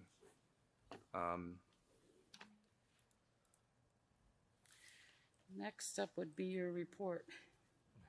Yeah, two written items. Any comments or questions on them? No. Under oral information, there are two things that we need to address related to the location of board meetings going forward, because if you'll remember, we secured this space through the summer, but our plan was to try to go back to the conference room in the fall. So we can move forward with that plan, or if you're more comfortable staying here through September because we have more space, then we could do that. And the other thing that I would propose is that we consider a special meeting prior to the end of August, because we have some loose ends that we'll need to tie up prior to the start of the year. Some personnel issues and things of that nature. Yeah. So let's talk about the location first. Do you want to plan to move back to the district office building in the conference room in September, or would you rather give it one more month just to see what happens with the variant? Anybody? I'm fine being here as long as it doesn't conflict with any school activities since kids are going to be back. Andy? I mean, they will, definitely school activities will start using this, so it's going to require a lot more. They're going to have to tear this down after every meeting and find a place to store it. That's why we're asking. But, you know, if, for safety, if that's what you're more comfortable with, they'll do it. Does that apply to the Webster Learning Academy? Because at least there you're on the same level with the people. I am cognizant that being up on stage and being under lights, if you're out there, many of you folks haven't been, it does feel intimidating to approach the board. And so I would at least be in favor of finding a place where we could all be on the same level. Yeah, and I'm very comfortable moving back. I think we're trying to get everything back to a semblance of normalcy. If we're asking all the students and the staff to do that, then we should probably do that. I just don't know how many people you can fit in that room if you're going to give 3 feet of space like what we're suggesting. That's the only thing that, I don't know if that creates a problem. I think we would be all right, but the audience would not be with 3 feet. You wouldn't be able to get that many in, so. I don't have a problem with moving back. I would also consider going to the Webster Learning Building if people are uncomfortable for another month. Would that conflict with anything that you can think of, Andy? Would that use it? With Webster Learning, If we went back to the gym? What about, yeah, that's certainly possible. Yeah. But yeah, there's more, because there's so many fewer students in Webster, it's easier to find space to store things. I don't think, I mean, if we went back to the conference room, I think the only potential issue is if you had a meeting where a lot of people attended for some reason. Yeah. Half jokingly, but we just made some pretty big decisions that could certainly bring attendance alive at that particular first meeting in September. I'm okay with going back to Webster and then hopefully going to the Webster building for September and then proceeding after that back to the admin offices. I don't have a preference. okay. Sounds like the Webster Learning Building for September then. Okay.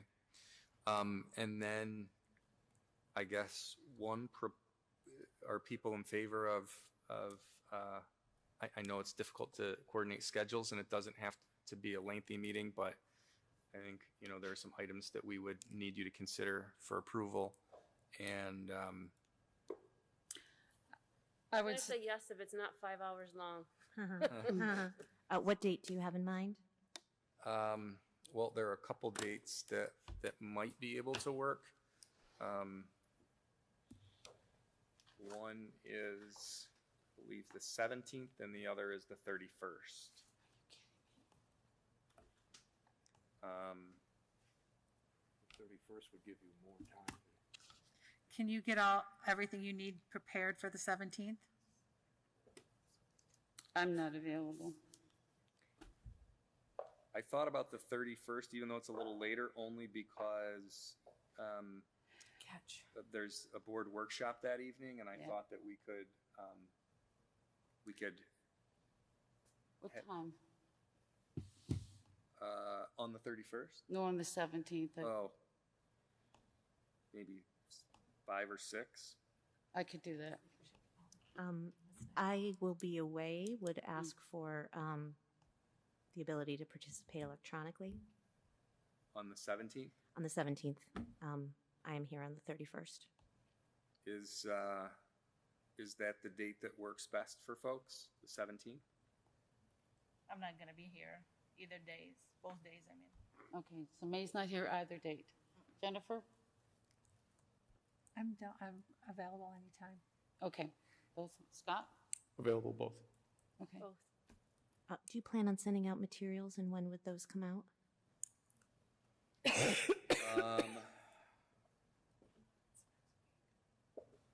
Probably early next week.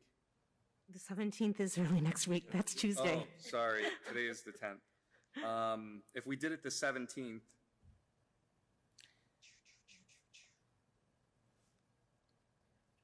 like Thursday? That's 2 days from now. Yeah. Okay. If we were going to do it the 17th. Bo, Yeah. do you think we'll have the Sherman process wrapped up by then? Because that's the main reason for the special meeting. All right, sounds like the 31st, even though we have something, the 31st is going to be better for you guys to be able to get everything buttoned up and information to us. Yeah, that will give us more time.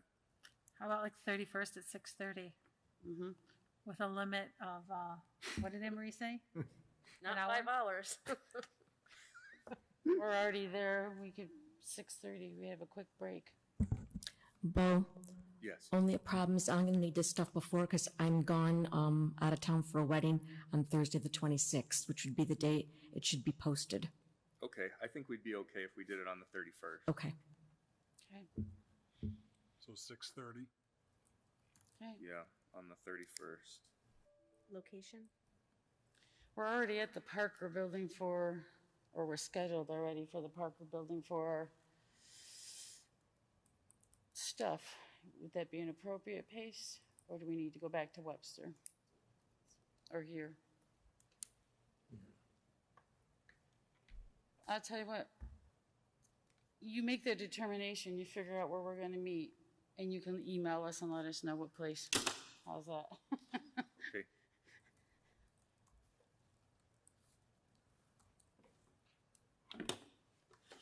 All right. Are you finished? If there are no more questions or comments, then Just taking what you said, so there's no hire for Principal Sherman yet. no hire for superintendent yet. Sorry, Principal. Yeah. Principal, thank you. Yeah, no hire for principal yet. Thank you. Okay, brings us to new business. Sorry, folks, I'm going to try and move this along because I'm just about done myself.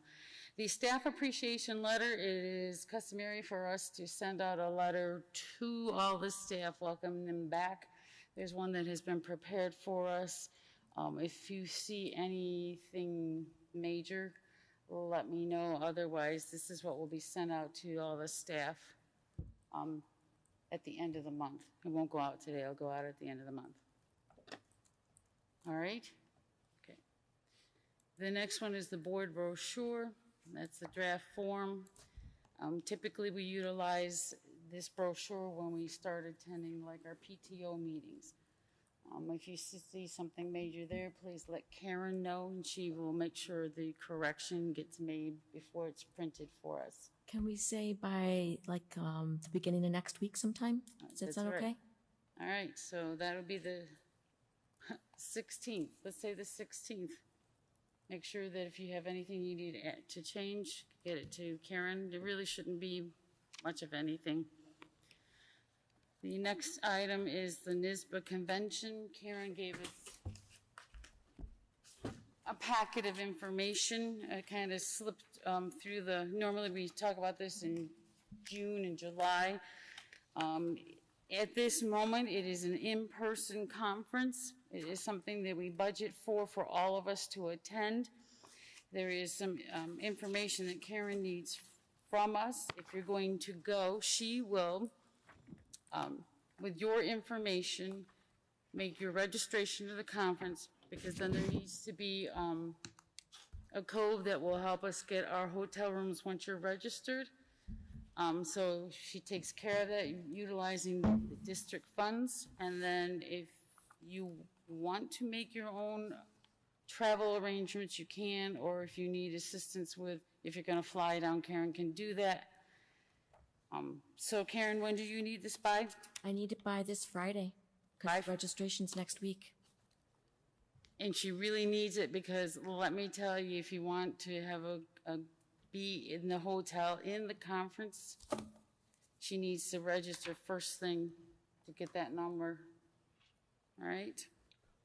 The next item in there is typically the board does the school visits. We weren't able to do them last year because of our pandemic.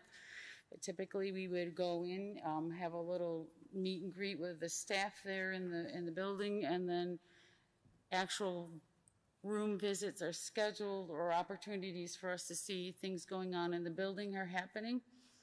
This is the tentative schedule.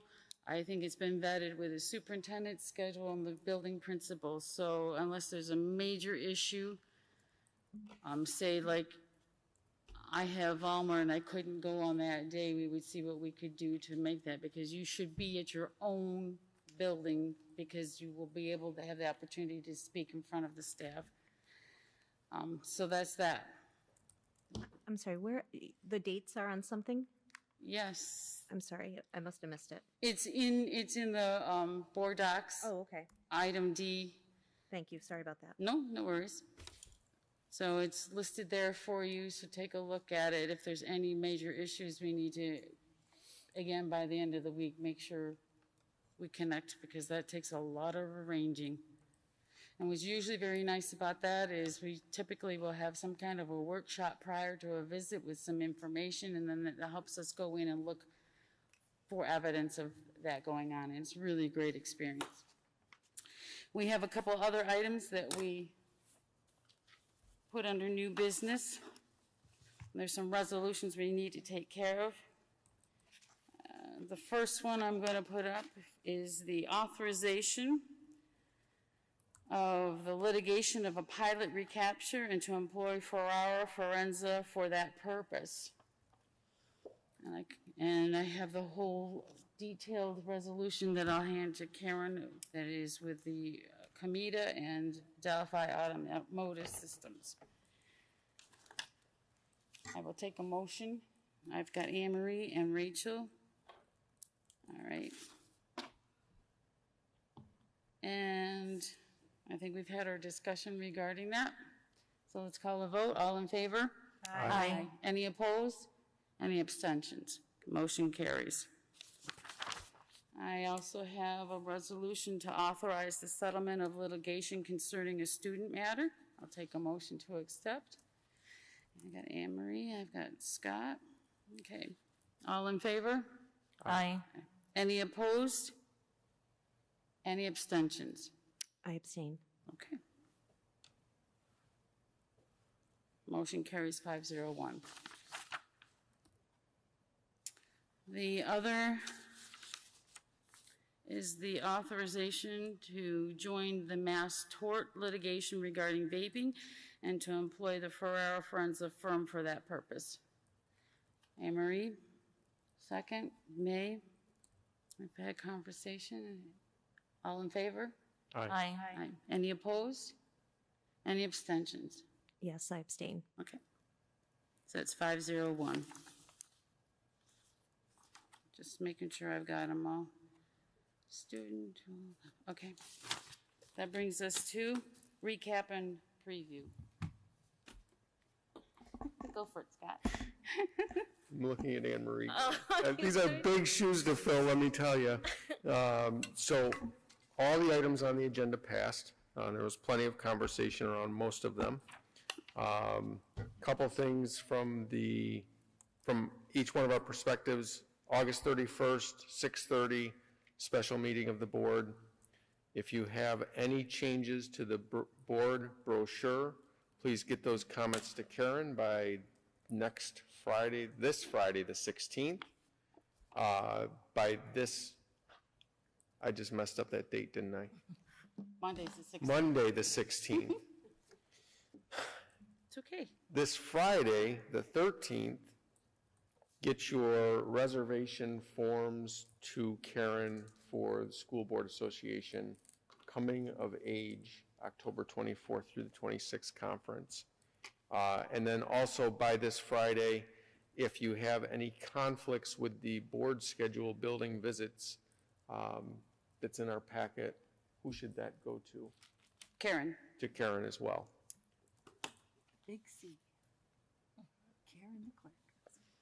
I'm sure I missed something. I don't think you did. I don't think you did. The only other note I had was we were going to talk in October about our reserves. Yes.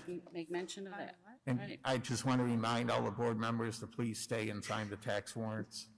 Thank you. Oh, All right, I will take a motion then I thought to, you said desserts. I thought we were going to eat something. I'll take a motion to adjourn this meeting at 11:01. Here. Jennifer, second. Anne Marie, all in favor? Aye. I'm not going to ask anybody's opposed, because